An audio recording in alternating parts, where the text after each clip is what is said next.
Boom. Hello. It's me. Little redesign, little freshness. Think we got some people filtering in here. What's up, y'all? Welcome. Welcome to the stream. If it is your first time on Twitch, then welcome. It's a pretty cool place. It's a little different, a little different than what you might be used to. But I'm here live, I can do anything. I can show you my Apple TV remote. You can ask me questions. Anything can come up. And today we have a lot coming up. So much so that it confuses me to talk about it all. Time is a flat circle. But the main thing that we're doing here today is we are celebrating. It's like a big party, on the internet.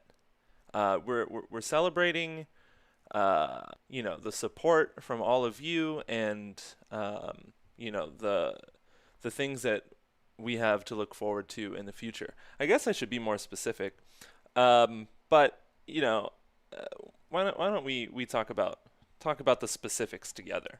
Welcome to the stream, Jake. Hi, Rick. How are you? I am good. I'm hanging out. I like that you. Yeah, go ahead. I like that you showed me your Apple TV remote to prove that this is live. Here's my magic mouse. Oh, that's how you know it's live. That's how you know. I've got some chapstick. Little chappy. Got a highlighter. This will be my last one. This is how you know it's real. A highlighter. A highlighter, baby. Do you have a pencil? You might think I do. Oh, look at that little guy. Oh, wonder where you could get one of these, Rick. Do you have any idea? Where can we get one of these? Well, so we have a Patreon that we're starting, and kind of like some of the exploration that we've been doing with this show and with the funding has been trying to find ways to fund the projects and to fund the artists that are a part of the projects. And these pencils right now are gifts to all of our new Patreon subscribers. So if you follow this link that I pop in chat here, you can go sign up to our Patreon. It starts at $4.99, which is the same as the cost of a Twitch sub, and it gives us a lot more money than that. And it's really good way to support us. So that money goes back into our programming. It does indeed. They're cool. And as you saw here, every single one is tested and checked for quality assurance. So that's how you know it's live. And, yeah, and lit maybe. Rick, how you feeling today? I'm feeling good. Feeling good? I'm getting into it.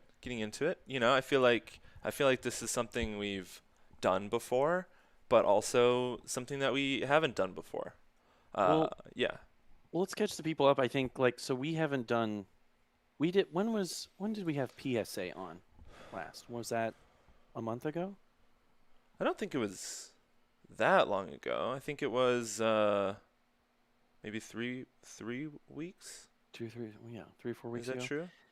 So it's been a minute. It has been a minute. And then even prior to that, we had a hiatus. It was PSA was March 28th. So yeah, about a month ago. Literally a month. Mm-hmm. And then prior to that, we took a few weeks off. So this is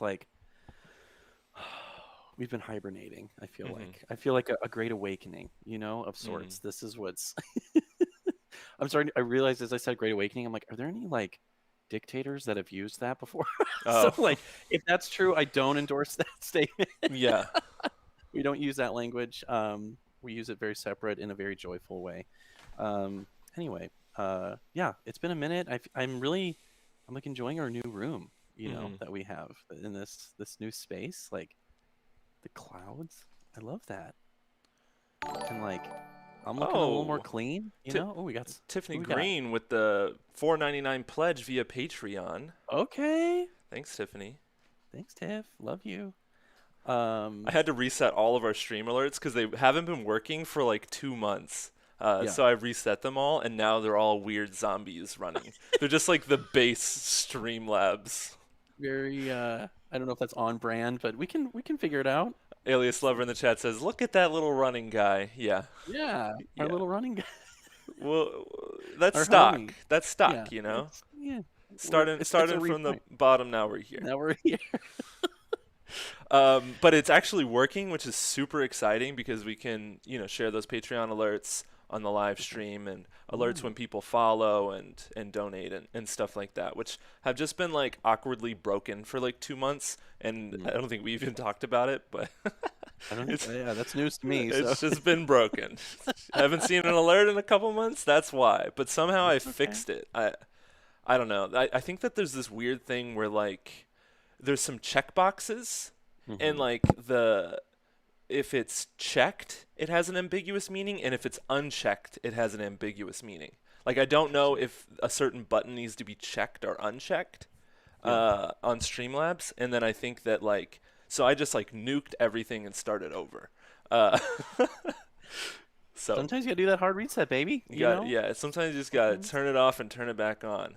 Yes. Jake, what is your shirt? Alias Lover asks in the Oh, chat. I'm so glad you asked, Alias Lover 19. This is a shirt from our boy Matt Sage, who's been a guest on the show, and this is one of his Cached Stream shirts. So go check out Cached Media. I'm sure you've seen that before in our various spaces. It's just this really beautiful kind of, what's the word I'm looking for, Rick? Help me here. Illustration? Illustration, but it's also it's what all the people in the art world are really into these days. They like selling diagrams. A Diagrams are diagram? really big. Oh, Diagrams yeah, were yeah, really yeah, big yeah. in 2020. And I've tweeted about this where I'm like, I wonder what the big thing's going to be. Because like everyone got into the concept of the object in 2019. Uh-huh. And then 2020 was the diagram. Hmm. 2021 might be the affirmation. We'll have to see. We'll have to get to Oh, that. yeah. We'll get to that. I But sure hope this is so. your boy Matt Sage. This beautiful shirt. Go check him out. Cached Media on Instagram. He's got some beautiful shirts. Not only for his Cached world, but for his latest album he just dropped. Yeah. That everyone should go listen to. I gripped it instantly. By the way, that's a music industry term, grip. Uh-huh. Okay. It's that the only people I know that use that term are like DIY noise dudes, Uh-huh. and I hate it. I hate that word so much. But it's just when you're talking about that kind of work, you have to use the word grip. So go out and grip it, y'all. Gorilla grip it. I think it was an old drug term too. Oh, Maybe. there you go. Noise That's where dudes, drugs. yeah, I think that's probably They're where like they this. got it from. Also, can I just say really quick, Alias Lover 19 is possibly the best name I have ever read in the chat. It's like Senor Incognito or something. Like, that's just too good. I really love that so much. So shout out to Alias Lover. Really enjoying that today. Yes. Yes, very good. Let's see here. Okay. So Jake, what is the travel agency? What isn't the travel agency is what I would like to say. Software for girls in the chat. What's up? What's up, y'all? Little Miss Gabby. Gabby, okay. Hey, what's up, y'all? Hey, Welcome. happy birthday a few days ago to our little Miss Gabby. We'll talk all about that later, but we'll get to that. But just need to shout it out now. So I always talk about what the travel agency is because it was like it was birthed out of my canal, but now it's living in the world. Please never say canal again. It was. Yes, thank you, software. Thank you. What's wrong with my canal? I love your canal, Rick. I wouldn't want any other canal to have birthed such a thing. What if I said birthed out of my channel? That would be a little more on par with the terminology used in this world, but, either way. What if I said birthed out of my crev? I don't know. You're blowing up the chat right now, Rick. You gotta deal with this. Go talk to your people. What are you doing to them? Crev, channel, or what was the first one? Canal? Canal, yeah. No canals. No. What's up, Smoth? What's up, Smoth? Smoth's going to be joining us here live here in a little bit. We love that. The travel agency. What is it? It's just vibes, bro. It's just vibes. Like you can have a beautiful like little presentation, a little abstract, a little, thesis statement. Like, it's just vibes. That's what I think you really need I to think that what you let the people said know. has been working. I've been saying it now. It's TV on the internet. We're artists TV on the making internet. TV on the internet. Yep. And it's TV. It's just like whatever can be on TV can Yeah. be on here. But we have seized the means of production. We've seized the memes of production, you might say. Well, and like, if what I'm describing to my grandparents about what I do is probably what it is, and we should just stick to that. Yeah. Like, and that's exactly what I tell my grandparents. I'm like, oh, we just do TV on the internet. They're like, oh, okay, I get that. I'm like, yes, great. No longer TV on the radio. And they'll shout out to TV on the radio, but we do TV on the internet. So That'll we be have our band. different shows, right? Yes. So like if somebody was going to meet the travel agency, if I said, "Hello, what is your name?" and someone said, "The travel agency," and I'd say, well, what do you do?" Then the travel agency might say that, first of all, we're TV on the internet, and also it's kind of like a container for artist-run, created, produced live media shows or Yes. programming.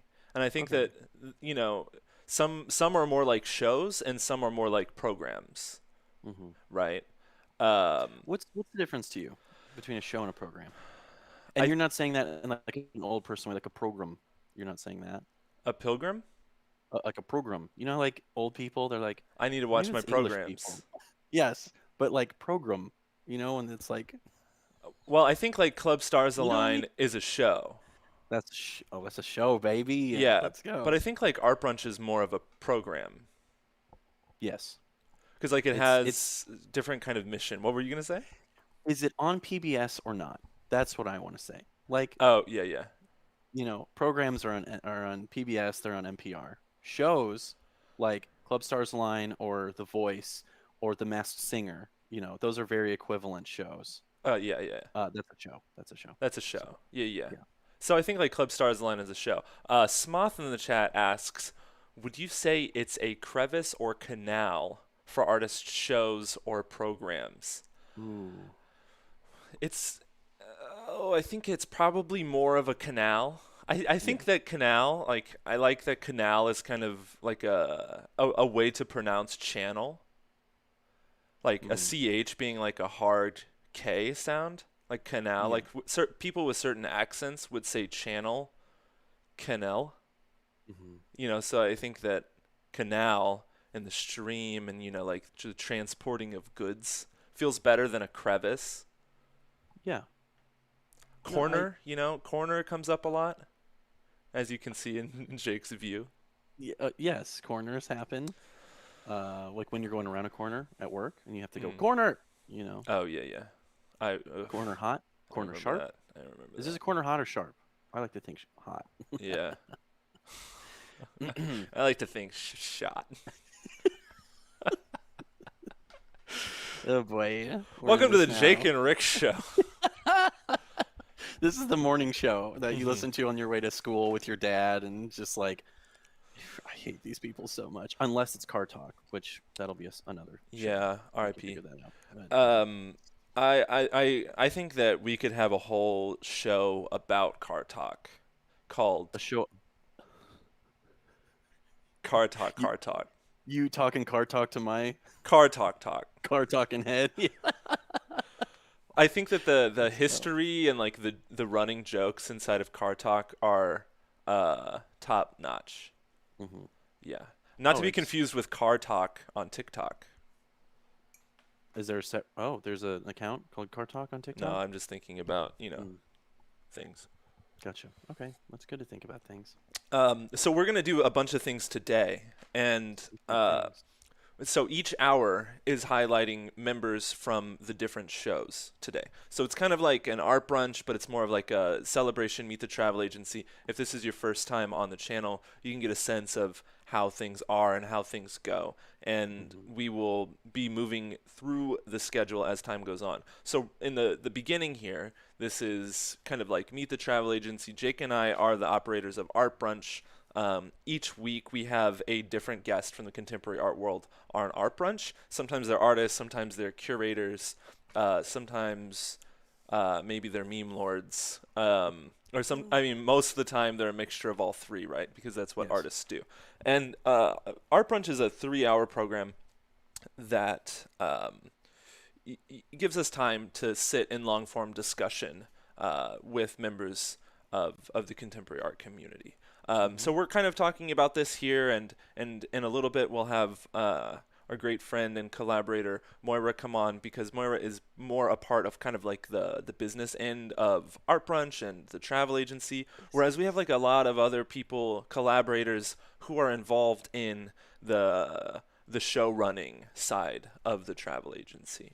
So this hour is kind of like a little bit of both. Can I just say, I really feel like today is going to be a sort of art brunch buffet, if you will. And especially since this is the only way to probably procure a buffet for the foreseeable future, I think we should really corner that market on the brunch buffet concept. So I'm glad we're doing that today. I'd be happy if buffets never come back. Were you not a buffet fan growing up? Growing up, I was, yeah. Yeah. I would go to Joy Luck on Manchester in St. Louis, Missouri. That place was a little gross, but also completely amazing. And actually had a lot of vegetarian options, which I always appreciated. And they have a secret menu. There's nothing not to love. But buffets, I'm very pro buffet. I was raised on Ponderosa, so. Yeah, the fork. Honestly, I miss old Ponderosas because they used to have this extremely big, like, I don't know if it was a photo or a mural of just like a mountainscape, like gigantic, like I mean, could be a piece of art. And I can like very much see in my mind's eye, like driving up, and like all of their imagery was green, and like it was very, I don't know, just like the word Ponderosa is such a great word. And like with that big, and it was like sun faded because no one printed it correctly. And it's just like, this is incredible. I know I'm about to get that cheese fountain, so it's really good. Some good comments in the chat here. Oh yeah, all about the buffet, so nostalgic. Yes, agreed. Little Miss Gabby says, I'm loading up my plate at the buffet. Smoth has a really good take. Everest Cafe Lunch Buffet. Yeah.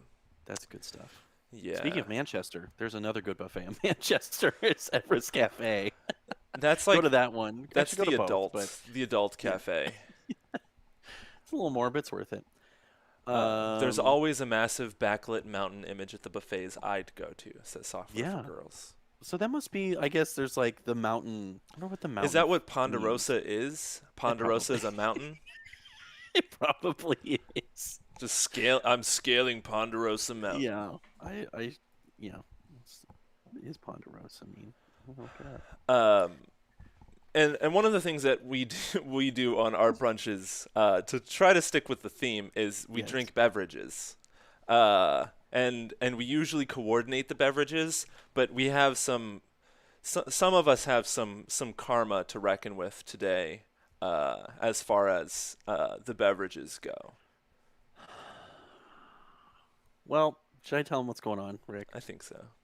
So, over time, it's been really fun to drink all these different beverages that we get to share with our amazing guests on this show.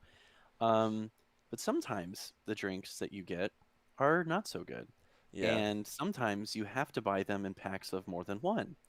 And what then often happens is they sit in the back of your fridge for months, which is precisely what happened here. So I felt like, Rick's leaving me hanging here because he's not doing this, and I know there's some shit in your fridge. Done throwing all that shit away.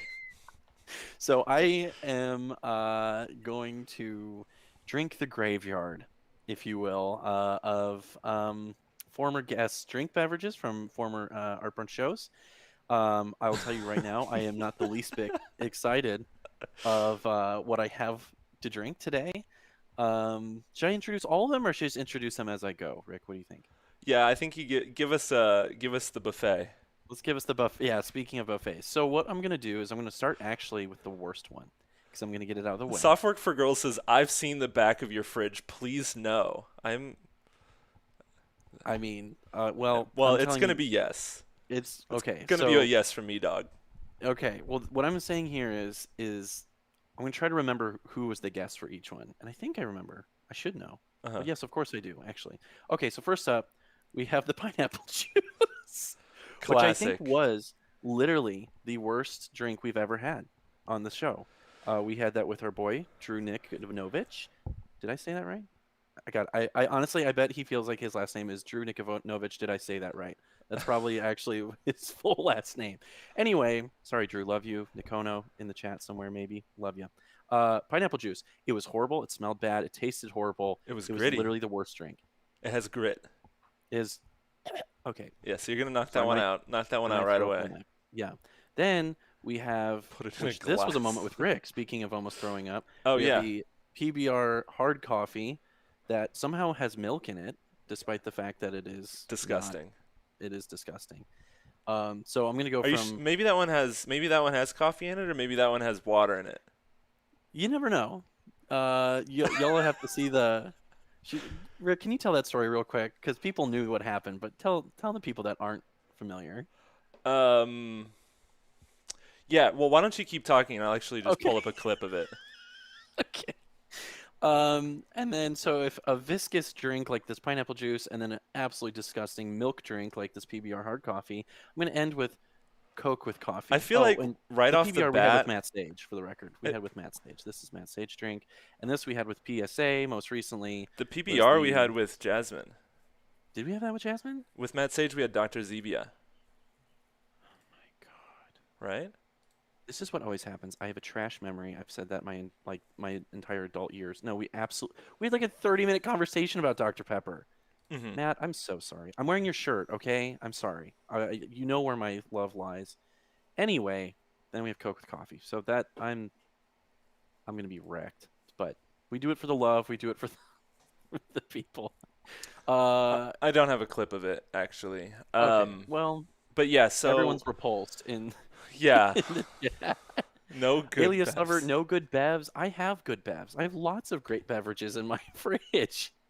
But those weren't ones for the show. These were little mementos that I get to go ahead and move on with. So I'm gonna pop one, right? Yeah, just pop it. All right. So I don't. Oh, get a I'm group pop. gonna be drinking a urban seltzer. Oh well, I'm so happy for you, Rick. I'm so glad you get to drink a lovely drink. Except I get to. Okay, because we didn't shake it up last time. I think that like right off the bat, drinking pineapple juice and immediately putting like canned milk on top of it is just an immediate recipe for disaster. Yep. So don't do it, Jake. All the more reason to. Pop it. Dude, immediately the scent. Just. Oh my God. That smells good. I'm drinking a lime and salt hard seltzer from Urban Chestnut Brewing Company. It's gluten-free, 90 calories, 4% alcohol. Created in conjunction with the ERB tasting community, Urban Seltzer is the union of lime and salt to create a perfect blend of thirst-quenching goodness. I'm so happy for you. Oh, yeah. I have excellent source of vitamin C, good source of vitamins A and E, no added sugar, BPA-free packaging, and gluten-free. Is the packaging gluten-free? All right, cheers. Here we go. Delicious. Tastes like memories. So stinky. Yeah. It's not crushable, but I have to crush it. Oh, you're just just crushing it. All right. Let's just watch him do this.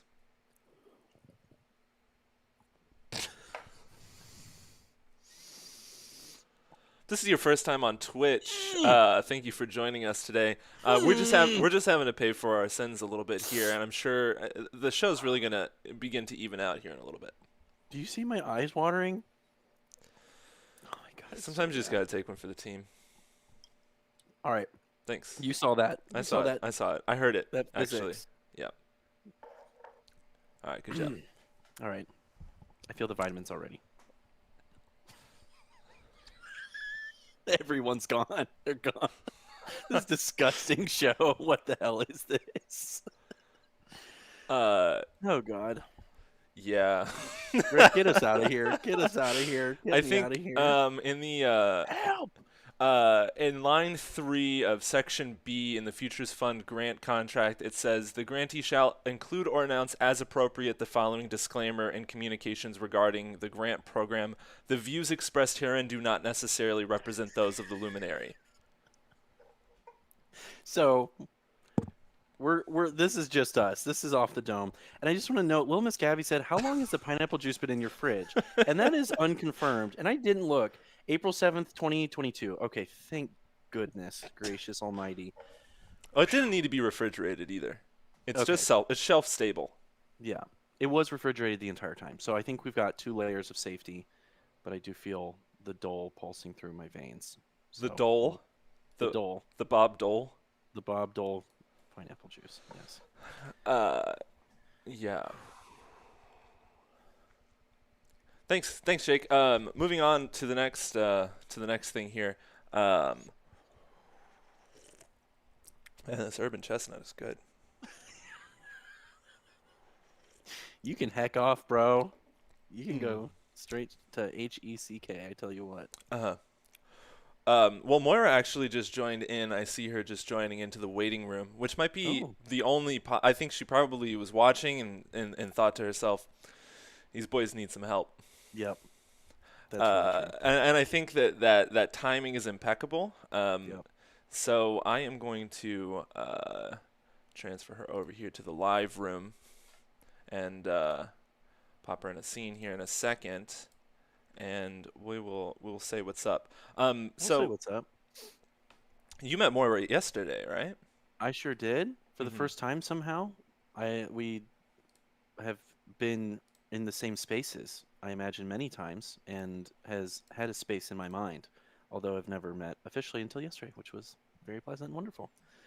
So because we're bringing the fam together now, you know, this is like where you make the phone call and everyone shows up. You know, this is where you need everyone to kind of throw in a little extra so they can be here with us. Yeah, I'm so excited to have everyone here. I want people in the chat to. Oh, here we go. Don't do anything, chat. Just sit tight and watch Moira get all set up. See? Yeah, and I just need to make sure we can hear each other. See, okay. Usually on Twitch, people, you know, it's all this like super manicured thing. This is beautiful. This is live. We're gonna talk about live. Here's Moira. Let's go. I'm not sure Here's a pencil. I'm drinking pineapple juice. I'm not sure we're getting audio from you yet, Moira. She'll get in here. We'll be here. In the meantime, should I go ahead and crack open my PBR blue ribbon? PBR blue ribbon. Yeah, I think we should just get going on that. Moira, at the bottom of that screen, there's a little settings cogwheel. You might just need to change your audio input. Okay. I do this for the love. I do it for the people. I do it for the stream. Amen. Can you hear me now? Okay. Yes. Oh, okay. There is an echo for some reason. Let's see. I am in my. I don't have fancy headphone system. No, that's okay. I think that I don't hear an echo for what it's worth, Rick. I do, and that's where it matters. Oh, that's where it matters. If Rick hears an echo. All right, cheers, y'all. Here we go. This is the one I'm least looking forward to. The pineapple juice, I'm actually going to ruin the joke. Actually wasn't that bad this time. It was actually kind of pleasant. And I think it's because I shook it. I shaked it. So this one is irredeemable, though. So we'll see. Can you say something again, Moira? Hello. There it is. I didn't know what to say.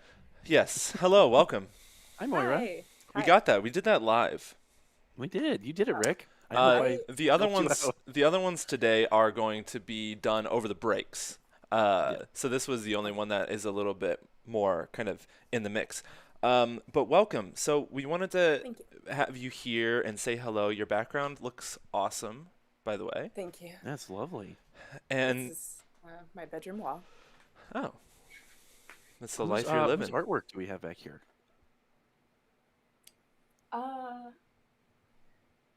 Collections of mine. No one in particular, because they came from like thrift stores and just collected items. Yeah. The Hall of Strange Items. I love that. That's great. Yes. Thank you. Yeah, so we wanted to welcome you on and kind of talk about what your experience has been with the travel agency, maybe like how our relationship or your entrance into the travel agency and kind of like how it's been or what you've been thinking about this space and feel free to be nice and talk about our worth and our value. Yes, be nice. What am I talking about then? Damn. Wow, get wrecked. So how do you characterize what you do with the travel agency? Oh, right. What I do, I think, is I like to connect people, and that's not necessarily exclusive to the travel agency, but it's definitely put into action here. I think of myself as a fly on a wall in many multiple spaces, so I get to make these observations and then store that data in my head and then use it later to connect people with other people or places. So for the travel agency, I have artists and people that I know that I want to be hanging out with you two. So I reach out to them and I really just try to facilitate a conversation happening so it can get to a conversation over brunch like this. Yeah. So we have known each other for a while, and I think so you came on Art Brunch. You were the I was like the fourth person on. Yeah, the fourth person. So that was like very early Art Brunch days, and we had a great time. Thank you. It was a lot of fun. We talked a bunch of shit on Jeff Bezos. We did. Someone yesterday told me that we talked about margarita mix for an hour. I don't know. Oh. We're incorrect. That makes sense to me. I wasn't there, but I believe it.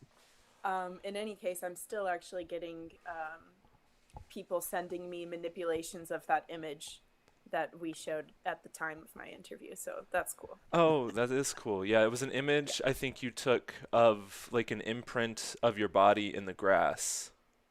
Is that right? Yeah. Yes. And generated some user-generated content out of that, some tech bro UGC, some marketing materials.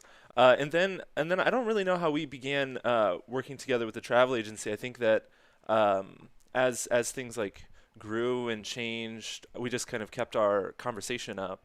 And I think one day you were just like, seems like you need some help. I think it was like a soft, like, let me help you help everyone else. Yourself. Too. Yeah. That's some synergy, some vertical integration right there. Yeah.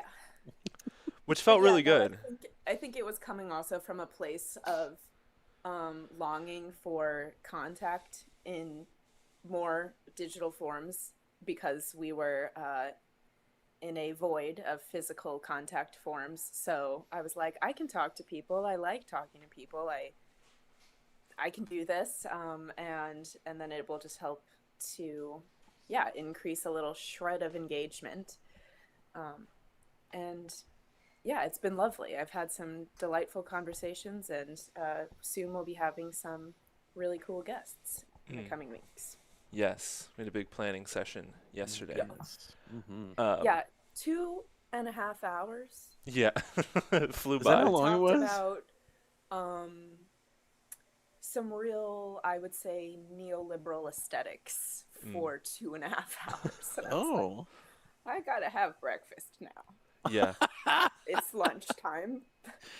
Oh, we love neoliberalism here at the travel agency, so that's good. It's good to have that chat. It's not something that we talk about a lot on live, but I think we all are really concerned with the culture of togetherness here and how we treat each other in proximity, and in some ways, like coming away from that, it was like, oh God, that was 2 hours. And it was a lot, and we got a lot of work done in that amount of time.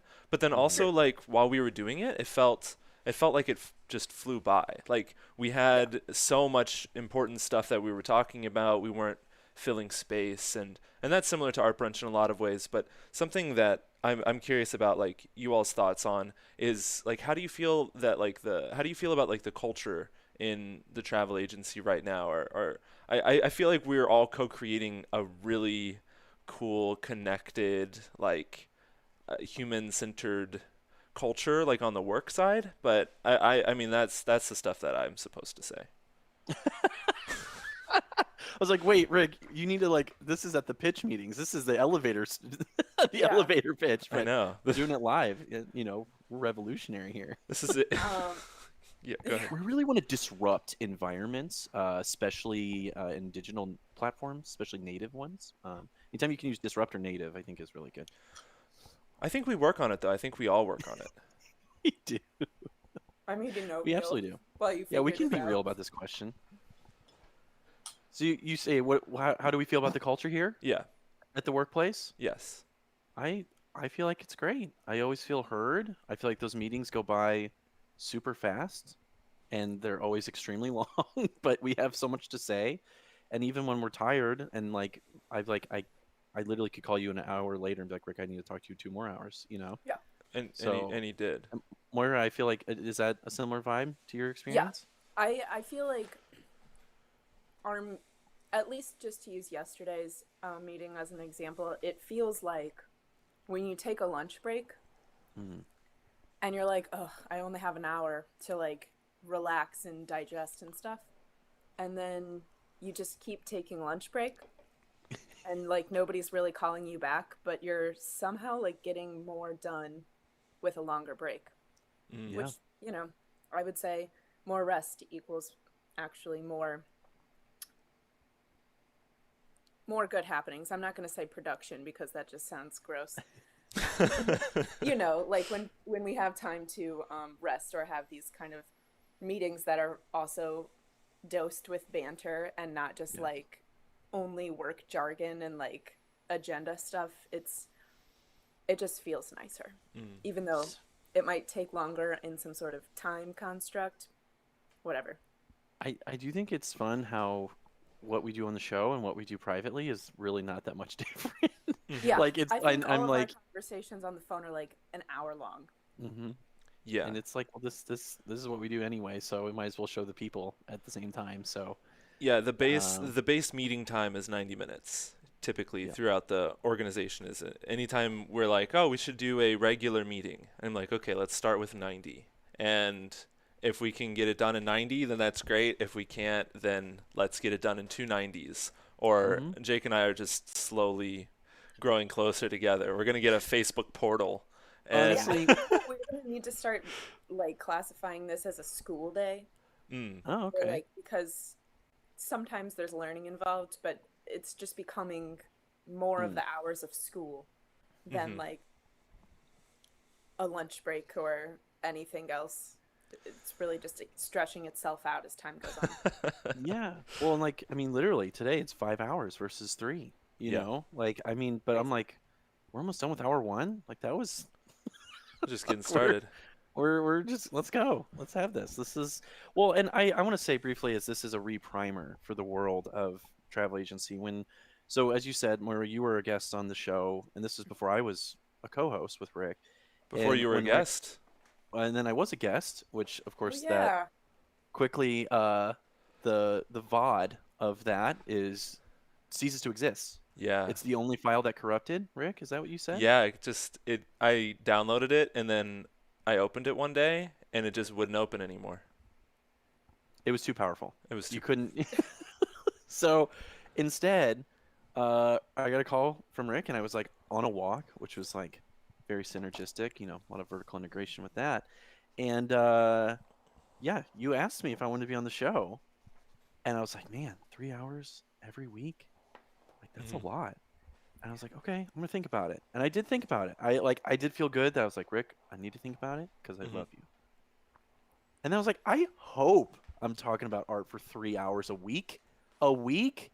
I hope I'm talking about art for 3 hours straight a week. So I might as well plan it, and I might as well share it with the world and be a part of a conversation and do this whole other thing. So it's a very easy sell. If that's not like proof of pudding of the culture here, and it's only gotten bigger and better since. So yeah, and I there's just your bring proof. it up because like today is a little bit more behind the scenes, a little bit more kind of like revealing the nature, especially with Moira here, and um, this is like on one hand it is just like friends getting together and having fun and like doing stuff that we want to do, which is really what I want it to be and what I want it to feel like.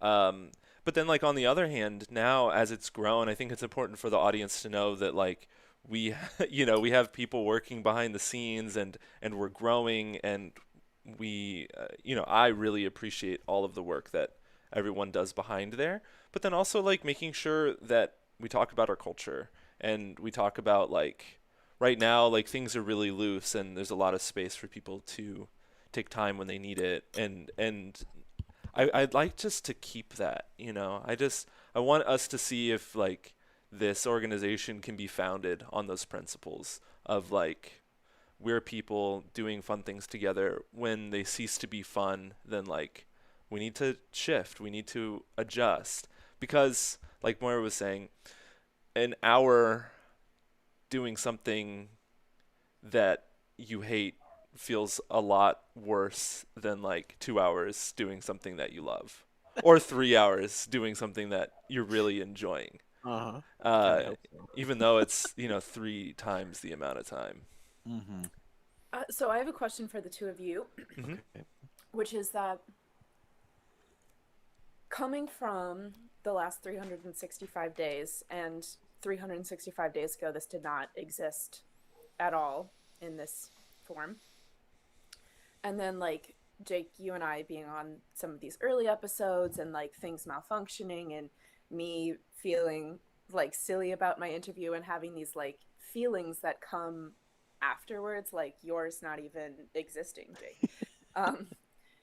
So now that we're about to enter formally into season 2, what do either of you have any major takeaways of season 1? Ooh, it's so interesting. Or Yeah. hopes, goals, dreams, desires, daydreams for season 2, What's your, Really what's your just gonna be a 5-year little plan? speak here. Let's go. Well, just very briefly, I want to say it's so funny to have trying to figure out like when was season 1, 2, 3, because like in my Yeah. mind, I view this as like season 3 sort of, because there's like Mm. Rick solo, us two together, and then now. But then that was kind of like 2 seasons too since I've been on. Anyway, hopes, dreams, affirmations. This Rick, is you go season first. 1 programming under the Season 1 Luminary programming. Futures Fund. So I Yes. think about a lot of what we did with the fund terminology is like piloting. And all of these shows have kind of like taken time to pilot themselves. Greg Stevens 420, what's up in the chat, and they have taken a lot of time to grow and change and shift and morph into things. And so when I applied to the Luminary, I was trying to understand like what to call what we're doing. And like Art Brunch kind of has its seasons, but then like I think of this as like season 1 of the travel agency, like season 1 of Fortnite, season 10 of Fortnite, where like it's the same game, but like there's a theme, and then the theme is like funding. The The theme is I don't have to stop doing this because I actually can remedy this with money. I'm just kidding. Yeah, the theme is feeling supported by the community and growing. The theme is getting some feedback, getting some external validation from the world that is saying like what you're doing might not be the greatest thing that's ever been done, but what you're doing is something that is like cool and fun, at least right now. And that's kind of like all I hope for any of this is like if it's fun now and it's always fun now, then it's great. Like I just want it to feel good when it's happening. And then as the times change, as our lives change, and as our ideas change, as long as we can keep making that now feel good, then like we're running a successful organization. We're running a successful network. We're providing artists with the ability to express themselves with some support and with some backing in these new media spaces. So to answer, I guess, the question more specifically, like, I want it to just feel very similar to Art Brunch, but like, I'm not worried about the bill. I'm not worried about the check. Like, I know He's that. throwing that card. Big Yeah, Daddy yeah, Rick yeah. throwing I'm just, like, I just want to I want to order whatever I want off the menu, and just enjoy the time with my friends, and make sure everything's gonna work, because we're in a nice space. All of this stuff is, there are no more corrupted files. We have this wonderful new computer generated fractal cloud background. We've got just like these little fun bits and touches, and it's an opportunity for us to sink in to the experience and feel a sense of security, and just like looking around corners less, worrying less, while we go into this full season 1 production with all of the shows. And I feel like my version of that answer is like, I'm still very new and novice to the world of Twitch, and I think just live streaming in general has always been like something I am super curious about. Like weather cameras, I'm really into those, and like going to look at those and just like, here's a camera set up in like something place, New Jersey, and I'm like, what's that about? What's going on there? And that, like, if you can kind of do contextualized live stream of that, where I can sit in my room and talk to you folks and interact with the chat, like, I owe all of that to Rick, because I didn't know anything about Twitch. And I'll be honest with you, I was like, I don't play games that much. And like now I'm like, I'm streaming all the time. Like, this is like, technically, since I'm being paid, it's my job now. It's Professional one of the streamer. jobs. I'm a professional streamer now. So like, talk about a year ago, I don't think I actually truly knew what Twitch was. And like, the ability to have these kind of conversations in this context has just been incredibly powerful. And I think I was feeling really like excited and ripe and wanted to talk more, and I wanted to get out, and if for no other reason than this is the only way we socialize now, for the most part. And well, that's not really true currently, but you get what I'm saying. All I'm saying is that I am so excited to see where this goes, and especially in art spaces, because to not expand into the world of Twitch or live streaming with every type of person is really just like a missed opportunity in my opinion. So I just think this is an incredible pipeline to get people on here that wouldn't normally do this, and I'm living proof of that. I'm baked into the infrastructure as someone who didn't know anything about this a year ago, and now I'm like completely sold and so excited to move it on. So thanks for asking that, Moira. I'm glad it felt nice to talk about. Thank you. Good. Well, just because you used this word, this gave me an idea, which is that we really need to start making a collection of all of the various synonyms you have used for this platform, because we've heard pipeline, canal, crevice, ditch, stream. Sometimes it is a fucking next? Ditch. Rick, I will say, did you catch when you were like, yeah, I view the previous ones as a pilot? Like a pilot? Oh, yeah. Okay. Yeah, so I think there needs to be some sort of... I didn't catch that. I threw that. Give me some credit, bro. Sorry, let's let Moira speak here. Oh, no, I'm just thinking that, there needs to be some sort of collection of all of these common words. Rick, one of my favorite words you used to use a lot, and I haven't heard it recently from you, but is crystallize. Ooh. You used to say this was crystallizing or materializing, but really I think you liked using crystallizing better for the times. So yeah, I would like to see one of those like corporate flow bubble charts of like the words in various sizes of the most common used words of the season or year. And I think it would be very interesting.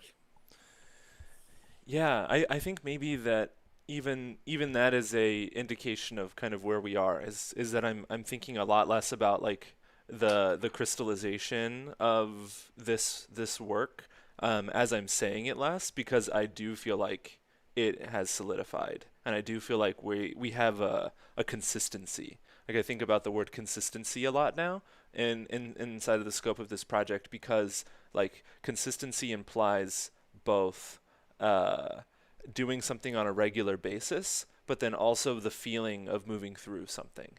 And I think that it's very important for us at the travel agency to have both types of those consistencies simultaneously. Yeah. So then we'll use all of these popular words and put them into a word search or crossword, and then we can use our travel agency pencils to fill them out. And Yes. it'll be fun. I love this crossword and even word searches. Yes. So I think that there's a Moira Smith travel agency inspired zine coming sometime soon. Oh yeah, there is. Wait, that gives me another question to ask you, which is also on the topic of words. How did you come to naming the travel agency, or really any of the programs on here? Yeah. So I'll speak about these briefly as we're coming up against time. But the travel agency, I had this idea for a traveling critique that people could be members of. And this critique, so the membership in the critique would give artists the opportunity to pool their resources to hire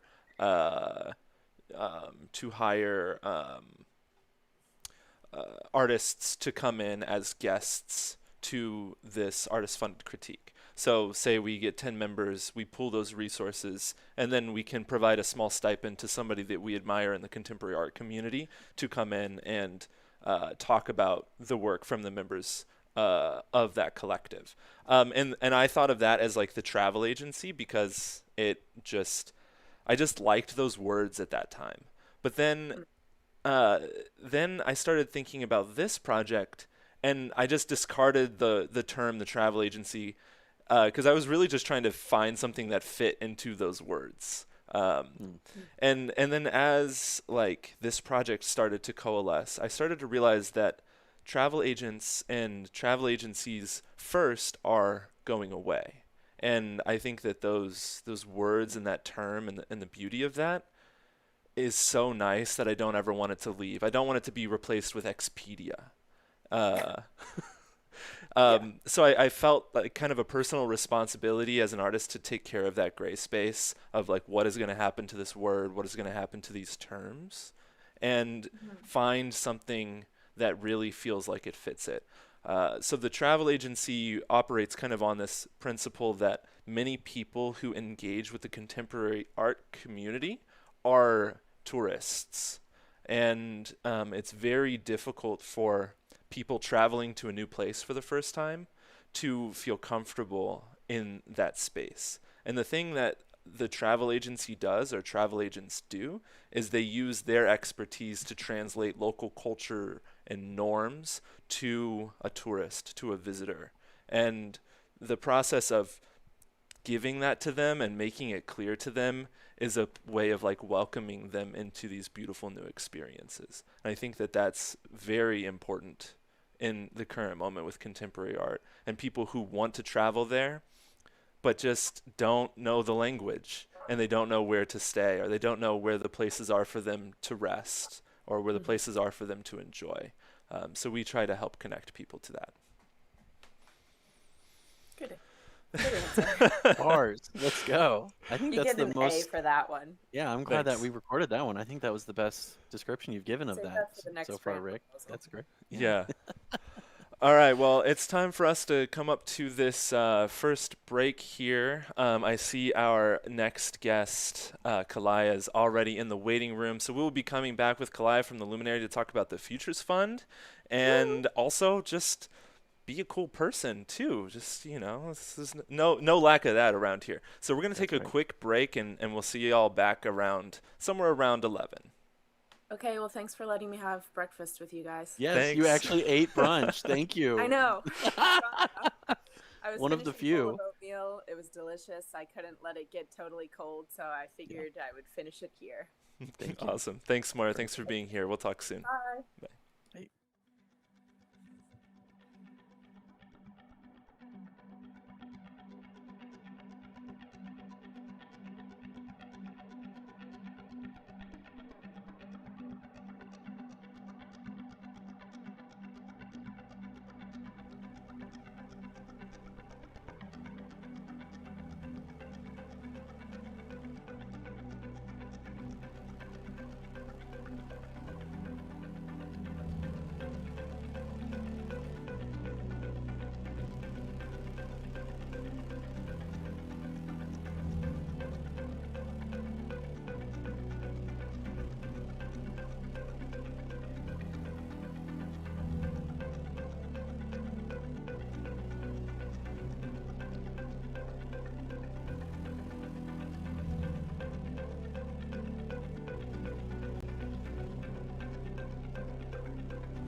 Hello everyone. We are back. Just going to adjust here. We're here with our new friend, artist, manager, what other things? Oh, so many. I think of myself as a community liaison of sorts. Oh, okay. So I feel like I'm kind of Ooh. the middle person oftentimes between people. Yeah. That's Yeah. a good way to think about that. I really like that. To everyone who's just joining us, welcome to Twitch. Welcome to the travel agency. We are having a bit of a party and a bit of a celebration today. It's fun and business. It's fun business. It's just fun. Business, yeah. Speaking of business, Jake, where are you in your beverages? Okay, well, I'm about halfway through my second one, which is, again, I'm drinking through the graveyard of all of the drinks we've had on previous episodes that have sat in the back of my fridge, because we always have a drink on Travel Agency, on the Art Brunch specifically, though. So I went through a can of pineapple juice already, and I'm about halfway through my PBR hard coffee. Which does have milk in it, which is probably what's going to be the end of me. We'll see. But I'm getting through it. I'm doing it for the love, and I have one more drink coming up. It's the a Coke with coffee in it. So stay we did tuned that with for PSA. Right, exactly. I think so that it's been Shannon's idea. Yeah. yeah, I think so. I think it was. We'll forgive Shannon for that. So So Kalai, welcome to the stream. Welcome to the show. We are really happy to have you here, and just first of all, just grateful for you spending your time with us this way, and everything that you're doing with the Luminary. I think your official title with the Luminary is manager. Is the manager of the Luminary? Yeah. I manage operations and programs. So Okay. it's kind of a big umbrella. big umbrella. Wow. Yeah. And we spoke yesterday in preparation for this and had an awesome conversation about just a whole mix of things, which is really great. I felt like we're on the same page, and it feels really nice to know that, like, with the institutional support from the Luminary through the Futures Fund, that I feel so, like, it feels so easy to talk to you, and you're not some, like, villain behind a curtain that I think some funders may be, but maybe we'll get into that. So I think, like, a good starting spot for this is we spoke yesterday about. I just kind of want to start, like, with you, and I think specifically one of the things that really touched a chord with me is that when you were living in Portland, which is where you were living before you moved to St. Louis, you were running a project space or an art space there that you said received the I'm forgetting the name, the Precipice funds, and which is that also, I think you said that it's also similar to this Andy Warhol regranting initiative, but local to Portland. Yeah, it's actually in the same network. So Andy Warhol Foundation has 32 regranting networks or participants, and so they're all across the country, and Portland is one of the oldest ones. So Oh, wow. we applied 3 times before we got it. Oh wow. Okay. Yeah. Well deserved. And what was your project space called? And could you tell us a little bit about how that started and how that felt for you? Yeah. So the project was called Third Room. We just closed at the beginning of 2021, which was kind of a tough decision, but I can get into that later. All good things come to an end eventually. Yeah.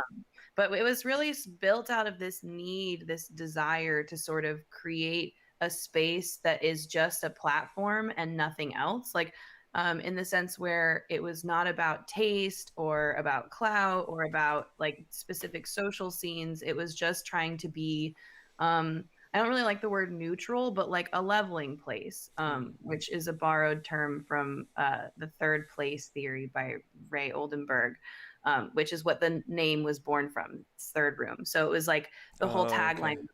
Yeah. The tagline was, what do we need more than space and each other? And so I was genuinely curious, like if we just had a space and artists could come in and kind of transform it however they wanted, what would happen? And so we had like such a variety of things would occur. So there'd be like exhibitions, but there would also be a lot of random programming, like music events, sort of like clothing pop-ups, drawing events, and it just kind of became like a really sincere little community hub. It was really humble and also sort of rigorous in a weird way. Like people really put a lot of energy into it. And yeah, it was like it was one of the, I think it's probably my favorite thing I've ever done is that project. It was a really great project. So far. Yeah. That's right. Where do you think all of that energy came from that people were putting into it? Where do you think that rigor came from without a whip or a dollar? I don't know, maybe there was a prize, but like without a whip or a prize, a carrot or a stick? I think it was actually a lot of excitement that was born out of tension. So there was a lot of tension in Portland about the arts because there's so few institutions in the city that actually support art. That was one of the first things I noticed about St. Louis is like there's just so much more here in terms of galleries and museums and like nonprofits that support the arts. There's not, I don't know why, but in Portland, it's kind of, I think there's a couple reasons, but one of the largest ones being that it's a very big craft town. So they're much more into like goods and making things and having fairs and stuff. So actually like creative contemporary art is kind of like lost, especially if you're emerging, especially if you're like in undergrad or recently out of school. You don't really have a lot of space to sort of experiment and play. So I think that was like, it was a lot of just excitement to have access, you know. Because we weren't worried about who you are in the sense of like, it was more about if you're a good person, you care about doing something, and then like if you have a bunch of clout. So a lot of younger people got a chance to do stuff and they really went hard. So you might say it's kind of a place where you don't have to put a bird on it. You don't. Yeah. You don't Yeah. Please no birds. Yeah, you no go more first. tote bags, no more birds, please. Yeah. Oh, that's good. Oh man, I haven't thought about that in a No, while. it's not, I know. That's why I'm sure that brought back some horrible memories, so I apologize. That's why we keep you around here, Jake, for the OG Portlandia references. Yeah, so there is PNCA, and does PSU have a strong art program? Well, actually, I found out pretty recently. I lived in the city for like 5 years, and I didn't know that PSU started the social practice, sort of the institutional social practice endeavor in the US. Like, they are the first MFA program that focuses on that. Wow. Now, there are a few others, of course, but so I didn't know. And I think that's because the communities are kind of isolated. That was the other thing that was really interesting about this like leveling place is you got people from all different groups and all different sectors within the art community. So we did have a few of the social practitioners come through. But that's what I would say that PSU's most known for in terms of the arts. There is a studio program, but I haven't actually seen a lot of people that come out of that that stay around, I guess. Okay, I see. Yeah, I went to I have a strange storied history with Portland as Portland played a pivotal role in my former life, my former career in the world of sensory deprivation tanks. So they previously, a lot has changed since then, but in 2013, I went to Portland to go to the International Float Conference, put on by the wonderful owners of Float On, which is a staple in, I think it's a staple in Portland of sensory deprivation. They've been doing it longer than anybody. You can float overnight there, and it's ran by a bunch of freaking clowns. I love those guys. Literal clowns. No, just drama kids. I mean, they have a story for everything. They're so good, so connected. So shout out to Graham and Ashkan and the whole crew at Float On, Frank and Danielle.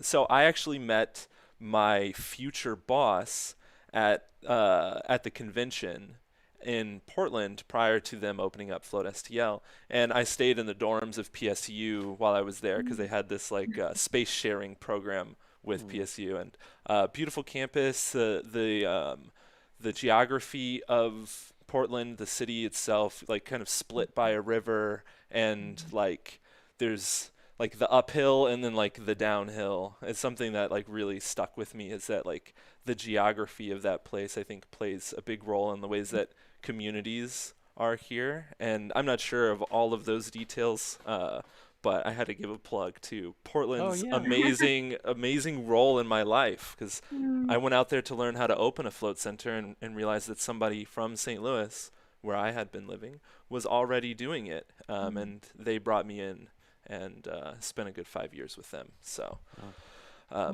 yeah, lots of energy there. Yeah, I used to live right by that place. I know it well. Have you ever done it? No, I actually wanted to, because it's you can do it. They do it for free on your birthday. Oh, and so yeah. Oh, wow. that, and then I ended up getting stuck on a river somewhere. So that was all floating. But not the kind I wanted. Yeah, the floating you didn't necessarily ask for. Well, sure. I know a guy who has some connections here who might be able to help you out. Rick knows a guy. There we go. It's good to know a guy. Do I know myself? Yeah, yourself. There you go. Exactly.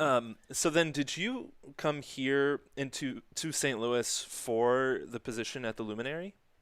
Yes, it was kind of serendipitous, actually. I was working, I was still in grad school and working 2 different kitchen jobs, 7 days a week, 8 shifts a week. So I was I was exhausted and tapped out. And I just kind of I was on Instagram, and my friend shared that the Luminary had open call for residencies, and I had never heard of the Luminary before. So I went through kind of their website, and then I found this position opened up, and it was kind of it was weird, because in the service industry, I'd done management before. I had done retail management. I had done sort of arts admin through Third Room. So this position kind of fit everything into one. And I was like, I think I can do that. And I had been applying for jobs every year. I think I did about 30 applications for local positions in the arts, and I couldn't even get an interview. So it was it's very competitive and very small in Portland. So I wrote my cover letter on an upturned milk crate in the back of the kitchen. It was I titled it An Unconventionally Honest Cover Letter. Okay. And just wrote about sort of why I like the arts, why I love the arts, and why I love artists specifically, because that's my whole thing is I love artists and I love the process of making and sharing art. So I got an interview around Christmas time, and then was offered the position in, I think, the end of January, early February, and then I moved March 8th. So just in time. Yeah, March 8th of 2020. Oof. Wow. Yeah. A date that lives in infamy. Yeah. The whole month lives in infamy. My Yeah. goodness. Yeah. But I don't know, it was really cool, because it's a weird time to move for a position. It was the whole world shut down, the city shut down, but then immediately we started doing relief efforts. We kind of pivoted the first round of Futures Fund through Warhol that we had. We ended up using that for relief funding, and it was kind of I will never forget that as sort of my first intro into the art scene in St. Louis, and the Luminary was kind of this heartbreaking and also really difficult and rigorous process of going through hundreds of applications and trying to kind of figure out how we can support everybody, or as many people as possible. And then it got a little bit brighter, because the year has gone on and now things are starting to open up again. It's kind of getting back into the swing of how the art institution maybe is used to running.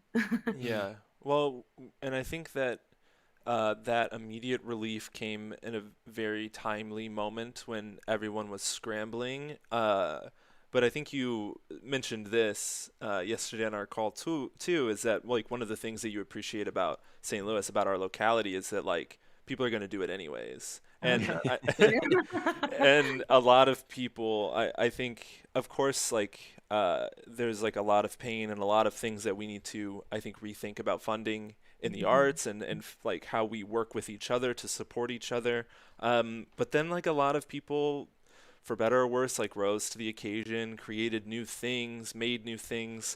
And I think like coming out of that cycle into this current cycle of the Futures Fund, I'm sure you're seeing the consequences of that time and what people were able to make during that time, or what people realized was important during that time, and then applying to the Futures Fund kind of in that next pinnacle moment of wow, like like what you said is like, what do we need more than a place and each other? I'm probably ruining that, but No, then like when you even take the place away, is like kind of all we need is each other, Yeah. and new ideas can come from that space. Yeah. I mean, in a sense, so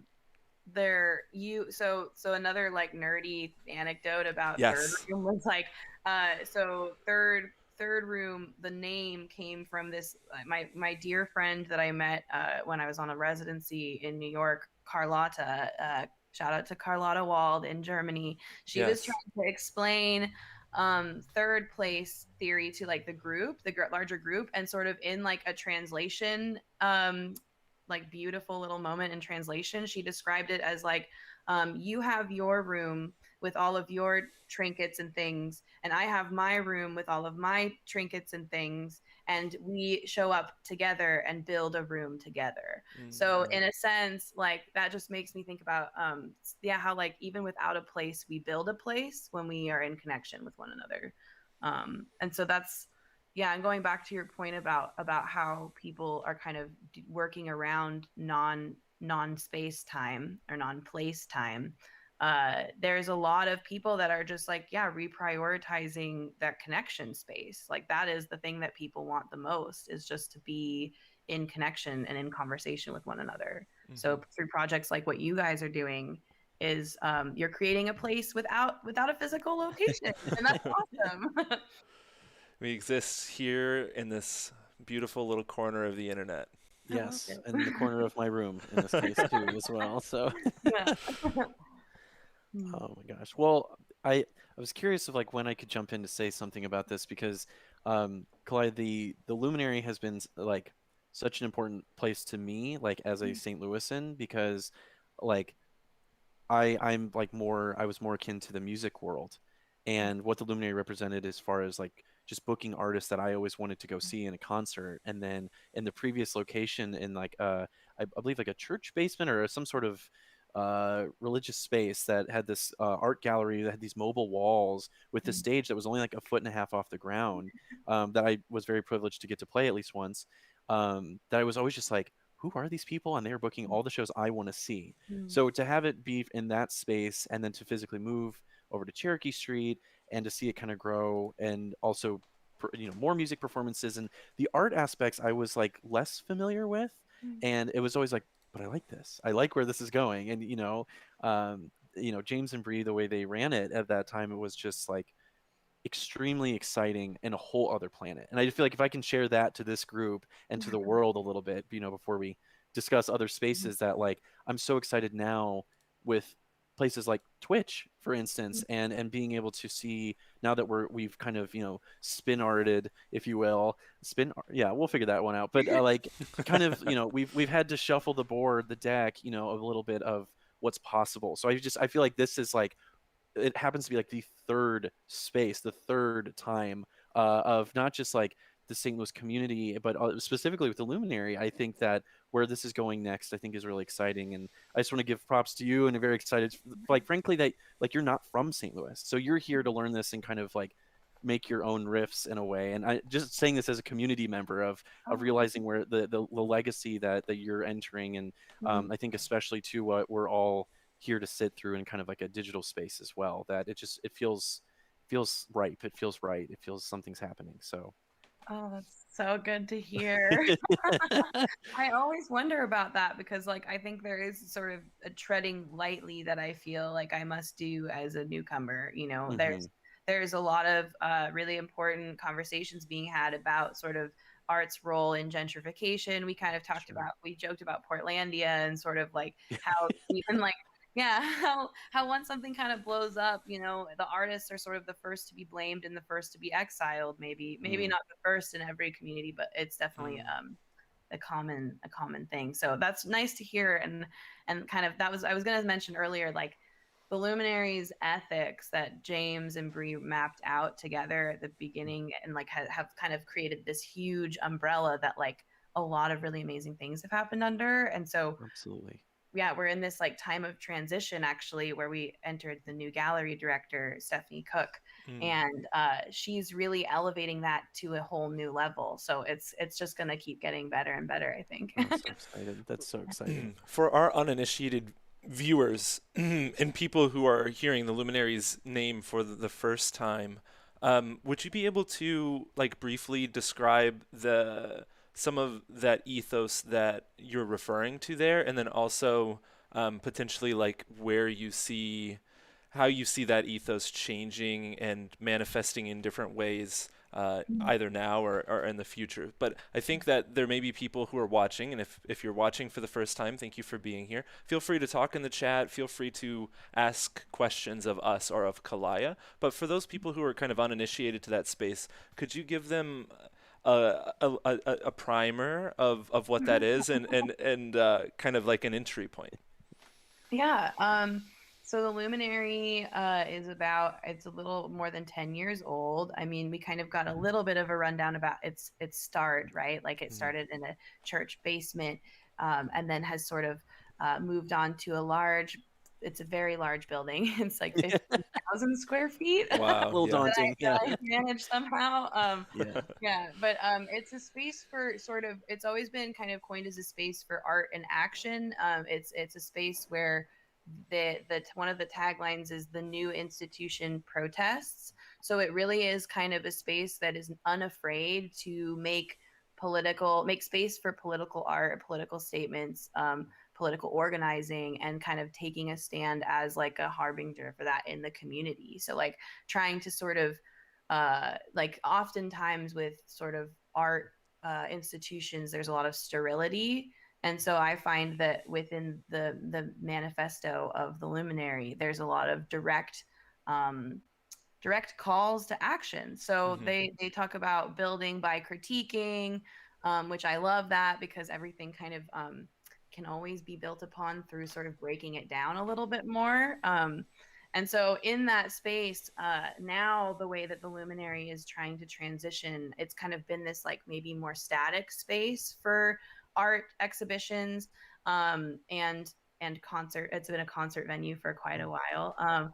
Now it's sort of developing into a thing that is much more, I would say Stephanie is going to be focusing much more on residencies, getting sort of a space for artists' processes to be elevated. So it's about the process as the product, which is to me, so revolutionary, and like how art making should be celebrated. Because we talked about this a little bit, Rick, yesterday.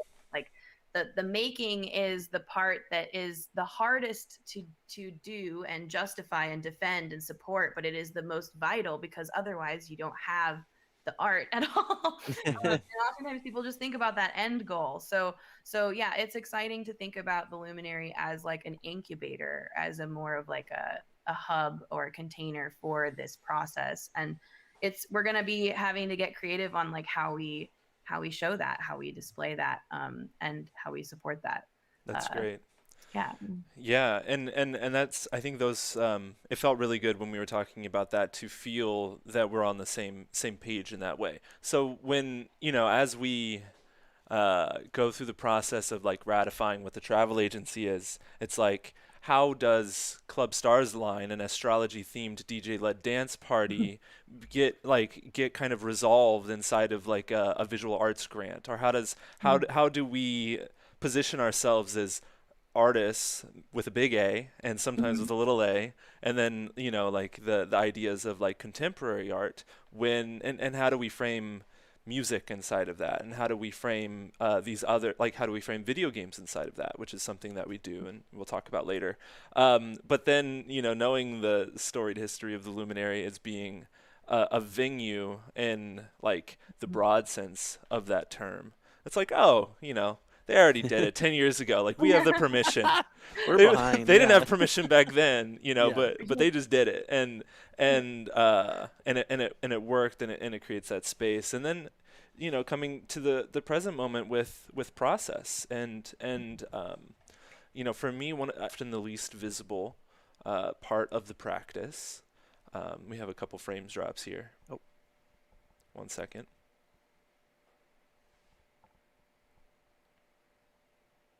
Oh, he's back. We're coming back. Yeah, just a little surge there in the internet. So then, this all started with me wanting to reveal my practice as a way of giving transparency to the experience of being an artist. And one of the things that I felt for a long time is that, like, creating propriety around a practice, or around a practice inside of art, like, can be used maliciously to artificially create value. And I, for myself, like, had those tendencies of, like, well, if people see what it takes to do it, they won't like it as much. If these objects just pop into existence, and like the self isn't a part of it, or the hand isn't a part of it, then in some ways they'll be more mysterious and valuable. But I, have been in a practice of really trying to rise up against that, and be in conflict with those tendencies. So, like, what is the gallery when there's a mess? Because like when the austerity is removed, and there's scraps of paper on the floor, like, Yeah. is that still an art gallery? Yeah, that's really interesting that you say that, because it's kind of been challenged, like with Aaron Fowler, who's our current year-long artist in resident, and his exhibition is actually closing this upcoming Saturday, May 1st. So this is a plug for locals to come check the exhibition out. You can sign up for appointments, or we're here on Wednesday through Saturday, 12 to 5. So, but yeah, Aaron Fowler really, like, has been pushing that boundary throughout this entire year with how he's kind of constructed his exhibition, which started out as a storefront, and kind of had rotating participants. So he was using his work to kind of uplift his community and his friends and sort of their own entrepreneurial like endeavors. But what he did in the physical space, so the entire time he was going to be doing, the storefront was a separate thing, and then he was going to have sort of like paintings on the wall exhibition, but he loved that feeling of sort of like the process of collaboration and showing sort of all of the sides of that relationship. And so he actually sort of, that was his intention with creating Into Existence at the Luminary, which it's just so funny because, like, a lot of people come in and they're just absolutely, like, they are audibly kind of shocked at how, like, they're like, oh, it's so amazing, because there's clouds. For those who don't know, there's a cloudscape all on the floor, walls, ceiling, and then there's sort of these like sectioned off areas that are each different representations of different participants of the storefront. So it's just funny because it's like it is technically an exhibition, but it's not at all in the traditional sense. It's activated. You see it kind of when it's messy. You see it when it's full of people. You see it when there's a basketball hoop and local kids come by and just like play in there and kind of enjoy it as a space. So I don't know, maybe I'm kind of rambling now, but it's just I don't think so. it's been really interesting to see that space as a sort of anti-gallery exhibition. Yeah. Well, I'll say the cloudscape really speaks to us here in our little show here. So shout out to Aaron. We were all about that cloudscape idea. It's for so sure. funny. Yeah, I actually also before I moved here, I was painting cloud portals. So it's kind of clouds. Everyone has clouds on the mind. Apparently. For sure. I love those moments because I'm like, yeah, I'm a part of this. We're all in this together. The cultural zeitgeist. Yeah. Yes. Jake, did you have something? Well, I think too, like, I've been in spaces where, like, I personally, like, have wanted to, like, previously being more in music, I was like, well, how can I, like, how can we put like a sculpture in the middle of a dance floor, like, and some friends and I, we had a little group and we did that. And and just kind of, and people walking into those rooms going, oh, okay, and just like getting that moment of like, why do we have to be so sectioned off? Like, we can blur these lines, and in fact, people love it more. I think people are like I feel like a phrase Rick and I use a lot when we're talking about things. It's like this what's the silent lens? What's the thing that's like happening without saying anything, And so I feel like when you walk into that space, like, you don't have to say a word and you understand that this is different, And I think like whether that's, in this space here or a physical, and I think it's kind of really interesting too that we're all challenged right now by the concept of what is the future of the physical space.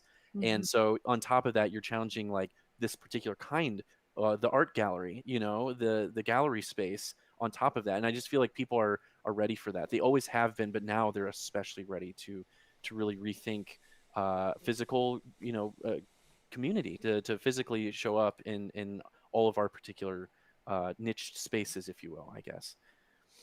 Yeah, space becomes like simultaneously irrelevant and like the hottest commodity ever.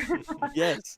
I think it's interesting thinking about like how some of the museums across the country, when vaccinations started to happen, some museums would open up as vaccination sites, or like, what other ways can like a space be sort of a gathering space without that sort of pretentious, or I mean, maybe it's not always pretentious, but sort of the expectation of like a highbrow art experience. And I love that. I love the idea of a sculpture in the middle of the dance floor. a soft sculpture. Yeah, I was gonna say it like that, or like there were some. It was like kind of like a paper mache. Shout out to Zane Spencer, that's whose work it was. But it was something we wanted to consider, and it was kind of pocketed a little bit on its own. So just on a logistical end, we're all artists here. We should talk process, but we did have it a little sectioned off, but it was very much present on the floor with you. So yeah, I think. I think the Luminary has also always just been doing that anyway. Like, I just, again, like the moving walls in the basement space, and I wish we could go back and you could see that in real life, but that was always, and I think that also kind of doubled as like sound dampening material too, which is like such a cool idea. And so just, I think that's always been like a challenged space regardless. So now it's kind of being thrust upon you, on all of us, and you guys are, I feel like it's really meeting the moment. So I think that's really exciting. We all have a mutual love for each other. It's a place that we end up a lot here in Art Brunch is an opportunity to share affection publicly. Yes. I did want to also rein this way a bit and say you're also an artist. You're also making work. You're a member of Monaco, and you have work up in Julius Caesar in Chicago. That's the proper name of that gallery space, right? Okay. I want to make sure there wasn't some some flip somewhere in there. Yeah, there's an umlaut or something in there. Yeah, you got because this is a like a moment that we're all reckoning with, in that like I'm an artist and I'm a streamer. I'm an artist and I work in virtual court. That's something we can talk about some other time. I'm a virtual court videographer. But like, so we can speak for hours about the work that you're doing with the Luminary, and we can also speak for hours the work that you're doing personally. How are you feeling in the we don't say this word. It's the only one that's coming to my head. The intersection of. Oh no. it's the. Oh, sorry.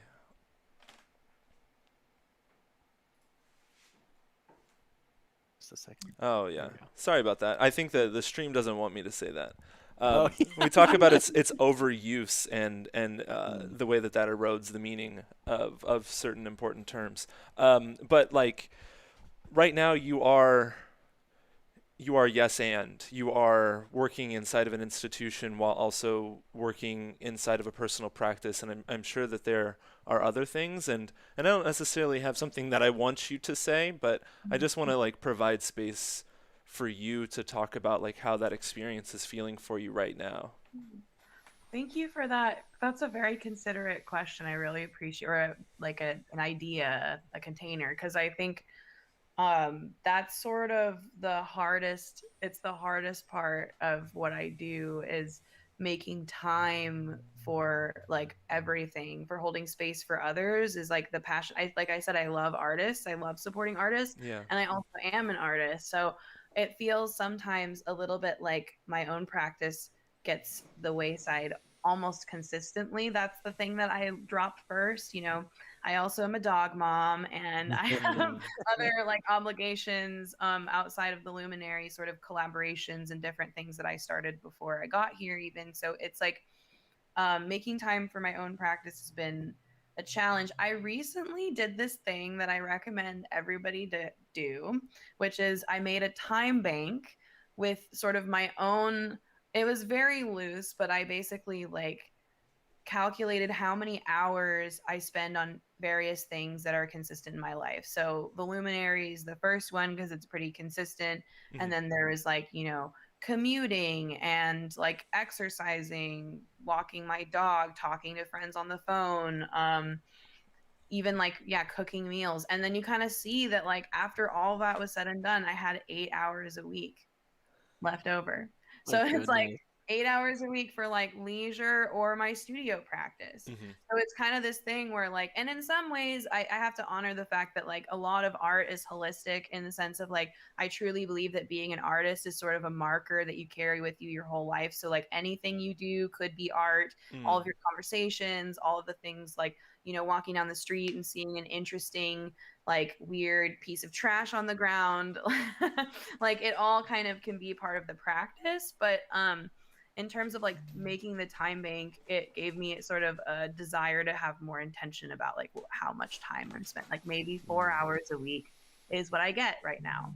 And that's, it works out. But I'm a research-based artist, so like so much of my work happens through experience and through sort of like like on the ground research as well as reading and internet searches. And so it's really just like making the thing, like making a product, making a sort of an effigy for the box. Oh yeah, making the NFT. Yeah. Minting the NFT. Okay. That's There the we work go. in the work. My dad definitely has sent me a few articles being like, hey, try this out. I think that's something that we don't have time to get into today. Yeah. But yeah, so then that like that blurred line too, and navigating that blurred line of like, well, am I just like wasting time on Wikipedia or am I researching? Like I run into that with my intense love and relationship with YouTube, and that like YouTube is work because we make work on YouTube. And I'm constantly filming my life, but also it's one of the things that like fits a very nice like leisure space for me. I've been watching Harold Balder recently, traveling through different countries in the world and vlogging himself. He used to really annoy me, but he just had a really cool series with the Maasai. And so like I'm curious. I don't know. This just comes up, and we can move on. But there is that blurriness that I think you're referring to. Is that like the snapshot of the pink newspaper covered in water on the lawn of a house in South City? Like is research and is art. In the same way, but like there is a blurriness in that research practice that you must experience. Yeah, definitely. Also because like I guess I never talked about what my art is about or like what my interests are Yeah. about, but my my personal practice is like largely focused on, well, recently it was largely focused on the difference between a cult and a community or a commune, like kind of looking at sort of the end of the world as like a prompt for gathering or like a sort of a religious spiritual practice or a sort of an awareness of a void of that, and how different people have sort of used those methods to either like escape or congregate. And really like the whole interest is prompted based on how I think about gathering around art. Like, the difference actually fundamentally is like, is it totalitarian and authoritative and one leader gets all the power, or is it like an actual egalitarian space where people share the power and the resources and think people can come and go as they please? And so I guess all of that being said, like the work that I do is a lot of it is like, I don't want to say it's arbitrary because it's a lot of like, it's a lot of getting stuff done, that doesn't feel very heady or conceptual or like community even. But then there are the moments that like doing all the stuff to get the stuff done, they kind of like come to realize this space. And that's when I'm like, oh, this is actually where the overlap happens. Like there is an overlap, and I'm very fortunate to have that. I know that that's not the case for a lot of artists. So I do appreciate that. Yeah. It's good to show love there, and I think that I think the dream of like the blue chip, or the dream of like the complete focus on like one facet of the work, I don't know if it was, I don't actually know if that was ever real, and I don't know if it is ever going to continue to be real and a part of the experience for us who are engaged in making, which I think is important. It's just important to be making. Yeah, I think. Well, and I oh, sorry. No, go ahead. Well, I think we were talking about like, like physical space or like digital space and like those shifts. Well, it's like, what about the metaphysical space of like your mind, or of like of your attention, of your energy, and like, you are in this new position, but you are also an artist, and like there is a physical partition in your current case where there's on the other side of the wall is Monaco where your work is, but also I think is it like we're subsectioned out, or we're wearing multiple hats on top of each other? It's like that's just more practical to begin with. And this like Rick's saying, like these like monolithic artists that are masters somewhere in a tower just like probably never existed to begin with, and was maybe done honestly for like power reasons and for clearly like monetary reasons. And again, we don't have enough time for that, but that can be another show. But when we get Kalai on the art brunch. Right, exactly. Let's take the Luminary hat off, put the artist hat on. But we're doing it right now. Both, too. We're doing it right now, exactly. So I agree too, but I'm like realizing in this conversation too, like we're clearly, our place of mind too is those multiple spaces. So that's my brief aside, but please. and to make art, and we should talk about this another time because there's so much to like. I'm really into this sort of like time period of like the 80s and tracing back actually when art funding in America really was shifted intentionally through like the NEA and the Reagan administration, and kind of like the simultaneous like censorship that also then created more aspects for money laundering, and how that has just rippled and trickled into the like where we're at now totally. But on the aspects of sort of like how and why we make in the metaphysical space, like I think my written thesis was like all over the place because I couldn't really, that's what I'm going to spend some time on actually. I am going to a residency in October. Ooh. And so I'm going just for my writing, so I can just like write for 3 weeks and just shut the world out and kind of figure this out.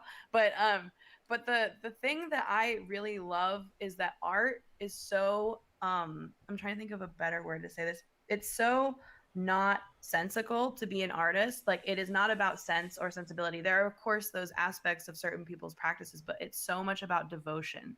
It's so much about devotion that it is a spiritual practice. To be an artist, in my mind, that's my claim, is that like the artist, the true artist, is a prophetic voice and like is somebody who speaks truth to the ineffable. So like things that you cannot possibly, like otherwise we would just write them down or have conversations. And of course that's part of it. But like, that's my little spiel, is that art is totally insane and it's all about devotion. So.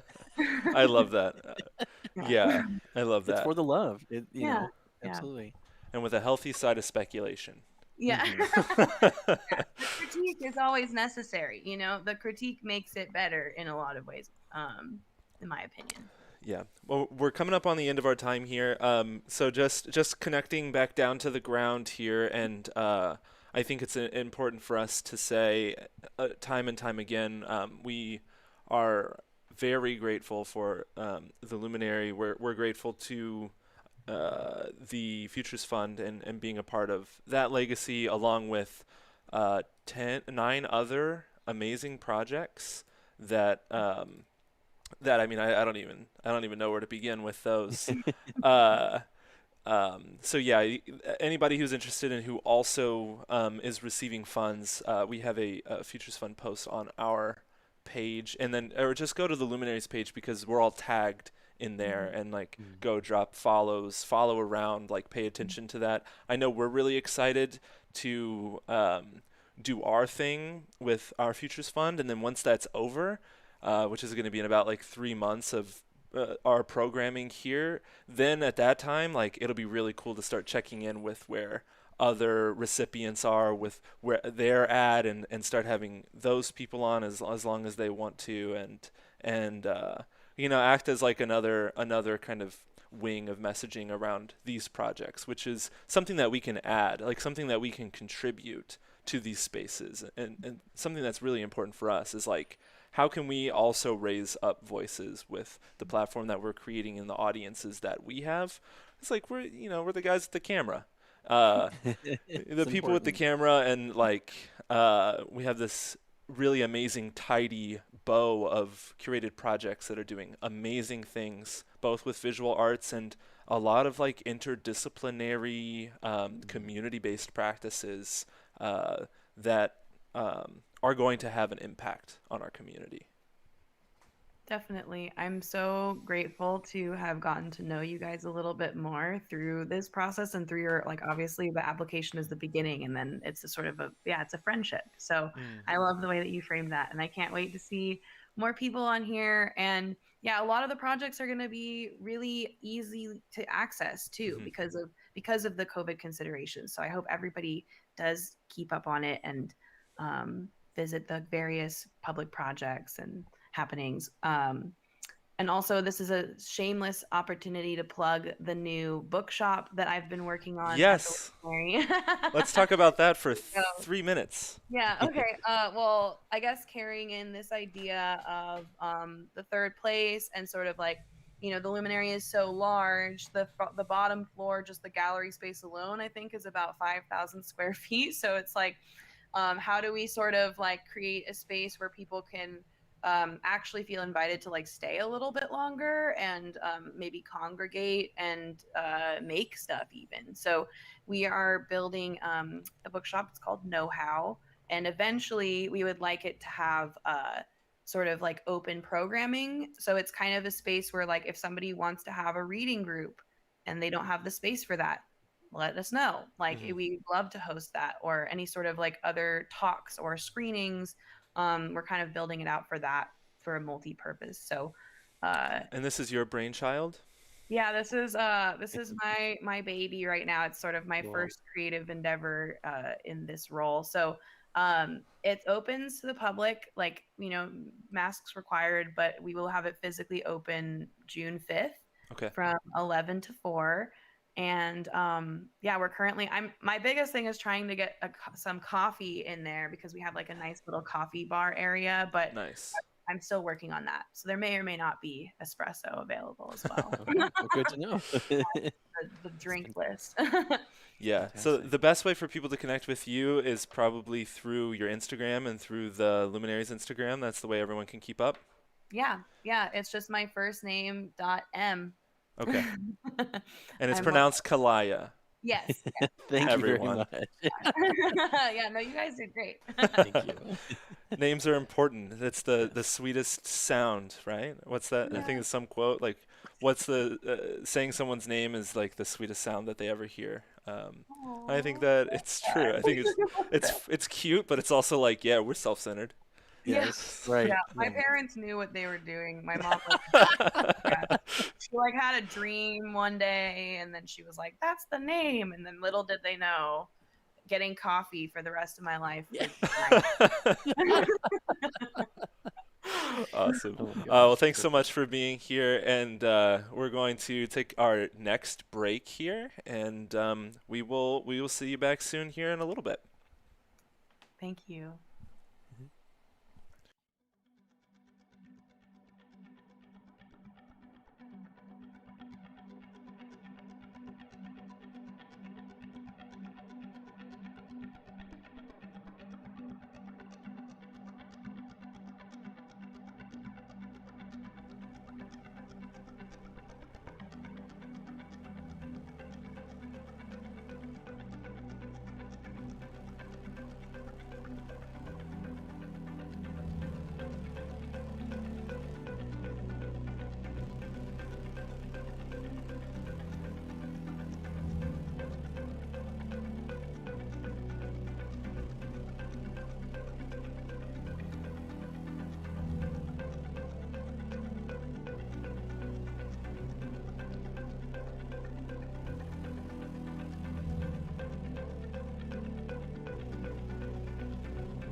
Hello, everyone. Welcome us back. We're back from the break with our next wonderful guest. It is just like a big party today. It really It's is. just like all my friends in one place.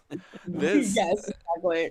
is Tiffany Sutton, a resident artist here at the travel agency who produces. We produce her show, Two Black Artists in Conversation, and she has amazing guests and amazing conversations there. FC Jones in the chat. What is up, dude? Hello, welcome. Hello. If you are just joining us, you are watching the travel agency. You are watching our amazing bash, our amazing friend bash day. Yes. Are you okay with the buffet terminology, Rick? Because I just feel like it's art brunch. I have to yeah. use like a food analogy. I feel like yeah. we're getting a little bit of everybody today. So, Pretty Yeah. much. but I don't want to push it if you're not into it. No, I'm into it. We're at a But Ponderosa. isn't brunch by definition a buffet? What's that? Isn't brunch by definition a buffet anyway? Can be. It can be for Like, sure. I've Yeah. never been to a brunch where it wasn't a buffet. Oh, okay. Oh, okay. Yeah, like Okay. it's always been like this, like, oh, do you want shrimp and eggs? Sure, here you go. How about pasta? Oh, over here. There's a bar for there's like, and that, I mean, not just a bar, but like a whole table set up for what are those tomato drinks that I hate so much? Bloody Hold on. Marys. Bloody Mary. Yes. Rick's favorite. You want celery in that? How about a shrimp? How about A piece this? of How about bacon, yeah. that? You know, how about a piece of bacon? Let's try everything. Put it on a pancake. Let's do it. Exactly. So I'll say, Jake, you've Go been drinking your buffet of beverages, yes? Yes. I've Yes. moved on to the urban seltzer, the passion fruit with citra hops. Uh-oh. see, Rick's drinking delicious local beverages. Yeah. As people joining us now, I've been going through the graveyard of drinks that we've drinking at Barn Brunch over time. Mhm. So our drink that we had for our show with you, Tiffany, the ginger beer, that got drinking very quickly. Yeah. It's It was delicious. so It delicious, was good. wonderful. So glad I had to buy at least a 4-pack, I believe. I So think so it comes far, in 4-pack. No, it comes in 6. okay, 6. So it's Uh-huh. which Yeah. I would drink with impunity.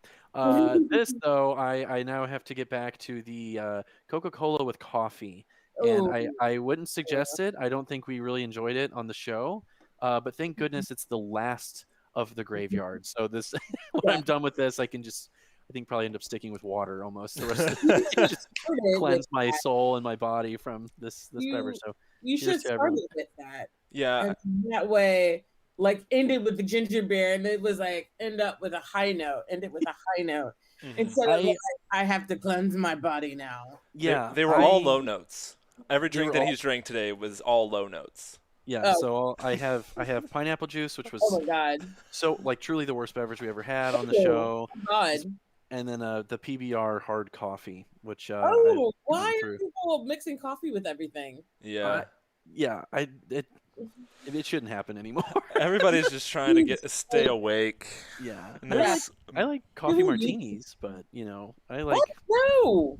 they have their moments. They're not too bad, but it's the milk aspect. Honestly, it's like every time they do coffee, they end up throwing milk in there too. I'm like, just leave the milk out. No. I don't need that. So. They try to make it's always like a fancy Irish coffee. Mhm. Yeah.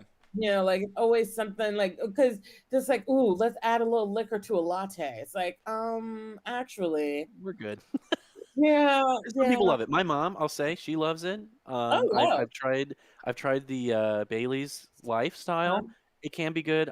It's just not my vibe for real. But Mhm. yeah, but Not the vibe. It's okay. shout out to those who love it. But It's okay. It's how it is. yes, Well, that was our housekeeping. yes.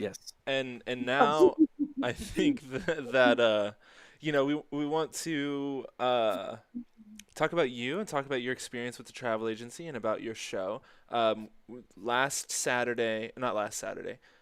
yesterday, but Yeah, a week yeah, from yeah. yesterday, it was the 3rd episode Yeah. as a part of the travel agency. We're up to 3. It was Hevia was number 1, Tonina was 2, and Courtney Coles was 3, who I thought did a great job. Mm-hmm. And we had a lot of fun talking about photography and shooting our moms and No. embarrassing them. Don't shoot your mom. Yeah, I was like, wait a second, wait. I'm like, I'm a photographer too, and I was like, wait, oh, right, okay. I was like, wait. With our camera. Yes, Whoa, yes, well, sorry. you have a lot of fun shooting moms. Like, Yes. you remember? It's all the rage. Yes. You remember a show on? It's called like 30 Rock. Yeah. Oh, yes, of Uh-huh. course. And they had a show within a show called Bitch Hunter, and it was like Will Ferrell. And he was like, you had this like shotgun, you like, all right, bitches, and then like kick open a female like bathroom door, and it was called like Bitch Hunter. It was I do remember that joke. like, For some reason, that's fearful. unlocked a memory there. But yeah, Yes, my I know. goodness. Every time I think, and it's not even like I call my mom like this B word. Like now I won't say it in reference to my mom. Of course, Yeah. of course. Like We're moving on. whenever I think about it, I think people are thinking that show. So I always want to like clarify, like, no, I photographed her. Yes, right. Hit her in the face. We're not hunting anyone. We're just taking Like, sweet, we're- wonderful photos. Yes. I'm not hunting her. Like it's not in the wild. It's not. Yes. I'm not. It's not the best game in the world. The ultimate game. The ultimate game. It's not the ultimate game. It's Oh just yeah, the most more or dangerous less. game. The most dangerous game. There it is. Yes, that was it. my the most God. dangerous game. Yes. No, it's just me being artistic with my mom, and then her like. I think we broke it down. My mom just gives in. I think her mom likes it, and my mom is just like, ugh, all right. I love. So I saw you and your mom Yeah. at GCAT is where we first met, and you were taking pictures of her there, and I loved seeing the dynamic. You're like, no, mom, don't trip on that. Like she like tripped on the tripod, and you're like, no, mom, stop doing that. And you're like, go over here. You look beautiful. Like you look beautiful right here. It was very like I loved seeing the interplay of you two, and like the way that you make that work with her. I was like, oh yeah, like Tiffany is great. Like I'm about what's going on here, because like funnily enough, something that I was going through in my own practice at that time was trying to bring family. In here. Hold on.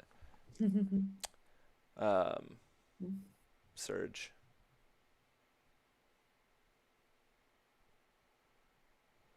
Sorry about that. Something that I was thinking about at that time was bringing family members into my practice, and like considering like the role of my family in the work. So like I make paintings in a similar fashion to the way that my dad paints cars, right? And like so then like thinking about like family and influence and how I can like bring that into my creative practice. And I was talking to Jake a lot about that at the time, because Jake and his mom work on the show together. Stars Line, right? Yeah, they work on the show together. And then thinking about like you and all of the photographs and all of that like history that you share about like photographing your mom and just what it takes to have that relationship.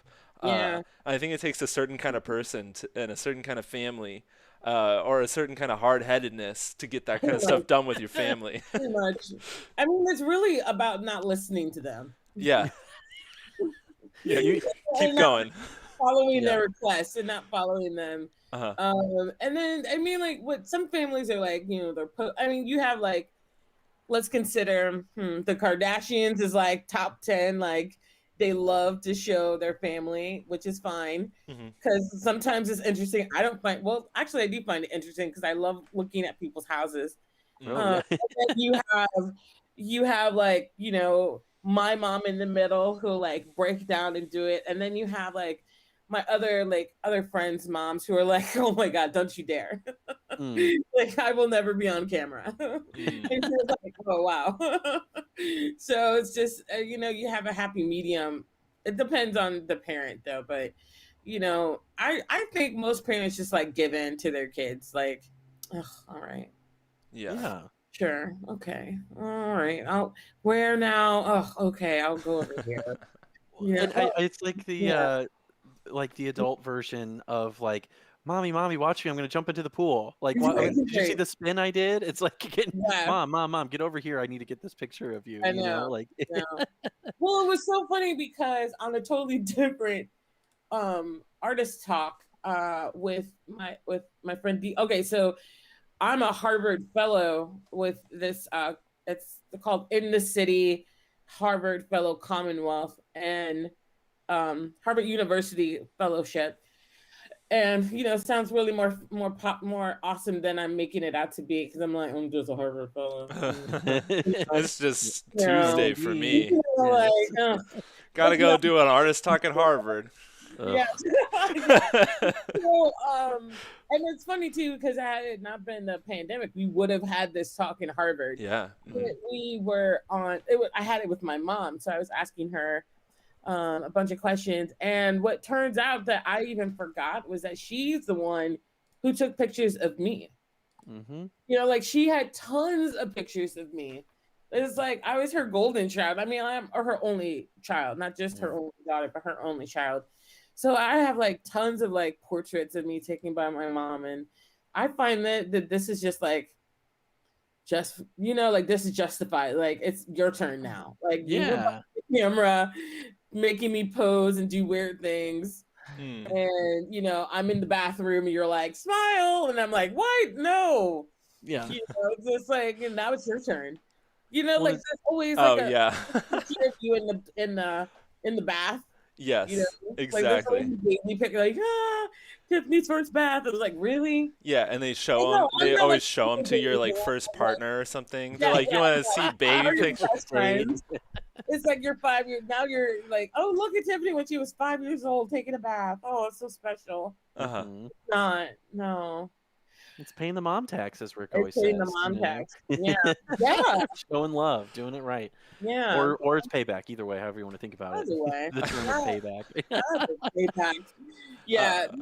But we talked about that a lot just during our talk. I have to air that on my YouTube channel, to see, like, just to show it to everyone that my mom is like not quite like not the stereotypical best friend, because like she's very much my mom, but like like being 40 and her being 75, like we have a different relationship than when I was 20, and definitely a different relationship from when I was like 16. Like, it's like rebellion, but not rebellion, I think you're more rebellious now than you were at 16. Yeah, I am actually. like at 16, I was afraid to disappoint my parents. Like, hey Tiffany, you want to smoke pot? Oh no, they'll smell it on me, and then I'll get in trouble.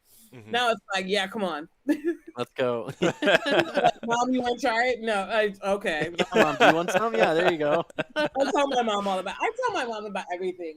Just like I feel so guilty. I feel guilty lying to her about it, or not even that I lie. I like hide the truth. Like I bought a camera this week, and I was like, oh, I shouldn't tell her I bought a camera. But it's also like, oh, I'm excited because I bought a camera. Yeah. Do you have too many cameras? Is that reason why you're hiding it, or what's far too many cameras? Yeah. I'm trying to think now how many cameras. Well, the largest selection of cameras are my Polaroid cameras. So I might have I'm going to go on a wild, like, just guess and say 10 different Polaroid cameras. Wow. And all of them work. I just don't use all of them. Yeah. Because they all they're various ages, and the ones from like the 70s, maybe the 60s, all the way until now, I can find film for them. The ones, and then there are certain land Polaroid cameras that just don't have film for them, so they're basically like obsolete cameras. They're just there for props. Yeah, for sure. They're cool. They're Nice just cool. Yeah, they're just there to look cool. And then I have two medium formats, which are like the square images that I have. About 5 35mm, and then including the one I just bought, and then one very large camera, which is my 4x5. Yeah. And I think that's it. I'm trying to read. I'm sure you're forgetting some. I have one of these like 110 cameras that are like long and skinny. Ooh. And it was like from the 80s. I used my mom's, and then I found one, and now I'm looking for film for it so I can take pictures with it. Oh, for sure. Yeah, and then I have I used to have a lot of plastic cameras, like those lomography. You remember lomography? Oh yeah, I have one of those. I think somewhere. Yeah, I had a Holga once. I had like 2 Holgas, but those like just throw them out. They're the crappiest cameras, and but in a cool way, Sure. kind of. Yeah. So And for those yeah. for those of you that don't know who Tiffany is a photographer, and You don't know now. Now you do. I'm just a hobbyist. And we're Yeah. feeling the weight of why you don't want to tell mom. We're feeling Yeah. like, oh, okay, now we get it. Yeah, we get it. And on top of everything else, they get more expensive as time goes on. But Right. not only are you a photographer, also like you're an artist. You're an artist in this broad sense of term, and you are a part of the travel agency. And one of the things that's like really exciting is now I think the next Two Black Artists in Conversation that we do will be more of that show with the travel agency than you did before the travel agency. So we're like reaching this like threshold point where Two Black Artists in Conversation is like now as like going beyond what you were doing in the beginning. Because you did 3, and you did 3 before we started working together, right? I'm trying to remember. Yeah, 3 if you want to include the Paul one. Which I think you should, because like despite me not liking it as much, everyone in the world in my world at least loves it. So, and it's gotten a lot of views. It's gotten the most views out of all of my shows, especially on the travel agency. It's gotten the most. Yeah. This is Paul Sepoya, correct? Oh yeah, sorry, Paul and Poggy Sepoya. 3 name, he's awesome. Oh, 3. Yes, for sure. I know him. Yeah. Wonderful. We got Harvard. We got Paul. Okay. What? Yeah, Tiffany's blowing up. That's fine. I've got a show in Italy. Yeah, but I don't even know if we ever talked about it. So we met at GCAD, and then we just like wanted to talk because I wanted to have you on Art Brunch, and then you were like interested in what we were doing, kind of like the larger scope of what the travel agency is. But what made you even start these conversations, like with Lola and with Paul, and the other person's name was Aaron? Aaron, yeah. So what made you even begin wanting to do that? I was just fascinated with other people, actually. I'm extremely nosy, so I'm like, and I'm really inquisitive about other people's practice. And during quarantine, like the first part of quarantine, I was doing what everyone else was watching, YouTube, Netflix, Hulu, catching up on those. And then once I got caught up all on my Netflix and on my HBO Max and watched Sex and the City again, it was time. I did too. I watched it for the first time, actually. But anyway, the first time, like I watched it again. Like I think this is my 3rd go around, Gotcha. and I had reasons beyond me. I watched it again, and then I was like, it'd be really cool if I watched some photography bloggers, and it turns out that almost all of them are white. No offense. No, I'm just kidding. All offense. Yes. No, it's just the truth. It's not even offensive. We'll take all that white smoke. Yeah. Yeah. The truth can't be mean. Yeah. The truth can't be mean. That's true. No, so there's a lot, and they're really good. Don't get me wrong. They're really good at their field, and they take really good photos. They're not the kind that I take, but that's no hate on that. And I just realized that there's no girls doing this. And the girls that are doing this, they mostly have like how-to vlogs, like, this is how we photograph models, and this is how you pose a model who isn't a model, how to pose as a person that's not a model. And I said, what's not here? People interviewing other photographers. And other Black photographers, no doubt. Like, so I'm always like, I've got to include it, kind of like just because there wasn't anything out there, and I was really fascinated. So I asked Lola, who is Lola Akbara, who's actually a multidisciplinary artist. So she had just graduated during pandemic. So she I think she was also like pretty in a good space to talk about her artwork anyway. Yeah, WashU MFA. Yeah, sorry, WashU MFA. You know. Good to know. We just live in this world. Yeah, I just live in this world. Yeah. her work is up right now in the private WashU MFA gallery that is the Kemper Art Museum. Hopefully they can find some space to open that up to the public. Oh, hold on. Hello. That's a Kemper right there. Hello. Yeah. Yes. Just want to update. Right there. That's Kemper. Oh, hello, hold on. No, this is the dean of the school. Yeah. I gotta talk to. Oh, Anyway. Carmen. What's up? You know what's funny about this? Side note, I sold Carmen a pair of white Ray-Ban sunglasses. Oh, yeah? 'Cause I used to work at Lens Crafters before Oh. I decided that all jobs other than photography and hosting shows were sucky. Or That just not sounds- my bag, because I just can't do another job like that. It's just not me. No. Anyway, so We're grown now. We're grown now. We Yeah. make money off our art. Yes, exactly. We're grown. I'm 40. I didn't need to work at Lens Crafters. Well, I don't need to, but there are other people who love it. But Yeah. anyway, so I saw him there. He's like, "Oh, Tiffany, what kind of glasses?" Oh, you look amazing in these white Ray-Bans. And I'm like, you know, whatever. But the whole idea was to sell glasses, so you know, you have to beef them up a little bit. I think that's on brand for Carmen. I think the white Ray-Bans, you know, is a good choice. Well, it's on par for a photographer. You're using your eye all the time, so you might as well have your eyes looking cool. Yeah. You know, you gotta. He's not a photographer. He's a printmaker. Yeah, is it- Oh well, you as the salesperson, exactly. yeah. Like, yeah, it's a good use for that space. But yeah, Yes. and we got into this conversation about how I used to go to WashU and had to leave because I was sick and blah blah blah. And he was like, "Oh, that's interesting." And then like, yeah, I think it was just like we were just talking about it, and now he's like the dean of it, and I was like, "Wow, that went fast," because it was Very only cool. about 15 years.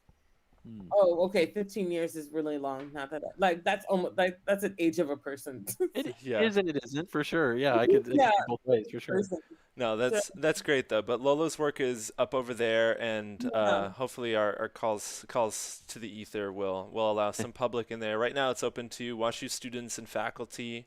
And I think they're trying to be really safe. And I've worked at the Kemper Museum as a preparator, and I understand that that it's difficult over there for them. But the show looks great, and Lolo's work looks amazing in that. So checking that out virtually is good. And Lola's in Chicago now. She's in Chicago, so I think she just went back home. She was living between. Oh, and your conversation, she was talking about living between those spaces, and I think she had just got done with her solo at Kransberg too when y'all were talking. It was. I think it was her. She was 2 weeks out from ending it. Like it was almost. Oh, okay. Over. Yeah. Like, it was like, well, I guess it was in the middle of it, because the Kransberg wasn't open that long, because they had done really something awesome, and they were offering shows to seniors, graduating art students. Okay. Who didn't have a solo show, who never had their show. Right, because Lola would have Yeah, graduated. Really cool. The work that's up right now at MFA was class of It 2020. should have been 2020. Yeah. Yeah. So then class of 2021 is finishing in the next couple of weeks. Oh my God, we've done already? Oh my goodness. Summer's right here. It's right around the corner. You're right. So you just asked her if she wanted to do it, and then you enjoyed it. Yeah. Oh, it was so much fun. It was just like, two girls talking. We like our work, each other's work.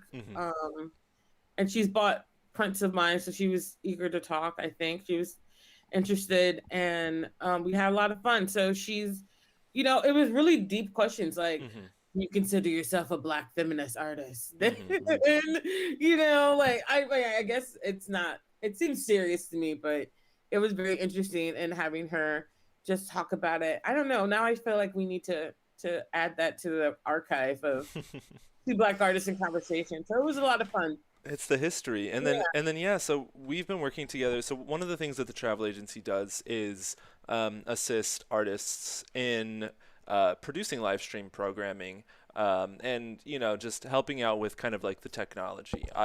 I've been worked to the bone from time to time with figuring out this technology and how to make everything work and function.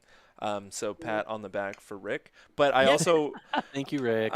I also recognize that, like, I've already done it. So Yeah. I think that it's like really counterintuitive to artists who are already overwhelmed with the amount of work and the different hats that they wear to also be required to, or, have the responsibility of figuring out all of this live stream stuff too. Yeah. Yeah. So we kind of came together in that moment after the first three where, I was able to explain like the value of being live and the value of doing this in a public space and having interaction with the chat and being able to answer questions.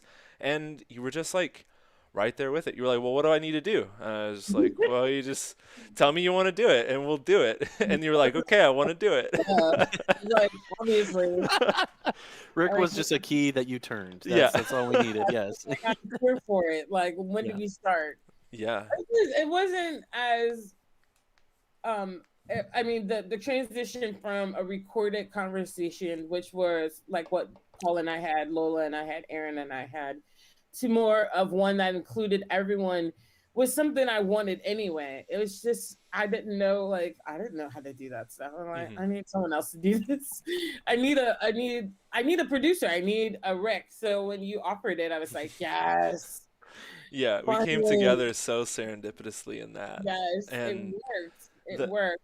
The talks have been awesome so far, and you were saying that like some of the stuff with Lola was serious, but I think one of the things that is admirable about you and that comes through in your show is that like the talks have some of these serious tones, but then they also have like these joyous moments, which is something that I think you come back to in your work a lot. It's like not trying to deny joy. Yes, right. I know, but I feel like during quarantine, come on, like we need joy in our life. Like there has to be room for less stress. I don't know if everyone felt that way. I know the first part of quarantine happened, I was really like stressed out. And then at a certain moment, I was like, it's gonna happen. It's okay. It'll work out. Like, I mean, I had a roof over my head and my mom and my roommate were healthy and no one in my family really was hurt. So, I mean, we had money, we had food, we had toilet paper. Like, it worked out. Like, we were I forgot about that part. I forgot about that whole thing. Yeah. Like, every time we wanted to, like, we went to Target and we went late enough in the day where we didn't have to wait in line because there were always these like lines down the length of Hampton for the Target. Oh yeah. And there was no toilet paper left, but we always managed to find a roll here and there, and then, but like there's got to be joy in something, because like, what does my mom say? It's like you have to laugh to stop yourself from crying. You know? Like you can't just dwell in the sadness all the time, and it's very easy to do that. It's very easy to do that, but I think when you can kind of go, well, I haven't hit rock bottom, or like at least I have an umbrella to cover me from all this rain, so to speak, and stuff. It's okay. And I think Black joy is something that is not really seen a lot of. Like, I don't know, maybe it's me, but I don't feel like people see that enough in artwork. Maybe on television, I think of like TV shows and whatnot, but but also like there's a difference between Black joy on NBC and like Black joy between Black people. Like when the show is your show, and when the camera is like your camera, like it's not being commoditized for other uses. Like, I'm not trying to make money off your show. I'm trying to get money for your show, not make money off your show. I know. Well, and that's what I really appreciate about it. Like, I think when we met at, oh my God, was that a year ago? Was that last year? It was at the end of GCAT season. Yeah, it was at the end. So before winter. Yeah, before winter. I remember because it was a little cold, but not like extremely cold. Well, for me. Anyway, so we had met then, and like you were saying Tiffany, and I know Tiffany. You're Tiffany. Yes, my girlfriend. You're so Tiffany. Many Tiffany's. And me as a Tiffany, I was her customer. She was my barista at Blueprint Coffee, and then she left to pursue other things. And then that's where you two met, I think. Yeah, we met at Blueprint. I didn't know that. That's hysterical. Like, everyone meets at Blueprints. The cafes are like the love of everything. That's where everyone finds love. It's like cafes and bars. Yeah, wow. Yeah, Kevin Reddy has a lien on our relationship. Yeah, exactly. He's in on that deal. He got them royalties. He's in on it. He's been matchmaking ever since. Yes. No, and it was just like, knowing that, and then starting the Patreon, and earning the support of patrons, and Rick supports me as well as a patron, which is kind of cool. And I mean, it's very cool, but it's also like even cooler that I have a show that like supports, the concept of two Black artists having a conversation. I think the only thing that made me sad about it, if anything made me sad about it, was that we only included photographers at first. Like the first couple of people I talked to were almost all, I mean, even Lola was basically a photographer. So as a photographer was talking to other photographers, which is what it originally started as.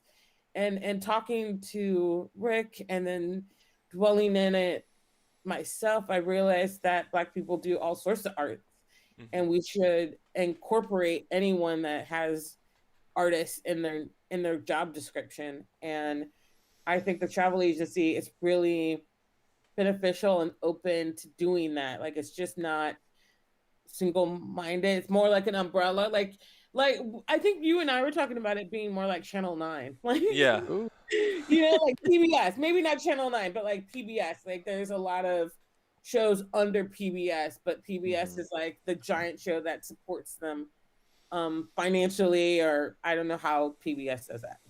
Yeah. I don't know how it supported works. Viewers like you. Yeah. Thank you. Yeah. Like, that's how they do it. Shout out to the audience. If you'd like to support the travel agency, you can follow this link that I'm going to put in the chat here and get on our Patreon. And our Patreon supports artist programming. Also, you get a pencil. Yeah. But yeah, I think that like and we were talking with Kalai about this earlier, is that like it doesn't just have to be one thing. And if it's one thing, it actually should be pointing us to an issue. It should be pointing us to like how the thing is that we're doing is wrong or imbalanced. So we've had these conversations about like going beyond the photographer, and I think we did that like pretty much immediately. With Hevia and with because Hevia does dance and moves her body. Her body is her artwork, and at times graphic design, and then just right off the bat, right? And then with Tonina Saputo just completely into music and these other spaces, and more of a personality. Like, it went from like Lola to Aaron, who's more of a St. Louis personality, and then you go to Paul, who's like kind of nation and international, and then Hevia is back to St. Louis, and then Tonina is like big on a world scale. Sorry, I was looking for my cat. I thought I heard her. And Tonina's on a larger scale with like fans all over the world, all over the globe, especially in Spain or something. In Spain, yeah. On Spotify, she's like got a lot of followers on Spotify. It's like kind of crazy. And then next one is Saria Conway, Cineso Pro. So we should cool have fun with her. So and she's just got a new album out, so that'll be a lot of fun. Fantastic. Yeah. So now you just get people on who you want to talk to. And doesn't have to be limited, right? Yeah, no. I do connect a lot with photographers. Oh yeah. But just because I obviously gravitate towards. I mean, they find an artist, but let's face it, I'm a photographer through and through. Like, I just I don't use other things. I've tried printmaking, the photography all the way. At least in my mind. But no, printmaking is awesome, actually. Printmaking is really hard. And there's also lithography, which I do like a lot of. And it's fun to talk about that with other people. But when I get a photographer in the room, Yeah, y'all You're just cooking. yeah. It stuff happens. Like it's just magical. Like stuff just happens, and it's a lot of fun to talk about gear and everything. So. Like you and Jake on our brunch. We did. Yes. I reflected on that. I was like, oh, let's talk about gear, and then we were on another path very quickly. I just logged off. I Yeah, went Rick's like, and did my I'll come back. taxes. I'll take a bathroom break. I'll be back in a while, so. Go do my taxes. Yeah. Yeah, I'm gonna make myself a 6-course meal. I'll get back Yeah. to you. When y'all are done with gear talk. Like Oh we're my still going. I mean, camera talk is really a gear. I guess gear talk is really crazy. And what's funny, a lot of photographers, we all love talking about our cameras. Mm-hmm.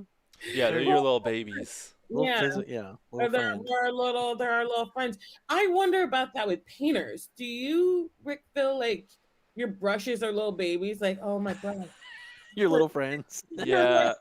Sounds Like, patronizing, but it's not. yes. Yeah, Or is it there's more of a tool? I Yeah. think that like maybe there's like a way to paint classically that can be taught, Mhm. but the way that I was taught to paint was like get these brushes and then figure Mhm. out how they work for you. So Oh. not like I mean like some of it makes sense, but like in my experience with painting, I just get 3 different sizes of each of the main types of brushes, and then Mhm. for me, I like develop like personal identities with how I can use the brush, Yeah. right? So like Yeah. the camera is the module, and maybe there's this like supposed platonic methodology of how to use a camera, but like we also know that like that's not where the creativity comes in. Like Yeah. putting it on auto isn't the creativity like all the time. Like sometimes It it is can when you be. need to just Yeah. when Whatever, Rick. Some of us like autofocus. Okay. Shut okay, up. I am not a I gearhead. know, right? Some people don't like manual focus. But say you're in a situation where you can't be switching settings and you need to just take one, you need to capture one group of images and you only get one chance to do it, then the creativity is putting it on auto, right? Of just like, I need the best shot I can get at capturing whatever this moment is. Yeah. So I think it's very similar for painting, is that like if you're trying to get into painting, like just get yourself some brushes and figure out how they make sense to you. Yeah. And then so then that's when they get all of their little identities. It's like, oh, I remember you, number 6 Filbert, when I painted this, when I had this moment with this one painting. Because sometimes painting too, like sitting with a model, is like you can get to a point in painting where you have to make the next mark properly. Yeah. You have to tell, just as you say, turn your head to the left. Like if they don't turn their head to the left, you're not going to get the shot with the light and the way that it is right in this second, or that little particle of dust that's floating in the air. Sometimes with painting, it's like, all right, like everything is so murky right now and you cannot add another layer. So like get in there and make that mark. That is stressful. Uh-huh. Oh my goodness. Like I would just die of stress. Like I just like I don't even know. Like I went to college and then you do your drawing class. I never got to painting because I was like, no, I'm not going to do that because I'm not going to stress myself out painting. But I did drawing and everyone was so much faster than me. Like the class where it's the figure drawing class and you just kind of like The gestures. The gestures. I never got that. Like I never understood what the gesture, like it would just be a line and then they're like move and I'm like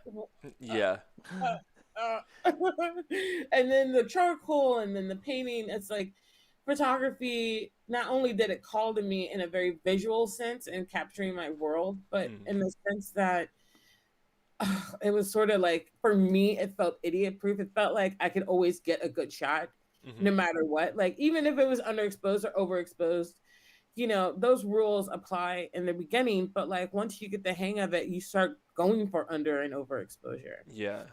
Or you make a mistake and you go with it. And you just find a way to explain it. Just figure it out. You find a way to go, I totally meant to do that. Like This artifacting in the film arose from Yes. Well, I started my double exposures as an accident because really? Wouldn't advance. And it wasn't like I hadn't done double exposures in the past. I just wasn't looking to do them again. And whenever I got my film back, it would create like the people at shows would be like, side eye. Tiffany doesn't know what she's doing, but like everyone else on the internet would be like, "Ooh, interesting. Yeah. Do more of these multiple exposures." And then I just started getting better at making them. Mm-hmm. So it used to be hard, and now I know what I'm doing. So it's a little bit different, but you painters, Purposeful accident. Yeah, exactly. you painters, man, that is some difficult stuff. Like I'm impressed. Yeah, well, I think that like painting is a more solitary experience, and for some of those reasons that you might think painting is stressful, I think photographing people is stressful. Every time I try to photograph people, I always like take a photo with their mouth open or something. Like I can't I can't like get the exactly. Like if I'm trying to like photograph something live, I can't ever like predict what the person is going to be in that next moment in enough time to advance the shutter. Right. And like, and not only can I never do it, I actually always do it at the wrong time. Like I'm amazing at making like hideous photos of people. So I could not take that stress. You just gotta make it work for you. Every photo that I take is like when you turn on your camera on your phone and it's facing towards you, not away from you. Yes, it happens to my mom all the time. It's like you almost think like, come on, you don't know how to use this. Yeah, it's the same thing. But then other people think deceptively that it's easier than they imagine it would be. Like you're saying, it's like people either have a really like, oh, I can't touch a camera, I don't know what I'm doing, I don't have that relationship, and then people like me and Jake, like for instance, we're like obsessed with these apparatus that just capture a soul, basically, as far as I'm concerned. Yeah. It's just I love cameras. Your work really exists in the world. I think that's something that always drew me to you and to your work is that like you're not always like hiding in the studio or hiding in the gallery, that like your work is like a public practice, and the double exposures that you did in the parks with your friends, like those are real moments that happen. Those are real days and real experiences. I just think that's so.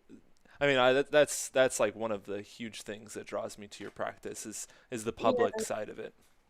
I don't like to hide. I mean, being in a dark room is fun. Don't get me wrong. When you have your, Radiohead blaring or something. Or Britney Spears. It's either or. Okay. It's a good combination. It is a good combination. Good space. Maybe just on top of each other. How about that? We'll do a mashup. There we go. Mixed CD. Well, at the time it was a mixed CD. When I was in the dark room, it was a mixed CD. For sure. It's like, oh, what else is on? Like, let's pop this in, like a little Radiohead and a little Britney Spears. Let's do it. And nothing's wrong with either one of those musical choices. Let's just get that. Oh yeah. No, that's everyone's fine with that. That's a good primer for Club Stars line, because those are heavy-handed bangers. Our resident DJ Marissa should put together a Britney Spears Radiohead collab. That would be. I'm sure there's something there. I was bumping Toxic in the car the other day because I was feeling a little toxic. I was just like, yes, I totally understand. But see, wouldn't that go well with Creep? Sure. Like, just like think of like the meaning of the songs, like. I'm toxic, you're toxic because I love you so much. I can't be with you. And then Creep, like, please be with me. Yeah, no, it's true. I mean, I wonder. I'm sure there's a mashup somewhere, and I think we should look at that. I think look into that. Little Miss Gabby in the chat says, "OMG, noted. We will totally do this." Yes, all right. It's in the works. The people that do this best are being informed. Yeah. Thank you. I really appreciate that. That was what I need. Just link it to me, and I will Spotify that. I will. Oh, there's a Creep Me Crazy mashup on YouTube. Yes. So that's yes. Okay. We'll get into that in a little bit. Okay. Well, see, man, I'm a tastemaker. Look at this. Look at that. DJ Tiffany in the mix right now. Yeah. Tiff. Coming to you on the ones and twos. Ooh, yeah.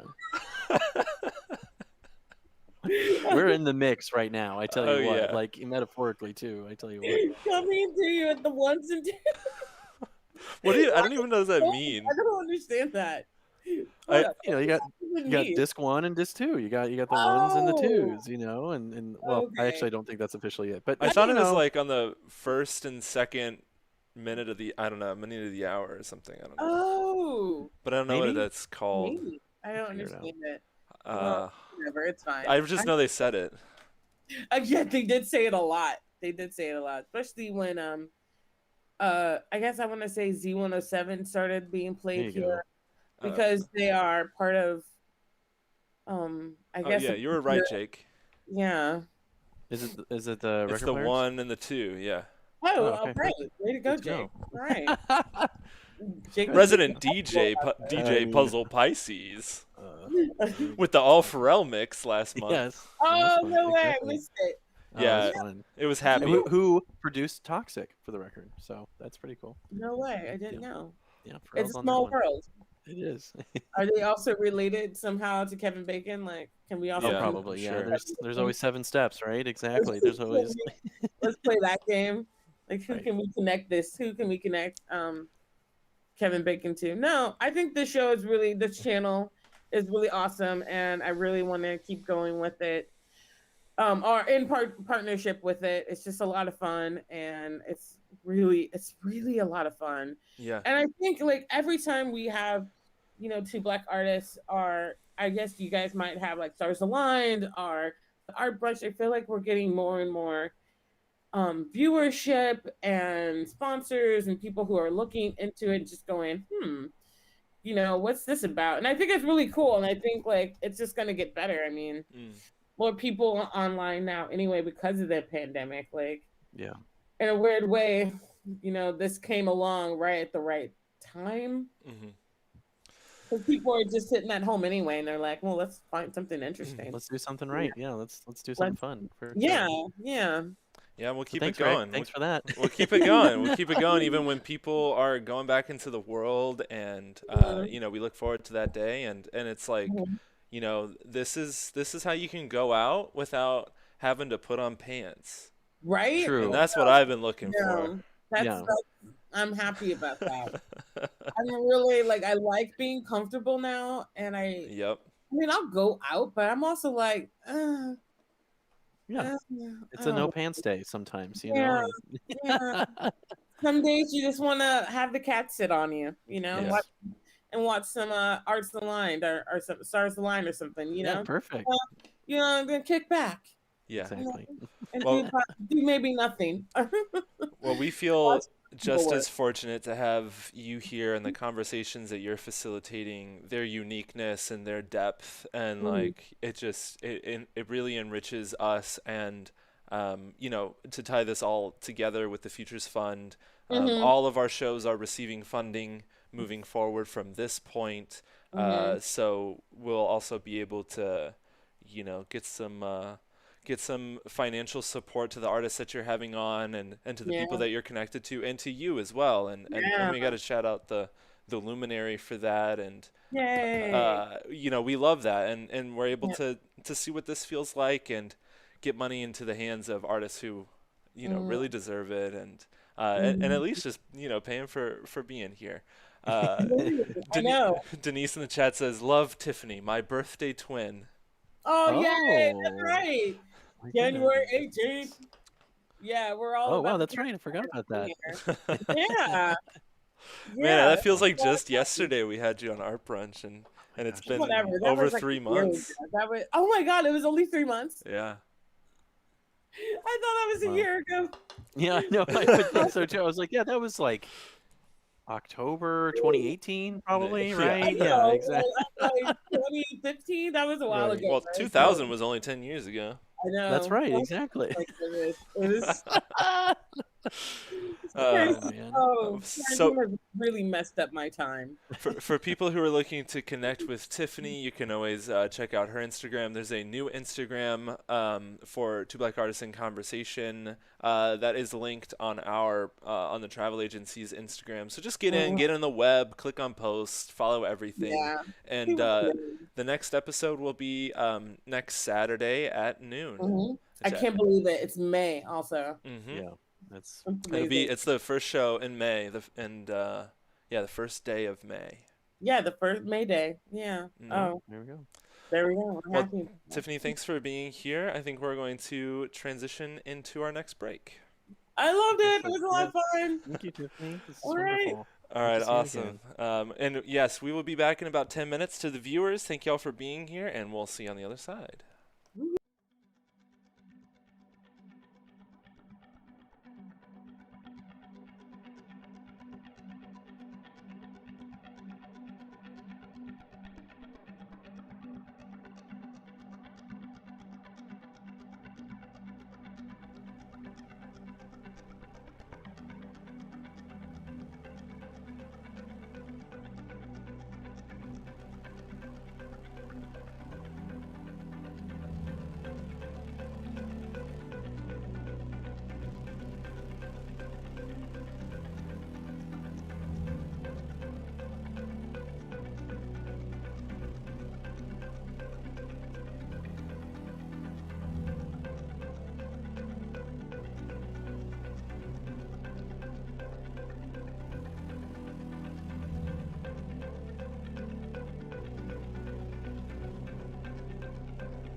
Okay. Wow. Hello. Welcome. Hello. We're back. The timer's more of a suggestion.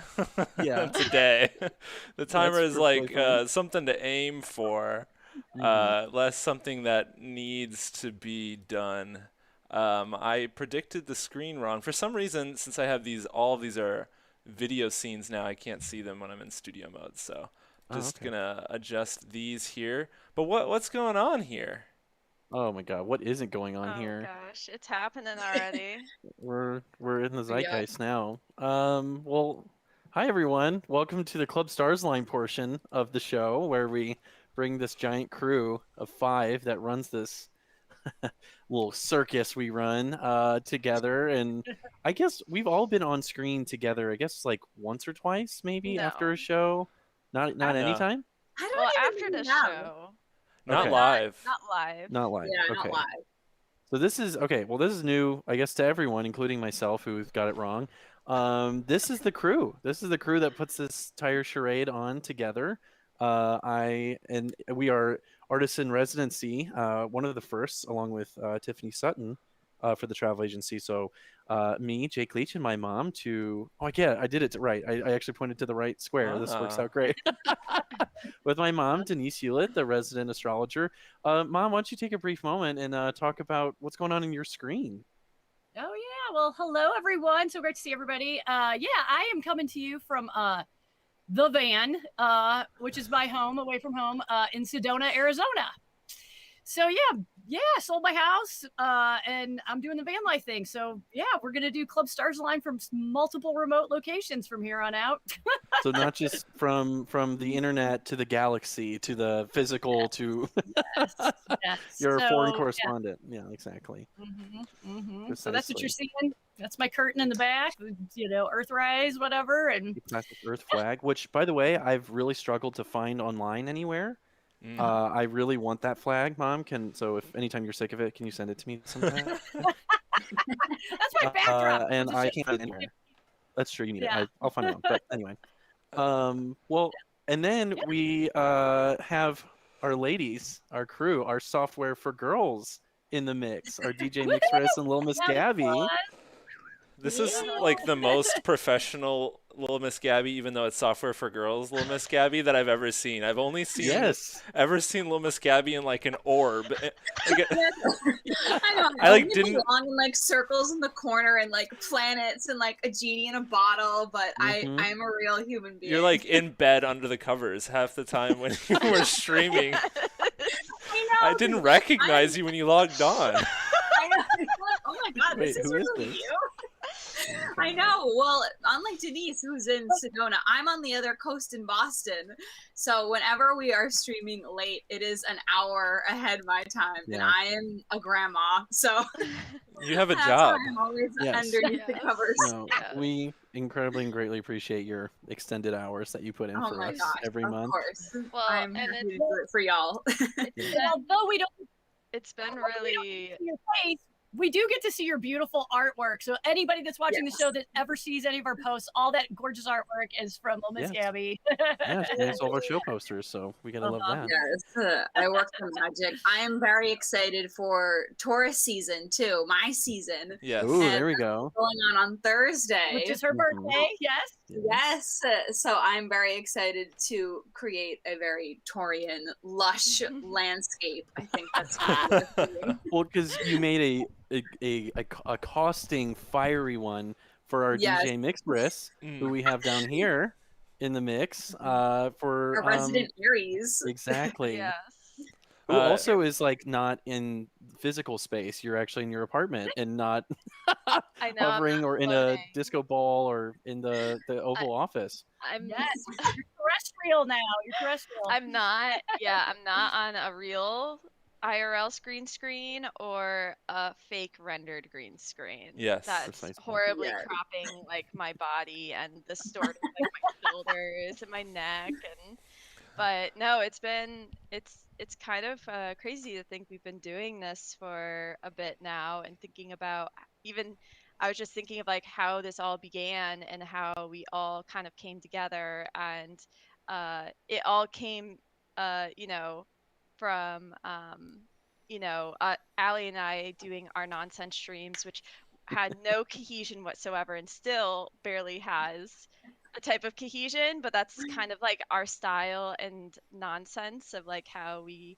kind of just like go about how we do our thing. And it was just amazing of like how I, with the help of Allie, frequently scourge through SoundCloud for remixes and combine the like least unlikely songs you'd ever imagine together.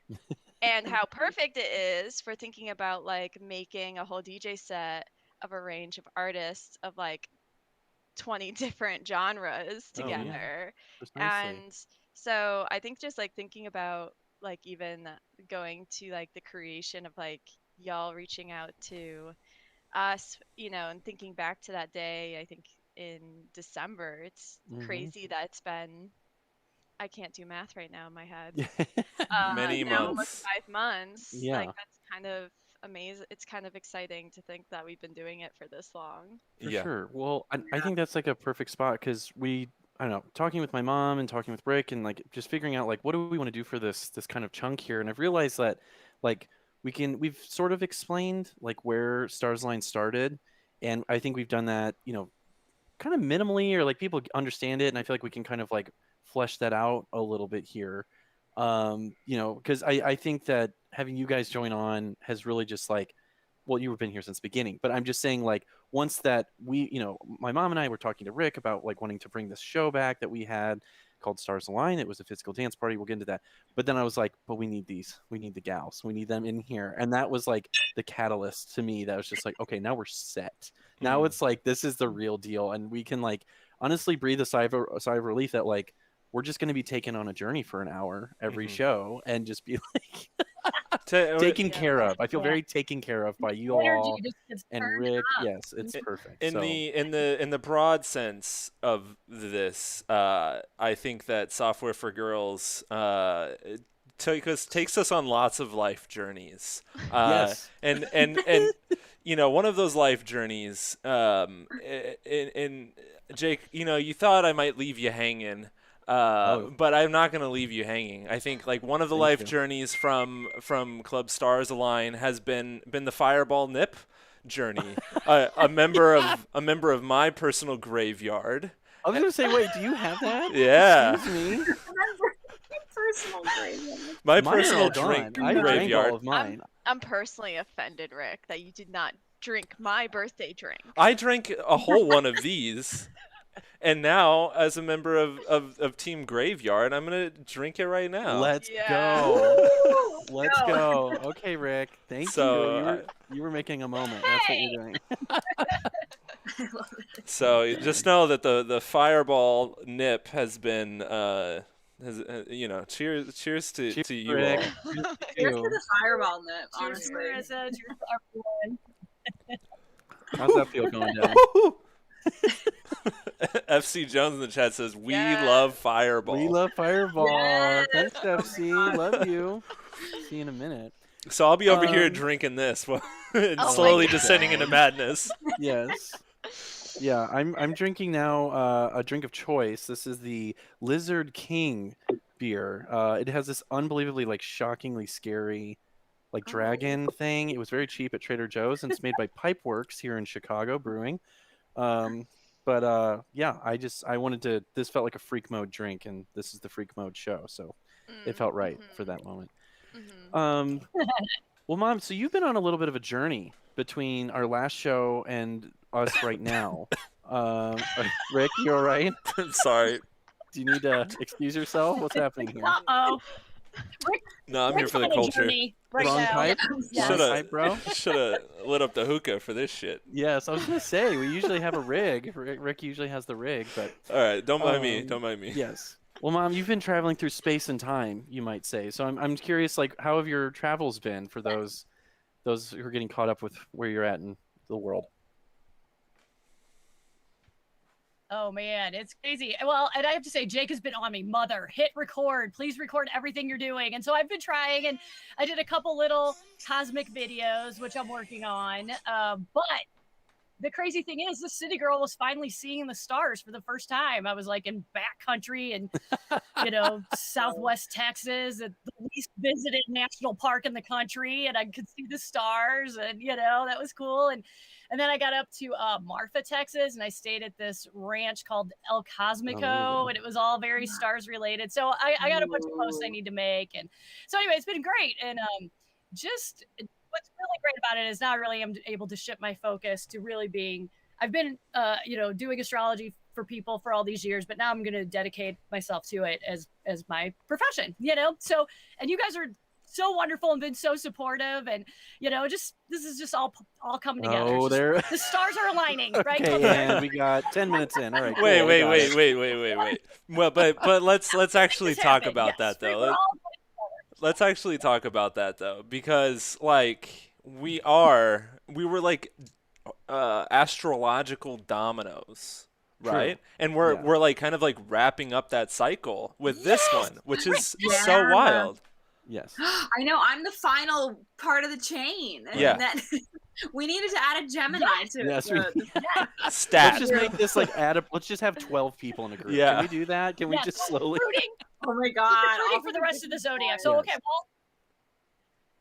well, I'll explain. So we started in the new year, right? And I'm a Capricorn, you know what I mean? And, of course, our wizard behind the curtain, Rick, is an Aquarius, and Jake's a Pisces, Marissa's an Aries, and Allie's a Taurus. And we just like had this moment where we're like, wait a minute, that's all in a row. We literally have, all the elements, literally all fire, air, water, and earth, you know what I mean? Combined to, all of our talents, our natural abilities are just like the perfect combination. And it's just been, Well, and having two earth signs, really grounds us. Mm-hmm. And we're bookends. We bookend it. Yeah, we're the bookends. Yeah.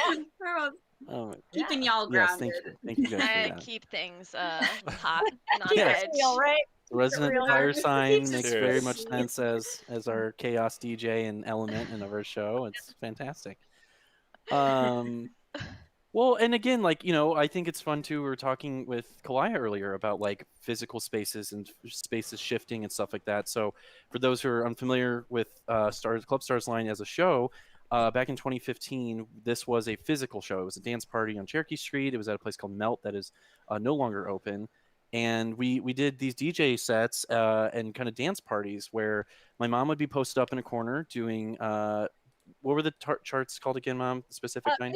Quick little solar return readings. Solar We just say, return where's charts. the energy this year for you? Just quick ones. Right. Mm-hmm. So they were like 5-10 minute sessions. Every time you walked into the door, you got a little name tag and said, my sign is, and people would write their sign so you could kind of like interact with each other. It was always $5. Every show was based on each sign. But if you were that sign, you got in for free. So that was like extremely fun.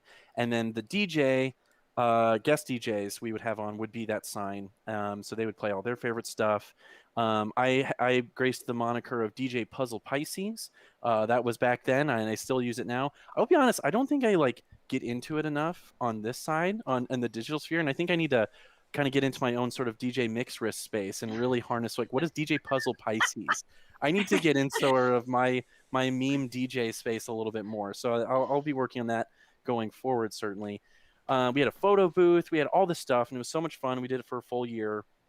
And when that ended, there was 5 years between that time, or well, I guess now 6 basically. And like my mom and I just were always like, oh, well, it needs to come back somehow. And this is clearly pre-COVID. But, again, I say this all the time, and I sound like such a dad. You want to talk about dad? It's like with crisis comes opportunity.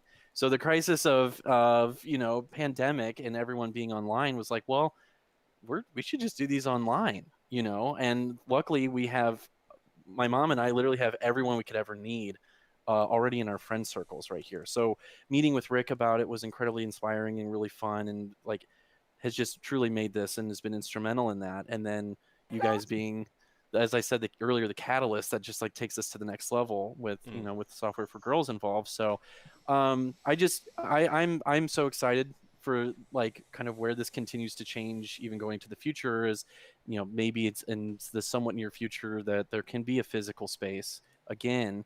Because Mom, I think you and I talked about wanting to. You were in California when we were kind of rehashing this again, and like I think we talked about wanting to do a music festival at some point, like It's like the making a Stars natural Align music festival.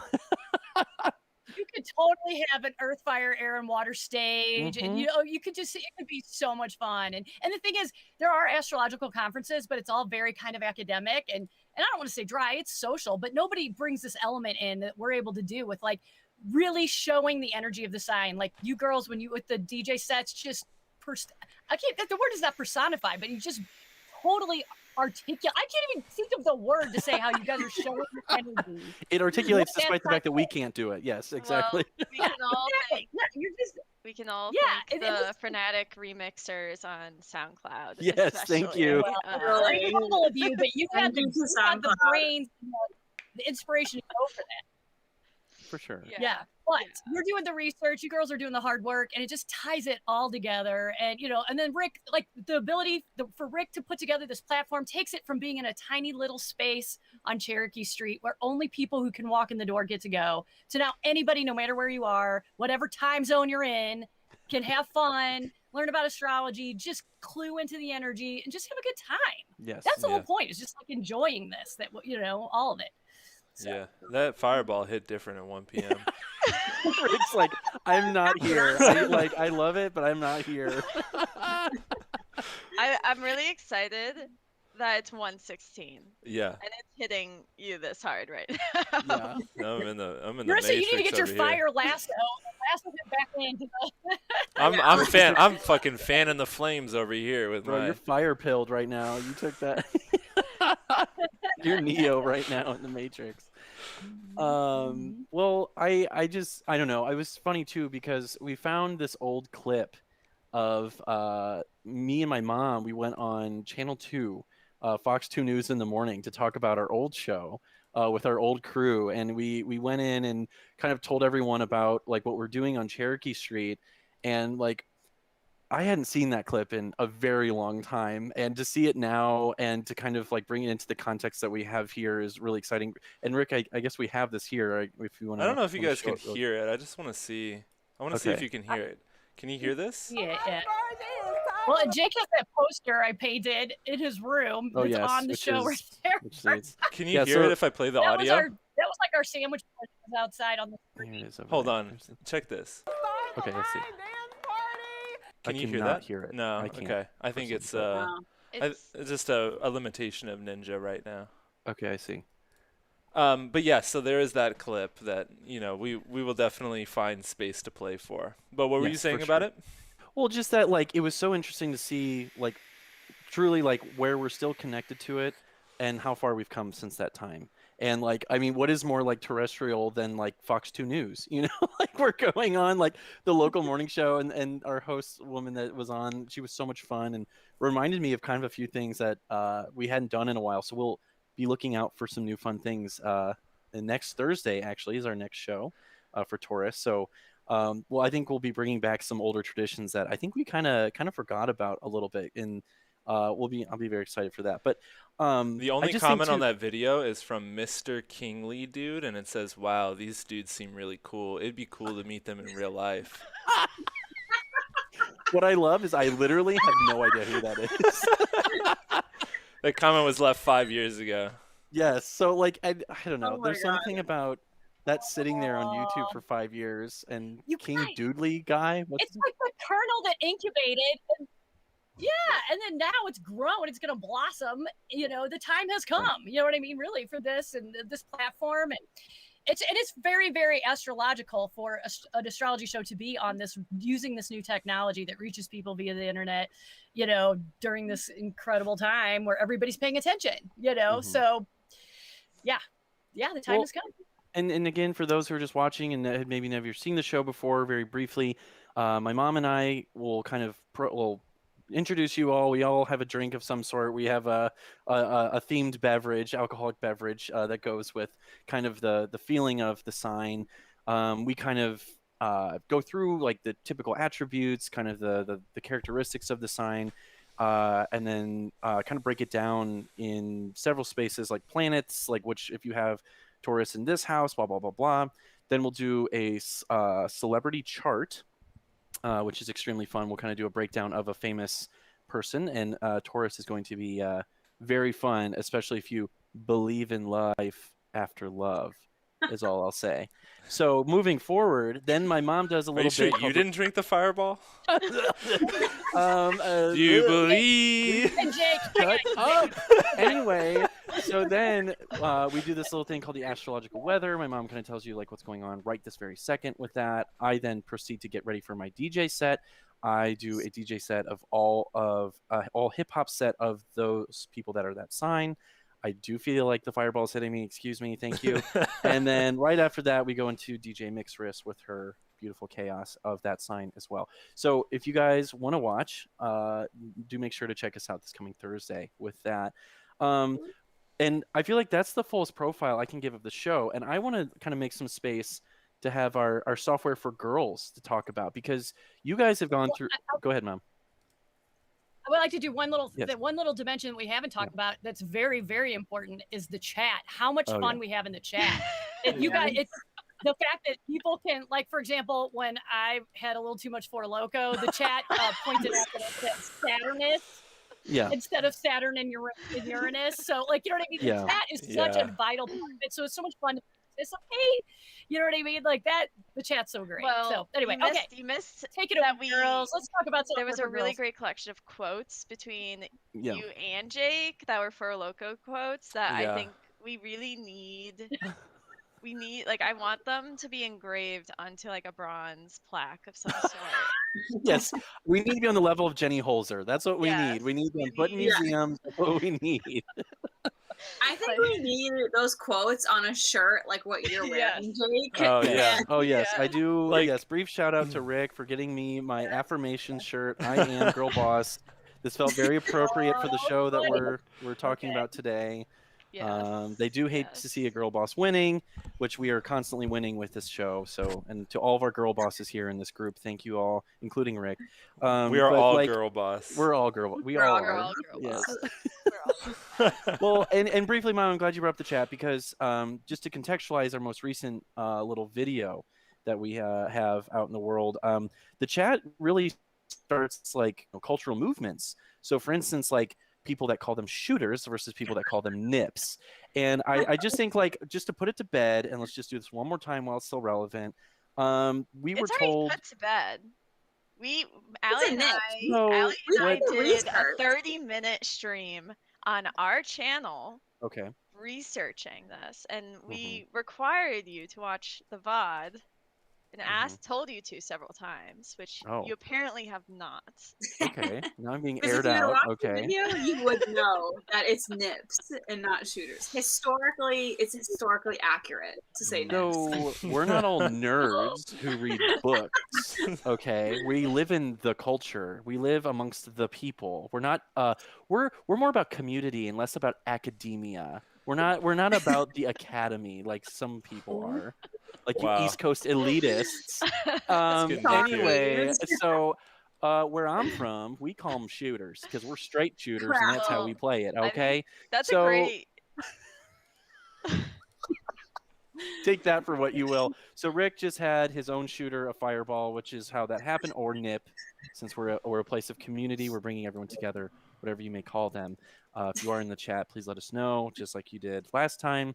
I'm sure there'll be more future debates on what we call various alcoholic beverages. At least that's my favorite part, is just arguing with my friends. So, so speaking of arguing with friends, our friends here of Software for Girls, I just want to give you guys a shout out and a plug because you guys have, I would say, very recently gone through a sort of change, a template, a name change. I mean, so much even the fabric of it is different. So I just wanted to leave space here for y'all to chat about what's going on. Yeah, I thought you were gonna segue us from the East Coast elitists and be like, okay, now take it on. Well, I mean, take it away. I'm glad to keep you on your toes. Nothing else. There we go. Yes. So for the East Coast elitists. Well, I guess like to start from like the conception. The conception of Software for Girls. Our original name was Boogie for. Oh my gosh. I can't Boogie even. Nights of Quarantine. Boogie Nights of. I almost said. Where's your Boogie. fireball shot? Is that just off forgotten. screen over there? I almost said Mine Boogie for is- girls. Boogie for girls. Boogie I for almost girls. said Boogie for We like Okay, that. that's girls. definitely a name that we had thought of though. Like during us trying to transition from Boogie Nights to something else, like we had so many different names that were in combination with each other. Yes. But ultimately, I think that once we played Barbie Super Sports on stream That'll and do it. saw that the opening, their like tagline was software for girls, that was like the moment we were like, this is it. Like this is who we want to kind of be, is not just a stream where we can dance and have these parties and talk about, SoundCloud and different remixes and like music from a cultural perspective too, but expand everything into more of like internet culture and like meminess and just like what we find ridiculous and amazing. Yeah, and like it's really interesting thinking about the conception of Boogie Nights was really similar to Club Stars Align on the basis though like we started it in a digital space and it was not astrology related. It was like whatever themes we decided to concoct, which our inaugural was Disco Inferno with a 50 Cent face overlaid over a disco floor with tons of flames everywhere. That feels Yes. Which And we feels were eating still. spicy food, and we Oh my God. So that was the other part. We were like, Yeah. everybody bring spicy food to the party. Yeah.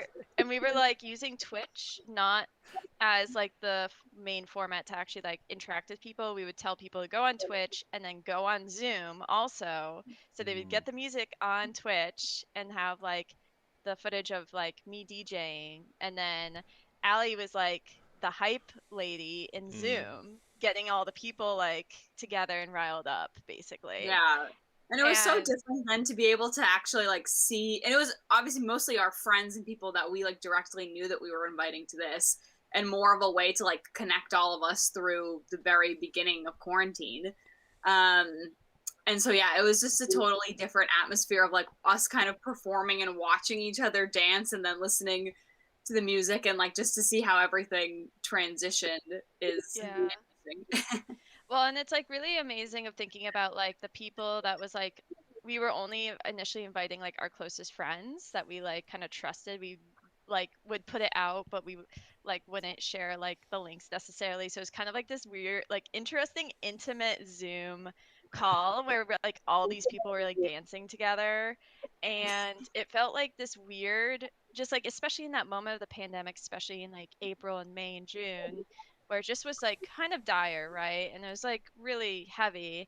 And it's funny thinking like most of the people that we were all congregating together, we were like, we're all art people. We all like work at art museums or practicing artists, and like kind of thinking back at least to the conversation that you were having, Jake, with thinking about the Luminary and like the basement, right? Which I wasn't around for that.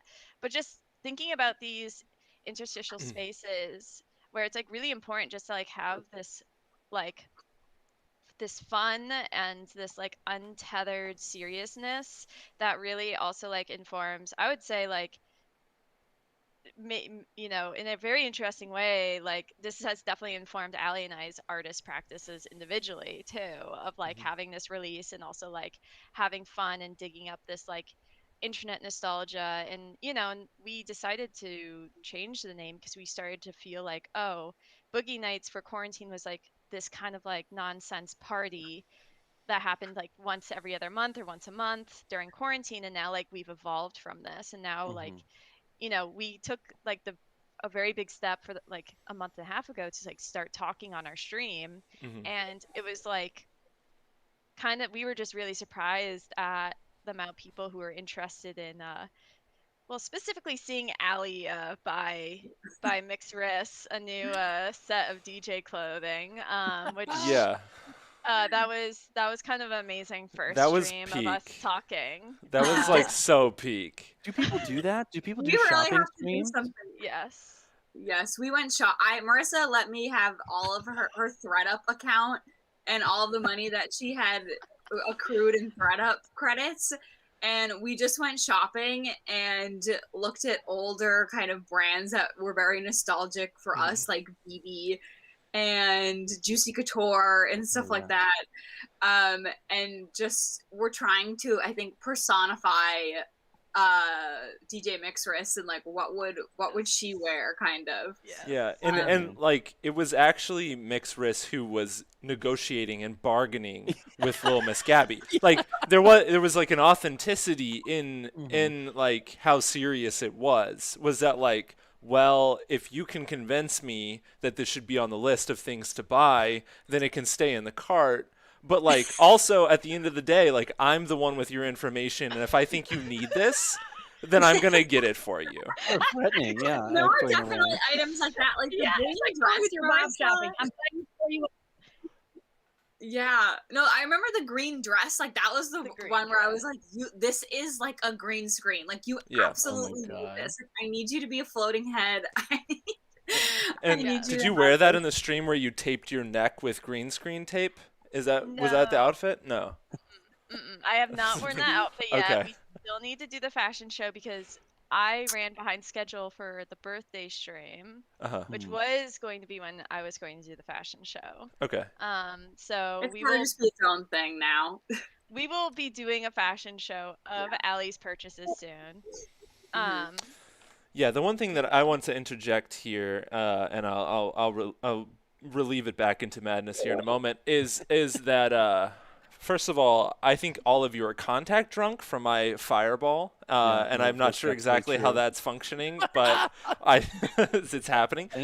Second of all, like I actually do see kind of what you're saying in that like now with Club Stars Align has like also kind of created like a space for DJ Mixress that can like exist there when it needs to and doesn't have to be like the main kind of like storyline of what like Software for Girls is. So something that I think is like really powerful that Club Stars Align has offered to you as a DJ is like that doesn't have to be like your whole identity, that like Mixress can step into this other space also to do the SoundCloud stuff. And I'm not sure like, but what I'm feeling right now is that that's also important for taking and making Software for Girls into something that goes beyond like the fun of boogie nights or just kind of like the topical nature of it. I would say one of the biggest things, and Allie can attest to this, is our boogie night streams were averagely 3 to 4 hours long of absolute the same level as what I bring for the hour That's true. of Club Stars Align, and was not. It's a very specific level of digestion for a specific level of people, and so it's interesting of like this is like digestible crazy Mixress, I would say, in 1 hour. I think also with Club Stars Line too, it like gives us the opportunity to be slightly more thematic than we maybe tend to be. Or I feel like, you know, in other streams we did have a theme or there was an organization that we were raising money for and could kind of theme the music and the artists and the feel of everything kind of around that. But I think Club Stars Line gives us a really narrow and like really focused kind of vision for what we need to create. And yeah, I think that's been fun for me to kind of design for too, of being like, okay, I have this specific sort of theme and like concepts that we need to work on. Like how can we make that kind of come to life, but also be as much of that sign as we can make it. Well, and the interesting thing that in talking, I don't know how I completely missed out on this, is like we're like we want to have fun, but we want to feel like we're generating something from having fun. So all of our past boogie night streams was always raising money for a cause, and we raised, I can't remember the exact number, but about over $600 of all of our streams. And and we haven't done we're planning on doing boogie night streams again for raising money for specific causes again in the future. It's just my work schedule and life have been a little bit crazy. So it's been really nice. At least I feel like Club Stars Align has allowed us to like kind of take a hiatus from Boogie Nights and be able to like have be part of a program that's a little bit more manageable of size than what Boogie Nights was for what we were doing. But and also to formally present our last birthday stream, my birthday stream, I decided I wanted all the money that was donated to go to all the streamers who helped us along the way to get here. And y'all are one of them. So you are getting it's only a little bit, but hey, a little bit is better than nothing. Oh, That's So, beautiful. so Oh, yeah, thank you. you'll be getting some. We can talk about how to share. Yeah, we'll talk Yeah. about it later. Wow. Okay. Thank you. Yeah, Yeah, we Thanks, you wanted to guys. pay it back to you all for, I think giving us this platform as well, too, and like I think really bringing us into the kind of Twitch sphere. Like we had done, obviously work on it before, but I think this has really like immersed us kind of in everything, especially for me, who I'm like was not super familiar with all of this prior. So to kind of give us that platform and help us throughout all of the technical kind of thing is we really appreciate that. Oh, awesome. Of Yeah. course. I mean, we're just boomers on the internet too. We're all, yeah. We're No, not I mean, XQC or anything, but we're not moist critical up Yeah. in here, This critical is not moist, let me tell you.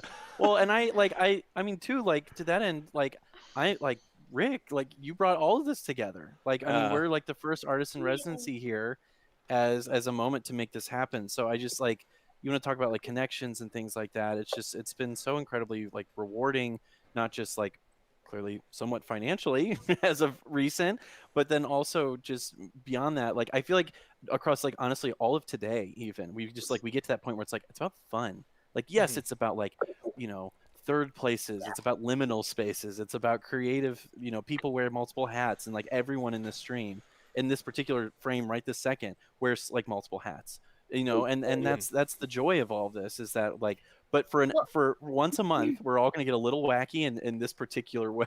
So it's been really fun to kind of like harness our energy together as a crew. Yeah, Mom, go ahead. Well, and to that point, I would say two themes about having an outlet for all of our creativity, that's just not like the typical outlet, and also access to people who like what we're talking about. Like, I just want to give a nod to you guys on the Software for Girls. The first time I saw you guys with the Barbie what was it, roller skating or I don't even know what it was. I watched Snowboarding. Super Super sports, roller skating and snowboarding. I just had this moment. I mean, you guys are bringing like just talking about culture and just almost historically and all this other stuff. It just took me straight back to this other place in time, and it was just so fun. And so I'm saying is that like creativity stimulates other creativity, and watching you guys evolve with Boogie Nights Record into Software for Girls. That's what I'm saying. Who knows where this connection and this outlet for our creativity is just going to grow? Like it just feeds it. So well, for sure. And like, I mean, frankly, like, Mom, we're talking about summer, or Jesus, summer. I got a text that someone just said this summer, and I looked at it at the same time. Lay off the fireball, bro. Ooh, this summer, how about that? Going forward, astrology and like access to astrology, and like clearly it's part of the zeitgeist. Mom, you were way ahead of it, and we had our dance party way ahead of everyone, just so you know. So, no big deal, tooting horns here. But like this idea of like astrology seems like this big scary thing to try to get into, and like I think a lot of people feel like it's maybe like, I hate to say woo woo, as people say, or too new agey, or it seems like something that like just something that's they don't have access to. Like, Mom, I'm extremely excited to see where like you personally go, like with your own account of in not just like Instagram, but like YouTube, and like this being one of a many-legged table of getting people to get into astrology from this place of not like it's I think it's been funny too, like when we have art brunch, we've had these little like astrological nooks where we talk about it, and like some people squirm, some people don't like it, and that's perfectly fine. They don't have to like it, but like I think understanding astrology in the way that you understand it, Mom, I think has been really exciting to be our kind of basis for where we're going with this, because we're not just following the zeitgeist. Because I mean, how long have you been doing astrology? Like, how long have you been studying astrology? pretty much since 2002. That's like when I took it So- seriously and started getting books and going to groups and Yeah. it's been years in It's the been making. a hot minute, and let's just say It's a all language, you co-star people out there, you've been in there since finally- the app came out. So just kidding. Co-star is beautiful and good. we love co-star. It's all We love co-star. entertainment. Very importantly, also, Vin Diesel's Yeah, mom is an Well, I astrologer. just want to go back to you said the word account. Yes. Go Very ahead. briefly. Well, Yes, and Sylvester Stallone's mother, Ah, really? see, that's what So- you got to live up to, Jake. Vin Diesel's mom. Vin Diesel's Fucking mom shave is your an head right astrologer. now, Oh my bro. gosh. Sylvester Stallone's Rick? mom is an astrologer, and Jake Leach's mom is an astrologer. So Rambo's mom is I'm an adding myself to astrologer. the pantheon whether I deserve to be there or not. So I don't really care. We Oh, can I tell you guys, speaking of Squirm, I was watching the Vin Diesel interview where Jimmy Kimmel is like giving him shit about his mom being an astrologer, and he did so good. He stepped up and he explained it so perfectly. And I just feel like that's the thing is about it's not an elite thing. It's a language. And the more all of us start talking this language, we talk it every day. And everything we say and everything we do, those themes are there and those patterns. And so I think it's just fun that we're going to give people access in this like non-academic way, like you mentioned, Jake, just fun and feel the energy of this. And we're all part of it. And whether we even realize what's happening, we're all connecting, whatever, together. Our stars are all aligning there it is together. again. whether we All know it right. or not, so. FC Jones in the Sorry, chat. It was there. FC Jones in the chat says, "Respect the Diesel." Respect to the Diesel. That's right. Vin and I was Vin's just mother. gonna call out Rick for bringing up Vin Diesel 20 minutes early before the. I'm We a got little transition something man. cooking up. Yeah, I'm a well, that'll transition be in our. man. Yeah, we got precisely. Yeah, so I think this is the point where I respond to It's a these surprise. things and say that I think I always try to find new and different ways to say this because like the money that the travel agency has received through the Futures Fund of the Luminary isn't money that I've received. I am like a caretaker for those funds, but like the vast majority of those funds are going to people other than me and going to things other than what I'm supporting. And like I think that like the project that you all are engaged in, I think it's really exciting. I think Marissa put it this way, that Boogie Nights or Suffer for Girls has received like 1/8 of this funding through like the regranting initiative of the Andy Warhol Foundation, sponsored and supported by the Luminary Arts Foundation here in St. Louis. And like we just have to understand that like this is a really awesome, cool part of Andy Warhol's legacy that we're all living in. And Thanks, Andy. Also to note, I think we Allie, and I'm gonna spoil it because it's a little late now. I really wanted to take your post and like cut it into an eighth of a fraction, like a pie, and make our announcement, which we will. We'll make an announcement now. Yeah. Like, that's gonna be our announcement. We're gonna take your post and like make it a pie and like cut it into 1/8 and be Great.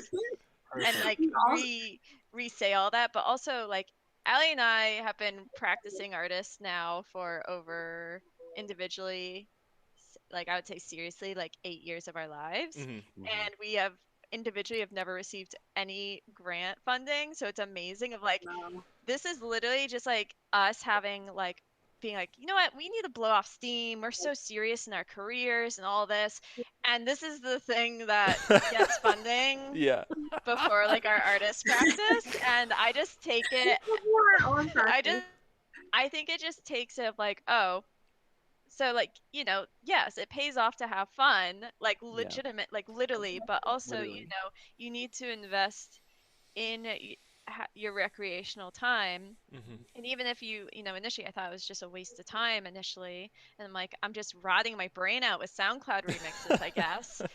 But no, there is still culture to it, and I think we're all learning, especially right now, of like the culture of night culture and going out to shows and nightlife is really hinged and networked to like your everyday life and having a cultural experience and being a participant of society, and especially in the art world. And it's really doing a number. And I think that it's just like this just kind of goes to show a little bit of that this is, this is a valuable experience for us to have an outlet, and that others enjoy, watching us and hearing us, trail off and wormhole about celebrities and, and then these crazy SoundCloud remixes and looking at the astrological weather. And I think, especially I know I feel like a lot more of my friends have taken interest in astrology in the last year alone. And so like, I don't know, I think this has kind of been a wonderful alignment of, moments. Yeah. Yeah. I also, to think about the Andy Warhol Foundation as well, too. This is something that Marissa and I had been thinking about. I can see on your face. I know you know where I'm going. But we had this idea to use a small portion of our part of the grant to purchase Andy Warhol based merch, like mugs or something that he but we really just want to scour around on eBay and find just a few pieces, because I think the irony of it all is very on brand for us. Yeah, maybe we should have Andy in your disco ball next show, next stream. Let's have Andy on screen. Yeah. I think he would. I think that I made. What's his sign? What's Andy's sign? Oh, a Leo. Yeah, Okay, he's a well, we'll Leo. definitely have him there if nothing else. I think that the really bad the really bad joke that I made was something to the effect of, well, we've got to be thankful for Allie's soup baron families, because that's really where it all started. Okay. Do you want to explain the joke, Rick, or? I let the art historians explain the jokes. Everyone's got Wikipedia, right, Rick? Exactly. Oh my goodness. Well, we're really living in the contemporary moment. I think that Absolutely. a lot of times, when I wasn't a artist, or the whole reason that I began all of this is that I just wanted to be a part of the conversation. My favorite quote from Jeff Koons, my favorite artist, he says that one of the things that he wanted to do when he got out of money markets and the stock market is he just wanted to be a part of the conversation, a part of the art conversation, because it's a beautiful conversation. It's a complex conversation, and I heard that on his Al Jazeera interview, and it really resonated deeply with me. Is that if nothing else, if no fame or no fortune or no good work at all, that I just want to be a part of the conversation, because I think the art conversation and the things that we get to talk about today are the most interesting things in the world. And Rick, let me just say this. Guess who's also an Aquarius like you? Who? Jeff Koons. Oh my god. Cheers to that, Jeffy boy. Cheers to that. Cheers to that, Rick JK. and Jeff are Aquarius kings. We love drink you to both, that. And it's I'm gonna keep my surprised mouth to 0%. shut about Jeff Koons. Our boy. We love it. Not my so- boy. When I was Yeah, a young we- man, We've got a panel here. This is our panel. We can move into that. Yeah. No, I mean, being part of the conversation, it's again, art brunch. I mean, this is the show we're on right this second. It's when are you ever not jumping from Jeff Koons to astrology to I mean, literally anything. So I think Nips. I it's a nips. Yes, exactly. All done, all gone. It's gone. Oh no, Rick's Bye-bye, really Rick. entered the zone. Bye, Rick. Bye, Rick. Love you. And I'm washing it down with Bye, a Rick. urban chestnut seltzer. Are we sponsored now? Did I not get that email? No, I don't know. no, this is aspirational. Okay, well, Urban Chestnut, check us out. We love you. We should be sponsored by Fireball. That at is this actually point. true. We've talked about this so Fireball much. would probably love an opportunity to get into the astrology market. Hypnotic so never hit me back up. They never did? No, since Oh, 2002. Heartbreaking. Oh. Wow. Bummer. Interesting. Yeah, I love Yeah, your color filtered photos. Hypnotic. Talk about since 2002. There we go. Nice Yeah, blue, for real. bro. Oh, man, nice Rick is blue. fired up. Call the Fireball. He's got He's the fire fireballed in out. him He's balled out. I did my Um, work already. No, First you're 3 good. hours. That's all that I had to do. You're on vacation now, baby. That's right. We're taking over. Oh my gosh, did we cover everything? We I got don't 2 know. minutes. We got 2 minutes. All right. Well, let's go around the horn. Anything? Let's start with our ladies. Software for Girls. Anything you'd like to plug or let the people know? Well, get ready for this Thursday. Mm-hmm.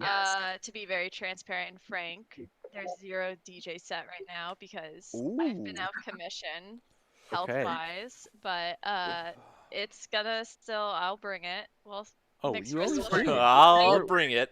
We're worried 0%. We have the playlist already ready to Oh go. yeah, we do Just have you mixing it. The playlist playlist is stacked. The- So Oh, it But always Allie, the playlist is 5.5 hours long, so Jesus Christ. that's it's always a yes. little too stacked. You gotta shave it off of it. We can do a 7-hour stream. We usually have about an hour and a half before or 2 hours before your set, so we can do a 7-hour stream. I'm over Let's it. do I'm fucking over it. I don't even care anymore. Let's just Let's go. go. Let's go. Oh my gosh. 24-hour There we stream, and go. it's just Marcy There we go. DJing. Yep. Hey, that's what Perfect. we used to do. Yeah. So, Yeah. I'm trying to think of what else. Follow. I think really just Thursday is going to be a big day. Follow us on Instagram at Software for Girls. We're going to be updating, and we've been posting a lot more over there too, and have, I think, plans in the works to do streams that are more chatty or us playing games or kind of just diving into certain parts of the forgotten parts of the internet. Cool. Well, I and, actually just got a gift card, so Allie might do another shopping trip. So Ooh, Amazing. okay. We need the money. I'll pop that Softwares for Girls Instagram in the chat there. Perfect. Thank Thanks. you. Yes. Yeah, and follow us. It's free on Twitch. And just it's just been kind of amazing.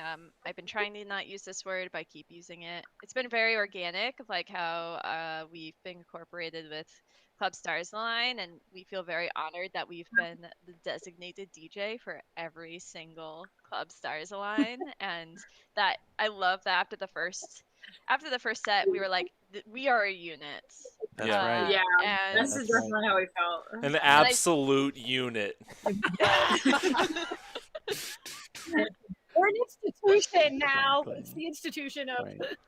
Well, just So, yeah. well, thank you first of all. We love you guys so much, and we're so glad that we can all have this time together. And Mom, I'm going to put you slightly on blast. We have a Stars Align Astrology Instagram that we want people to follow, and now that we've told the public, we've got to really maintain it. So this is a affirmation, out there. you might say, towards a manifestation towards us, really letting the people know. So yeah, check us out, Stars Align Astrology on there. We always keep you up to date with. I got the post to brewing. Right, we got Post Bruin. My mom's out in the world. She's in her van. She's in our mobile Stars Align unit. Speaking of units, Absolute so, unit. we're keeping that moving. My And, astrology studio. right, we'd love to see all of our. Hey, and you know what? My van is a transit, Oh, trans. which is an astrological term. All these, Rick, you really just assembled the people that love words that are associated with. Just I'm in a anything. hell of my own making. You are. You absolutely are. So. Anyway, everyone, yeah, with that fireball, no less. So everyone come see us this coming Thursday, April 29th. We'll have our Taurus edition. We'll be getting in the mix, literally and figuratively. So make sure you're there for sure. All right, the last thing I got to share is look at this. And I have some parting words. My question has to be astrological. Oh, You yeah, ever- Mom, please. Oh my God. You guys So ever seen just anything? one last little shout out astrologically is tomorrow, you guys. Look out your window tomorrow night. Look up at the big super moon. Ooh. Tomorrow night it'll be full, and it's a pink moon, y'all. And Jake and I, one of our favorite things is to listen to this song by Nick Drake. So talk about DJ stuff called Pink Moon, which happened to be a Volkswagen commercial that won a That's bunch true. of awards. So just FYI, go listen to Pink Moon Is Nick Drake a Taurus? by Nick Drake while you're looking at the moon. Is Nick tomorrow. Drake a Taurus? I Let's do need that right to now. look that up. Really Okay, quick. I'll be right Nick back. Drake, BRB. Zodiac sign. I swear it's worth it. What? Please, let's see. Gemini. think I Damn, looked it so up before. close. I thought we were gonna have a twofer. We got our Rick and Jeff Koons moment. Okay. Look Nick what I Drake's a can do. Gemini. Look Either what- way. Look what I Oh my can God, do. Marissa, you have to find a Pink Moon remix. There has to be that somewhere. All right, I'm adding it to my list. All right, she's getting on. All right, That's the y'all. Gemini. Thanks for watching the Travel Agency. This has been Thanks, the Club Stars Align segment. We're going to take a short break here. Thanks to everyone for coming in, being residents of the Travel Agency, and making really, really cool shit. So we'll be back in about 10 minutes.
Okay, boom. We're all over the place, but we are back. Let me just organize here a little It's bit. arranged here, yes. This is the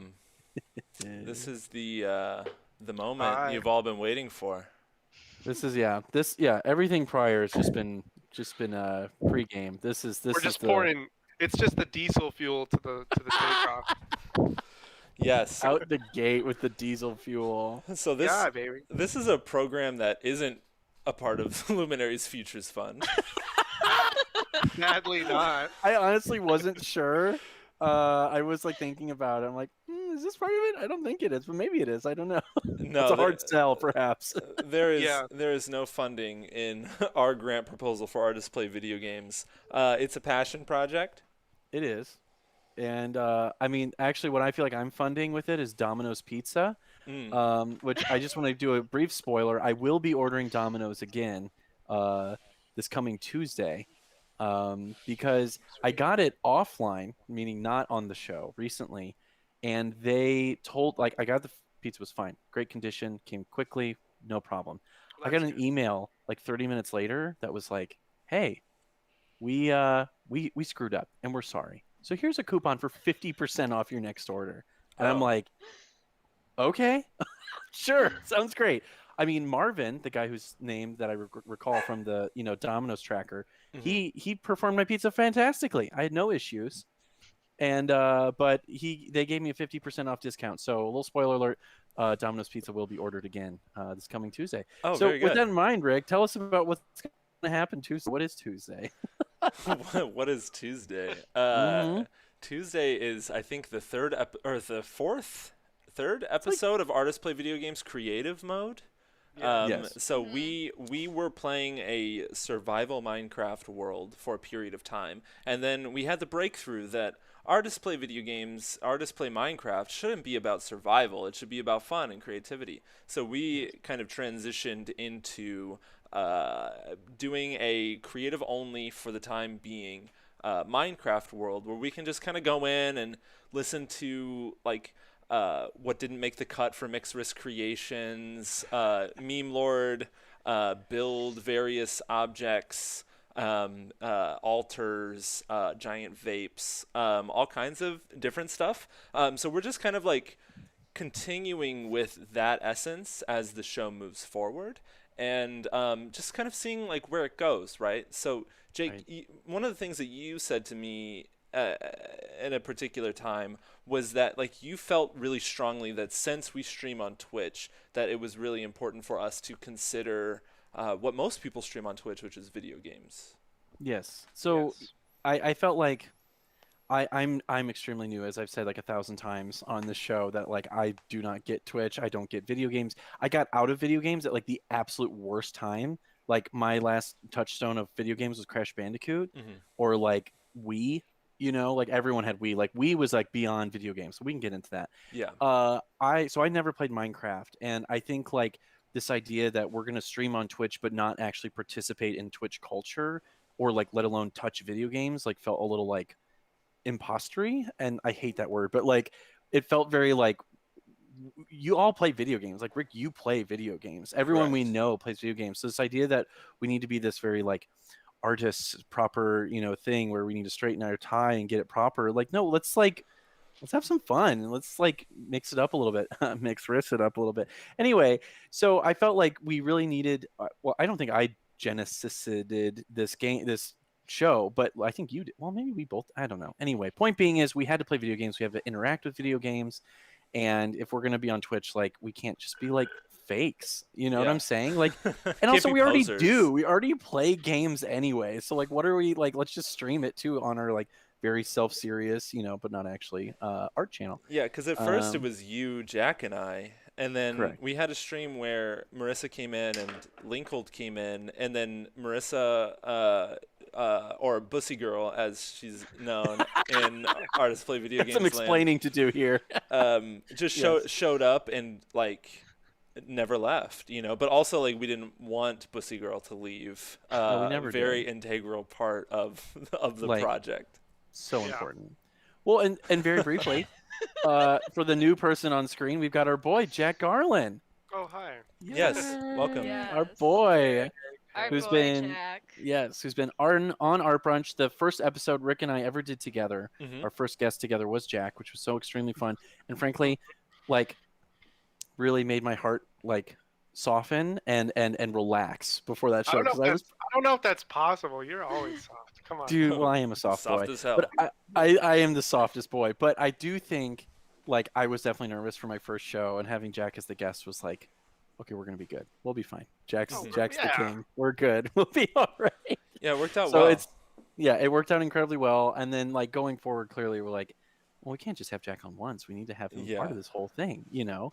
And then I also want to say briefly, like, so then Marissa, you entered the fold, which we didn't mention this in the last hour we were just in, but like, you also on Software for Girls play Overwatch. Like, you're also a video game nerd. Everyone here is like a video game nerd, honestly, except me. I'm Well, actually the imposter here. I'm Yeah. new. I started fall of last year playing PC games for the first time ever. Mm. And I was playing Minecraft, Overwatch, and a few other games. And Overwatch specifically took off because I was playing with a group and they could not believe I only played it for a month. They Mhm. thought Really? I played it for at least a year because of my skills, like how good I was at it. Oh, let's go. And I continually level up at a rate that is quite weird, like not normal to most other people. So you might Um, say, Yeah, I'm we're a girl bossing this shit. Let's go. girl bossing. We're all doing it. But so like I had actually never played Minecraft before, and really was like, okay, you know, I can't. There's like, especially in the winter, in the pandemic, right? That was really rough of like not being able to go anywhere. So it was really wonderful as an adult to like learn how to play Minecraft in Mhm. survival mode. Yes. Duly noted. And I'll explain that like that note right there later. But in context to these folks playing in survival mode. But anyways, Yeah. but no, it's like kind of this like it was kind of this philosophical like experience of like building a world and all of Mhm. this stuff. So, and then I saw, you know, y'all playing, and I basically injected myself of like, let me play with you, and then Which you none of us had any onboarded me. objection to. Absolutely. Well, I think You it were was, you were a welcome addition to the chaos of like I- teaching I- Jake how to play. Extremely. Yeah. I think Yeah. it was quite an experience of like me actually entering the world and forgetting my username and forgetting what my skin was at the time Yeah. because I had an inside joke with my other gaming friend group who gave me the gamer name Bussy Girl, and also my skin was a fully nude, very Eve like skin. And I entered and I kind of forgot about all those things, and just We learned very startlement- quickly. The startlement Yeah. of the three of you was quite wonderful that episode of Oh, I'm like so glad. Marissa. Well, And really quick, can we go around the horn with our usernames? Jack, what's yours? Ride the Bowflex. Ride the Bowflex. Rick, what's yours? Oh, I have the travel agency. I'm bored. Oh, Just travel. And Jake, yours finally. What is Me, for Shizzleman 13, Yes. baby. Let's go. Which I feel like Quintessential- actually Yeah. is a perfect little overlap with the Software for Girls aesthetic, because that was my very first AIM name. That's great. And So good. and my first Yahoo email. So if you guys want to reach me, I'm gonna go ahead and dox myself. Send me an email if you want. Oh my god. Yeah, I really shouldn't say that. Maybe I don't know.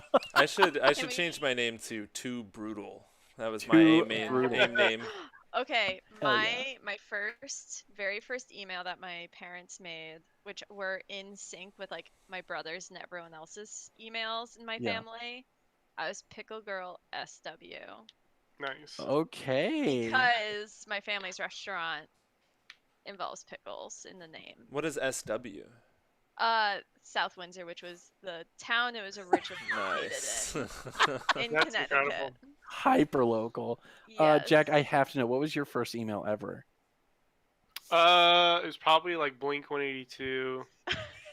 Blink Nice. 183. Yeah. Yeah, it was like Blink 182 970, which was like my area code at like Hotmail or AIM.com or something. Nice. I think it was Blink 182 for sure. Oh my God, Rick, what about you? Snow R wakeboarder. Wow. What? Yeah, I was really into wakeboarding at that time. We had a Damn. boat and we did the wakeboarding thing. I was also, hitting up Hidden Valley. Yeah, baby. But I threw The that. ranch dressing. Yeah. But I threw that R in there for the culture. For the Rick, for that the art Rick. culture. Quick side note: we in 5th grade, we did a ski trip, the 5th grade ski trip, because I went to Clayton, and that's what you do in 5th grade is go on a ski trip in Missouri, and we went to Hidden Valley, which I think is kind of like low key a secret. I don't think people talk about it, but. Brief aside, my actual first email, my second one was actually fishizzleman13 at Yahoo.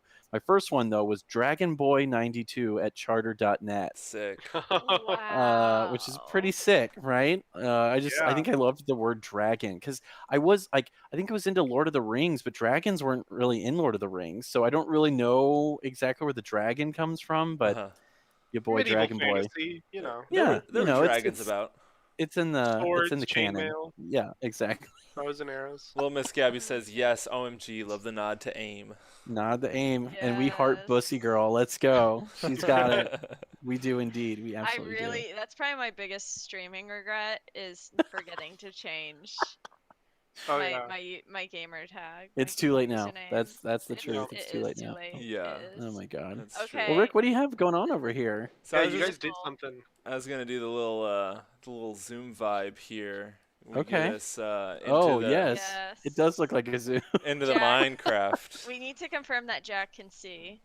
I Oh, can. my I'm watching it on another screen. Okay, perfect. Good. Um, Okay. let's can get it you- daytime. Yeah. Yeah, let's get this daytime. Get daytime. So, I will say, yes, we primarily play Minecraft on this show. I think going forward, there may be changes of the video game in hand, and we're all going to chat about that, and might have some other special guests with this crew here that we'll add, and possible art brunch related folks. So keep an eye out for that. Little saucy little drops here. We'll talk about that. This coming Tuesday, I do want to mention we will have another session of Artists Play Video Games, and it'll be this crew here in Minecraft, and we'll have some sort of new project or something. Who knows? I truly have no idea because we never do know. So this is the Chilladel, right? Yes. This So- is like we made. where we all started was the Chilladel here. The Chilladel, exactly. This is Jack's project, an all glass space for us to congregate. You want to talk about third places? How about, is this like a 5th place, Rick, or something? Yeah. This is a whole other place where we congregate and we can pool. I heard you guys were making something for me, and I have to assume. Yes. Yeah. I kind of assume what it is. We'll get there. We'll get there. I'd like to re-emphasize we've only been in create mode for I would say truly 2 weeks. So we really haven't gone off as much as we can. This is Jake's twin tower. This is my twin tower that is a single tower now. Welcome to our Minecraft universe, everyone. We're doing a little play here. Who put a fire on top of it? I don't know. I didn't do that. I think you did, Rick. No. I think you did. So there were two towers there, because it's my favorite Lord of the Rings film. That's where the twin towers come from. That's the reference I'm making. That's the reference. That's the little reveal here. Thank you for being here, everyone. That's the reveal. And Rick's blown it up a few times. I don't know why he did that. I don't know what that's about, but we kept that for as long as we could. So now there's just a single tower, and that's okay. A sort of freedom tower, you might say, with a fire at the top. Well, and freed from its companionship. With freed the from other... its companion. As they say, if you love someone, set them free. As that says. So that's really what we were going with that. And what is this? You guys want to tell us about this tower? I had nothing to do with this. That's the I don't know what kind of stone it is anymore, but Marissa and I made that. It's a giant vape, is what we decided. We called it the vape tower. Yeah, the vape tower, and it leads to the Underworld. Oh right? yeah, is that right? Yes. The Nether. the Nether portal. Yep. I- And well, I'm trying to think. You did all the cool glass accents on that. I was just making a giant black tower. Just Yes. That's what's up. Yes. Uh, That a was true the collab. very first. That was the first creative mode creation. And we've Um, got Oh, we have to go to Jake's first creation in survival mode. yeah, the yes. garage. Which, to note, survival mode, you do not have unlimited resources and you cannot fly. And Jake was just Jake's learning car how to basically do anything basic in Yes. Minecraft. So Yeah. It's a nice And Marissa pattern taught on me the everything outside I here. know. You know, yes. and so we built Jake's car hole because we're not fancy. We don't say garage, we say car holes. And I don't think you can build a car. You can have a boat, right? In Minecraft, Yeah. can you have a car in No. Minecraft? No. So this will never have a car in its hole, but that's okay. We'll deal with that. Maybe I'll put a boat in it instead. And Yeah. it can be my vessel You can instead. swim. But yeah, it's got some water. It's got some glass. You know, I think some Frank Lloyd Wright references. You might say. I think it's Yes. maybe some Frank Geary. You never know. Like it's just whatever all comes the out. Franks. Yeah. It's all the Franks. It's a Frank infused, Yes. a Frankenstein, you might say. You might call yourself a Francophile. Oh, you might say that indeed. Is this where I do my little effect accent? Because I do Yeah. that. That was horrible. Sorry, Rick. No. It's great. We have fun. We have fun on the show. So everyone's getting a little appetizer taste here of. It's what kind we're of like the doing. world we Well, live and- in. Yeah. Yeah. Exactly. It's almost exactly accurate Yeah. to In my life survival in Chicago. mode, we were very proud of the farm. And Oh, yes, you have a farm. And the The livestock. crops and the livestock that we. Mhm. Which had run amok, I think, last time. Yes, and probably still Yes. has. Oh, Let's see, God, how are they doing? They're Oh, good. There's a lot of them. There's some space. Okay. It's not totally overpopulated. Everyone's doing okay. Oh, Rick just decided to hit one. Wow. Yeah, I really remember just. showing up Oh. and y'all were trying to exist in survival mode and you had no means of food. Who is this And I person, was Rick? that's the The llama trader. The trader. llama The man. who? The llama man. There's a llama man can- in this we show. can- This This happened. game. When did this happen? He- Who's that's the that's llama how you man? trade and buy stuff. Oh, that's sick. Are you gonna interact with the llama man? Nah, I hate the llama man. All right. Oh, you just hit. Okay, damn, bro. Whoa. But I our think rep. the first thing I did was create the water wheat garden because y'all had no food. Yeah. This Yeah. Is, So this when is I giant. came on. this is nice. Is that what that is? This is a That's, nice. yeah, I built The that. first time every time I get on for the first time in the week, I usually just go and harvest it all and replant it. Well, Mhm. that's I good. I leave all the wheat in the little chests there. Mhm. That's probably good Which- for the nitrogen of the soil and everything, right? Oh, Which now in absolutely. creative mode we don't need food, Mhm. but Where we're going, we don't need food. We don't. yeah. We don't need roads or food. However, speaking of Yeah. roads, Marissa, I was just thinking here. What if we created a High Line? Wow. We could do What a if high we did? What if we created a High Line Wow. for you're our really Chicago wanting to- people, a 606, you might say? I don't know what that We could means. do that. We could be corporate art sculpture garden. Let's do I think it. that's yeah. I think okay, we need so- it. Yeah, let's do it. We already have the donor house too. Yeah. Yeah, Oh, yeah, exactly. the We've got the donor house house. for our rich folks that want to come through. Okay, so Rick, obviously you know what the High Which Line is is, not duh, done. right? No. Okay, the High Line in New York is like this. Well, Marcy, you explain it. You're the arts careers person. Excuse me. So the High Line was basically this deserted Train hi- track, right? it was a road and train track that was used specifically for bringing in and out like cattle and all the meats Mm. through to New York City. And when basically they didn't use that road anymore, it just became completely vacant, and it was going through basically cutting through Chelsea and where most of the gallery district is. And so actually it was a photographer, and I'm forgetting who. Joel right now. Sternfeld. Yes, who proposed Ooh. like why this connects like all these different districts. This should be, basically like a beautiful walking path with like sculptures. And so yeah, then that was kind of the main what's the word, spark that created that like Precipice. yeah. that created it. So Interesting. I see. Well, perfect. do We it. can. just a quick summary. Yeah. Yeah, thanks. no, that's fabulous. And I've walked I on wasn't it familiar. multiple times, and I've gotten some ice cream, or I mean, it might have been gelato, and just sat there. And there's like all kinds of people, and there's like these little spaces where you can like just sit and look at the city as like kind of a like almost like you turned on the TV to watch the watch New York happen in front of you. Mhm. So I honestly I think a Highline might be I don't know what structurally we can do in Minecraft as far as like roads. Anything. Well, can anything, do duh. I mean, anything, creative mode. So, you can so We do can I even mean, add a train track to it. yeah, Yeah, well, perfect. That's true. Could have a Yeah. little, long Are we little gonna do train the garden. reveal to Jack? Yeah, but I gotta go to the bathroom real quick. So Okay. I'm gonna let y'all talk for a second. I don't want to have to use the restroom while we have this big reveal. Wow. That's true. No, that's good. Fireball Everyone, thing. you gotta pee, go for it. Whatever you I gotta have do. I'll a be back feeling I briefly. know exactly what it is, but Oh, do you, Jack? Do you know exactly what it is? I'm like 90% sure. It's so obvious. Well, we'll see.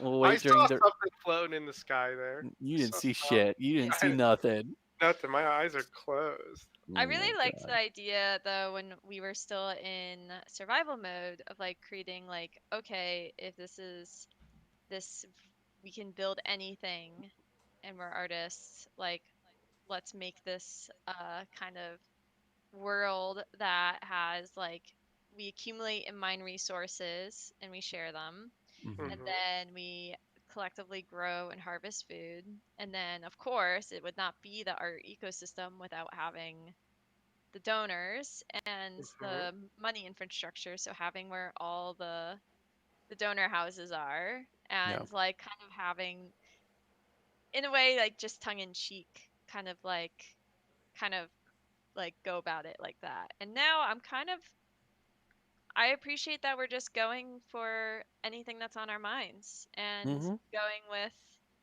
a lot of inspiration from the music that I decide to play. Yeah. This is true. I think the Mm. music, I think when we finally did, I think, because the first one we didn't really have like a DJ set lined up. I think the stream failed. The server failed for Minecraft probably halfway through, so we ended up just hanging out watching YouTube videos. That's right. Yes, we and did. we And then we were were, like- watching truck pulls to And tractor fails. Yeah. Tractor to- fails. we were watching truck pulls and Yeah. tractor fails while I was playing WAP remixes. Yes. And then we kind of, Yeah. I think, through that we decided this would be a great format to also have more music while we Mhm. played Minecraft. Yeah. Mhm. And now it's kind of just like we just make Marissa go and get songs that we were like, what if like 9 Inch Nails and like Sum 41 did a thing? And you're like, Hell oh, yeah. I can find this in 5 seconds. And then we're Honestly, like, great. Marissa, I feel like it's like a good practice and also like another space that DJ Mixrix exists in that like who's DJ Mixrix on the fly? Yeah. Like, because you're like this gardener who cultivates this beauty, these amazing tracks and scours. And it's like, okay, you're a farmer, you're cultivating whatever. Well, when you go into arts for video games, you become the cowboy. You go out and you find You're the the forager. thing. You know? Yes, you're the forager. You go out and find them live. And it's I- like, okay, it's on you. The cowboy is a really good. I feel like I am lassoing and like I'm on my horse like Yes. chasing the cattle. Yes. Can Yes. you please write a paragraph statement summarizing this, Jake? And that I will. be my Mixrus DJ statement. I will do that. I do have to say, I didn't invent the farmer versus the cowboy. That is Brian Eno. He invented that concept as an artist concept, and I, as the music guy who's entered the travel agency and whatever, I have to bring, I have to bring old sourpuss wherever I go, Mr. Brian Eno. So anyway, yeah, he invented the farmer and cowboy recollection. But I feel like that space really speaks to our moment, especially ironically, as we cultivate land on Minecraft, you are ironically very much going to be a cowboy outside of that. So I think we've got some good what's juxtaposition. No, don't We use learned that word in art school, right? Oh, That's the only thing I ever used to describe my work. So And Jack, like your work's really at the intersection. yeah, there's some sort of intersection. It's juxtaposed. two like, things. Rick, all of our work, Rick, your work, Marissa, like all of our work is like working at an intersection that's disrupting, it's vertically integrating, it's like that's Disruption what for sure. yeah, disrupting left, right, and Jake, you're center. So killing Yeah. me. I think this is where Marissa signs off. bye, Yeah. Marissa. Thanks for being here. Love you. Well, Rick, while you were gone, we were talking about how Marissa adds to her persona by having to find tracks on the fly in this space, and that she really enters the cowboy essence versus the farmer cultivator of other shows, whether from her own channel, Software for Girls, or for Club Stars line, where she brings astrological specific sign based DJ sets. So for here, it's the, like, as Jack said, what if 9 Inch Nails and Sum 41 had a song? What can we do? And Marissa brings it every single time because she's a GD pro. So, that's what we're here for. Oh yeah. And Ollie agrees completely, it sounds like. Yes, he does. I also agree that Marissa is a GD pro, and That's right. I think anybody who's made it this far in the stream definitely knows it. Yes, So and you are a Absolutely. GD pro for being here. Thanks everyone for being here. So the main function of this artist play video games across segment is the reveal of the altar to Jack. Let's do it. Let's do Yes, it. I've heard good things, and I Oh, want to say Hold on. I was gonna say we could play the song to this review. I was gonna say, you who's might gonna as- do you it? Might as well. I don't know how. Shut up, Jack. You don't know anything. Can you run the audio through? I would have to go through Discord. That's how Hold on. I can play the music. Hold on, I might be able to do it. Oh You yeah, can just do it through. Jake can do it through Oh, his Jake audio can do it. interface. Jake Oh can do wait, it through well, of his course I Yes. don't have my other computer plugged in because I'm Just like, put it. oh, Just play it on your phone and just do this. Oh Well- no. see, Dude. Marissa, you called it. Hold on. Here we go. I think it really needs it. And I think we should also contextualize that we have a theme song now. Mm-hmm. We have a theme song, and we Yes. should play our We theme have a song. theme song. Because it's around the theme of Tuesday nights. How grandpa is this? How dad is this? I'm playing it to the I iPad Had a speaker to love my dad mic. moment. Incredible. Okay, here it is. What's that? All right, Rick, show us What's up. that? Ooh, the Is that song my Zoom. man? What is that? Is that my little boy Diesel? That's so fucked up. Oh, just wait.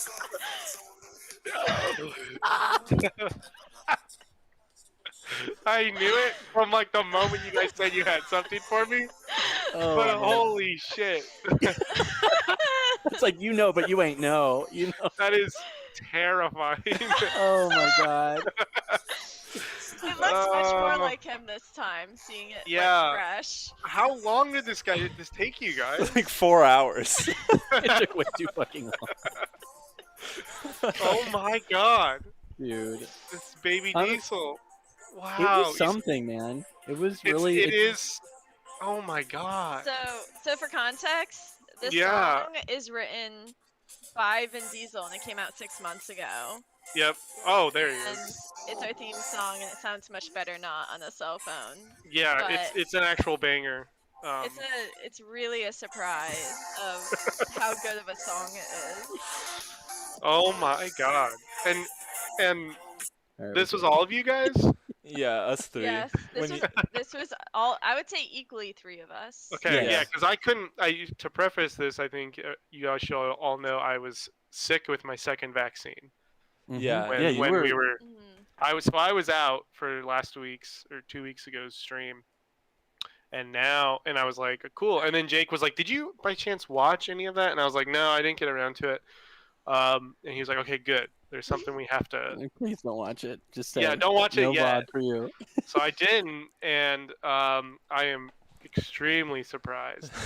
Happy. So this is But all for also, you. I can say like, this is exactly what I thought you guys had done. Yeah. Well, fantastic. I'm glad we're so predictable, but I'm also Yeah. glad you were impressed nonetheless. to Oh, see I it. mean that's insane. Me And being like the project manager here, kind of Uh-huh. informally. I'm very, very, very proud that we built something all together. Like Yeah. we really truly did. for the first time. And It it was- was in Diesel's head. Yeah, Yes. and it's gonna stay in our world and just the fact that this is going to exist there always is going to be such a good reminder of these first few streams. And then later on, just what other fucking crazy shit we're going to be able to add to this. It's going to be incredible. Totally. I'm kind of realizing maybe we need to have like our own Mount Rushmore, our own floating head Mount Rushmore, and like who gets added to the Pantheon, the Wall of Legends, you know? Oh, So it's something to think about. I don't know if anyone's in the chat wants to tell us who we want. just makes me so happy. I just love that he's always going to be there. And I want to say he looks a little sickly. Yeah. You know? He looks a little green. Well, that's why we gave him pink lips. Yeah. Well, it looks like sort of his tongue is sticking out a little bit. Yeah. Which I like. He looks sick. Well, there was like something that the map suggested that we should use, and we ended up deciding using something else that like really brought it together. Detail. What did I call this? Salami stone? Salami? Yeah, this is salami block. Salami block, right. And then there was like the Eric Andre block because it looked like the thing that's behind him. And then there's like the Swiss cake roll block and the Finding Nemo block. Yeah, see, we had to go with that. That was what we had. Was there a way to like generate like the image and then you guys could all work off it? Yeah. Yeah.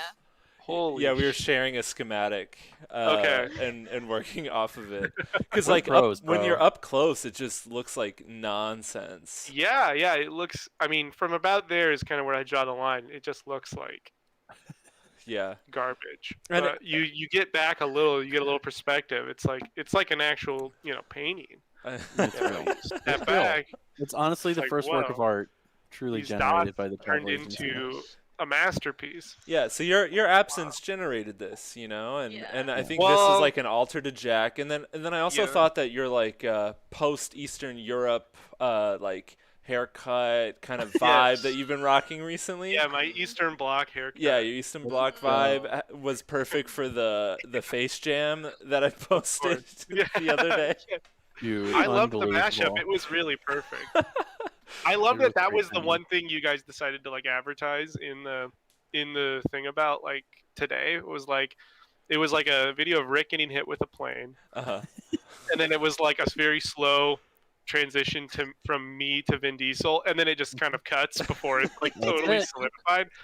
I was like, this is great. I'm sure there's other stuff going on in this stream, but nope, we're just gonna focus on Vin Diesel. The transformation is complete. This is our dessert. I'm kind of excited now. Whenever I'm not present for our stream. Oh, that's true. It's like Christmas Day. Yeah, we'll need to do the in absence surprise reveals of sort and just see what we have rocking for everyone. I'm glad that we have that. I'm thinking in like a year, this whole little peninsula or wherever we're at in Minecraft is gonna just be littered with. Oh, it's gonna be the whole world is littered. With this crazy stuff. The whole world is litter. Yeah. That's the commentary. Oh my god. Yeah, we're this actually show making really a brings really the memes. profound comment. Yeah. Yes, I love it, and I think this just makes me want to play more. Yeah. Well, Jack, we love you so much. This is all for you. It's all Glad for you're the I feeling am better. a little offended that I'm feeling great. I am a little sour because it seems like you guys did your best work without me, but this makes me want to. This just makes me want to like really bring it for the next stream on Tuesday. Yes, I mean, I'll have some dominoes. Maybe someone else will join me. I'm gonna do dominoes too. I will do dominoes. Dominoes is gonna Rick. happen. You got to figure what out can some I vegan eat from dominoes. I can just get it. I will just show the abomination that it is without cheese. Yeah, there's. That's fine. I'll do that. It's No, fine. we'll do it. Yeah. We'll get 4 pizzas in the chat. Let's go. When it comes without cheese, it's just all piled in a corner, all stacked on itself because there was nothing to hold it together. Exactly. I had to order Domino's for my girlfriend who's vegan, and it always is just like a pile of sauce, kind of unevenly distributed, and then like all the veggies have like moved to one side. Yep. They've defected to one side. Yeah, I'm like, great. Well, we spent like $12 on this. This is brilliant. This is great. Crusty bread with it's always cold too because the cheese creates this like Insulate. heat. Yeah, it's an insulator. Yep. It's like that block of cheese in the back of Vin Diesel's throat. It like keeps him warm. Yes. It keeps that voice beautiful and piping warm. God damn! Exactly. If I knew that you guys would love the Vin Diesel so much, I would have I think I should get a Vin Diesel T-shirt. I think I I thought you want were gonna like say a girl tattoo boss, for a second, like but the you cosmic celestial girl boss T-shirt, but I want one with Vin Diesel's face. Yeah, honestly, I commission think that that we guy to can do put it. one out as artists play video games. Put out like Yeah. a pixelated Vin I'll- Diesel face shirt. Yeah. Precisely. Yeah. Or I'll make a affirmations Yes. styled Vin Diesel face distortion. Well, Yeah, Um, it's gonna be official travel agency artists play video merch. games. yeah. yeah. Honestly, I would love like a dad ball cap with Vin Diesel's distorted face. Oh Yes. yeah. Yeah, that's pretty That- good. Like embroidered on it would be really good. What about a tote bag? I mean, let's keep going. Like, what? I You have so know, many tote bags. I mean, I do too, but I'm trying to have Minecraft pixelated Vin Diesel as a tote bag. Like, Take that boy to Trader Joe's. yeah, I mean, we Yeah. talked about putting a bird on it with Kalaya in Portland. Let's put a Vin Diesel on it. That'll be the travel agency's historic and cultural mark. God. That's our Portlandia moment right Jake, there. remember when we talked to Kalaya this morning? Remember like 6 years ago when it was like me, you, and Moira talking? Yeah. I remember that. I haven't had a I was- moment to myself for 5 Nope. hours. My brain is fully public and Yeah, you guys have been Public-facing. marathoning today. This Sure. is a primer for whatever the 24-hour fundraising Oh travel my agency God. telethon's gonna Oh be. yeah, dude. count I me in don't- for at least like 8 of those hours. Okay. Okay, In whatever perfect. Let's go. context you want. Yeah, let's go. I think that this is also a good place to say that like nothing is sacred and no one is safe. And anytime anyone brings something to the group, I think we just have been like memeing it to death. Yes. And I'm glad that this show can really kind of contain like all of our love and angst for one another and our own like individual interests, and that's just going to be what continues to happen. Oh Yeah. yeah. This is such a solid Absolutely. community of irony poisoning and also sincerity, and I love that. Well, yeah, Rick took the fireball pill earlier. I think we've all been black pilled in various spaces, irony pilled, whatever gets you going, Yeah. whatever pill is Yeah. working for you. That's what we want here, I think. Yeah. I'm often the Um, conductor of evil because like I have Oh, to okay. be making content all of the time, but I just Yeah. want y'all to know that I show up and I drink the fireball and Mhm. I do what the kids are doing. Yeah, Yeah, no, but you I'm paid the Dad's- ultimate price. I'm fair game as well. yeah, Yeah. Dad's in the basement with us, chilling. He's getting wild on live.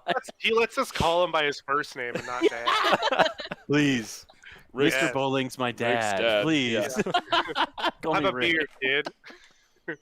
Also, let's be honest, Rick is the most dad name on the fucking planet. I love. Oh yeah, Mhm. dad material. You got for the sure. dad shirt. I got the Bulgari polo. Ooh, stunting on him. Let's go. But you're a cool dad, You're like hitting the vape. You're doing some hookah. You're shooting fireball. You haven't left your college days, Yeah, that's true. But you just have kids. I was You're a, in the man I cave. was a $180 in college and could bench the same. Yeah.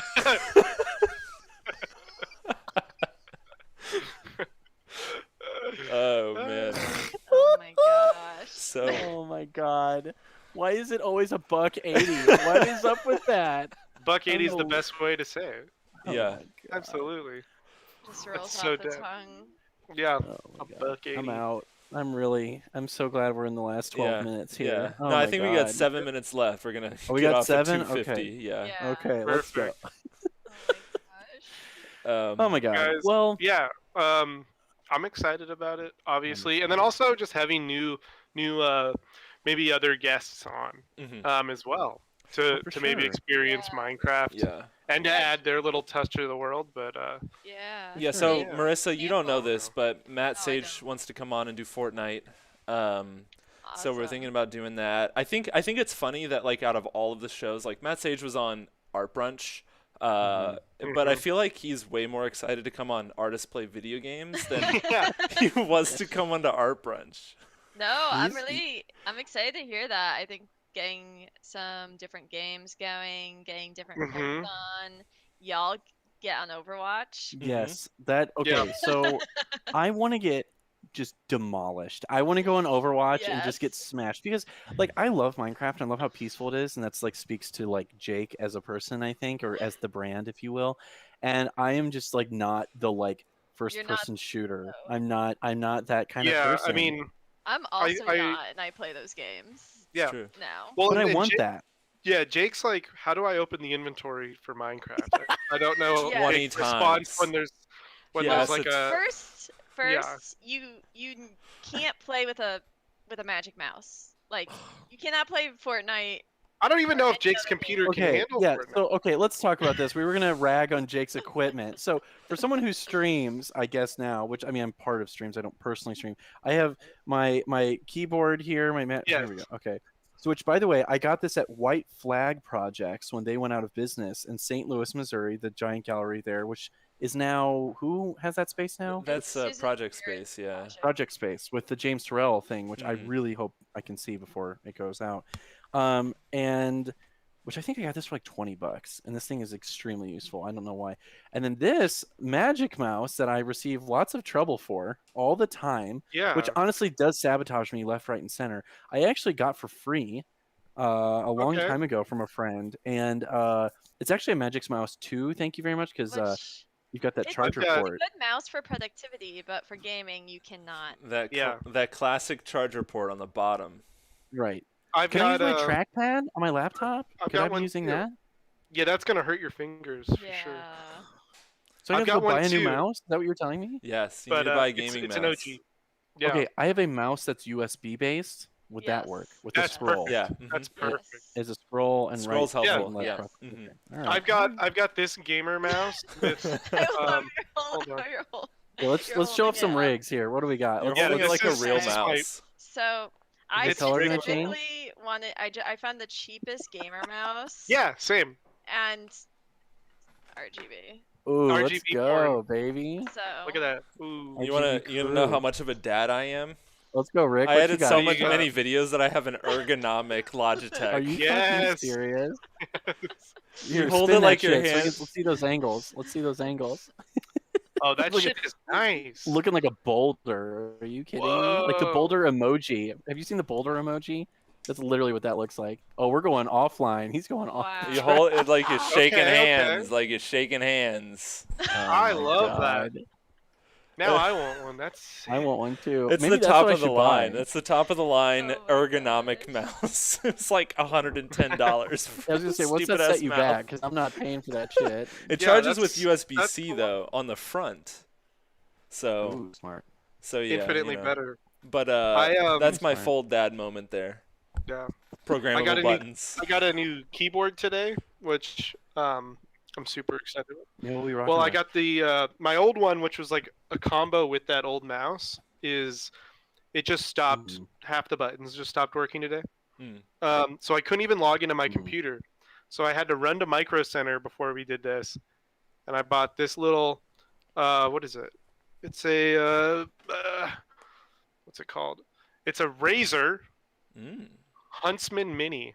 So it's a 60% Ooh. keyboard. This thing is a Huntsman Mini. Yeah. Huntsman. Subtle Fuck RGB, off. but nothing crazy, which I like. I like that. It's also tiny. Compared to my old one, which had like Well, a that's numerical LG. keypad and all that shit, which was kind of useless. This is great. And I just played while you guys were doing the talks earlier. I was just playing Call of Duty while Nice. I was listening and testing it out. Oh, perfect. Feels So you're gonna. in Minecraft? So you're gonna. Oh, own maybe. I in- don't know. in I've never played Fortnite, is what you're Fortnite, saying. so Or, Fortnite, I'm excited to. You're playing a lot of elementary, middle schoolers, and they're all better than you. All better. Yeah, that's what I've heard. Yeah. Yeah, let's go. got, I'm so ready Yeah. to get. yeah. The yelled lulz at. will be good Shit because we'll on. all suck, and apparently Math Sage is like very good. Yeah. Is what he said. He gets a couple. He wins quite a bit. Oh, let's So, go. I would love I think that. he can carry us for Uh, sure. Okay. What's Yeah. the song? But yeah, Yeah. What's Go the song, curious on Jack? his back. what's the song? The Fortnite What's- song? Oh, Chug Jug. yeah, Jug. Chug Jug. How does it That's what start? It's called. It's called like the Chug Jug. How I Number c- one victory. yeah, Royale. yeah. Yeah, Fortnite, we about to get down. Get down, 10 kills on the board right now. Just wiped out tomato. Down. My friend just got down. He's been lots I of revived notice him, now I'm heading down. southbound. Down. Yeah, come on. That was played in our house unironically while we cooked for like probably a week. Like me and my girlfriend were just listening to that while we were It's cooking. a certified It's such a banger. good song. Yeah. We need to figure out what his sign is. Such a good song. Yeah. I mean, shout out to Estelle and Kanye for the actual song, but I think we should prove who spends time on TikTok in this Very group. little, Because Marissa, but I don't a think. little Do you bit. spend time on TikTok? Are you on TikTok at all? Oh, Yeah. me and sometimes I'll go on TikTok and I will have 46 DMs from Jack. He'll send me 46 different TikToks that I go through, and the chaos that reigns of those people. Yeah, I really seriously do not hype up enough the cultivation. You want to talk about DJ Mixrist with the chaos of song. You have the chaos of not only Instagram but especially TikTok. Like you just find truly people on the edges of society that like we need to bring in a little bit because they may fall the off spotlight because even the just for a earth is second. flat. I think they're something about the edges of society on TikTok. Those little pockets of just complete psychosis. Right. Well, Andy Warhol was talking a lot about like how in the future everybody would have their 15 minutes of fame.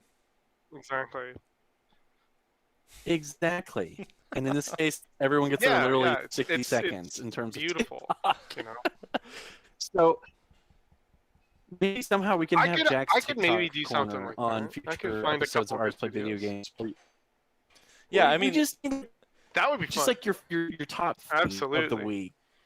TikTok is to Honestly. Instagram what SoundCloud is to a iTunes. synergistic moment right here. Yeah. Just little bites. 100%. Great.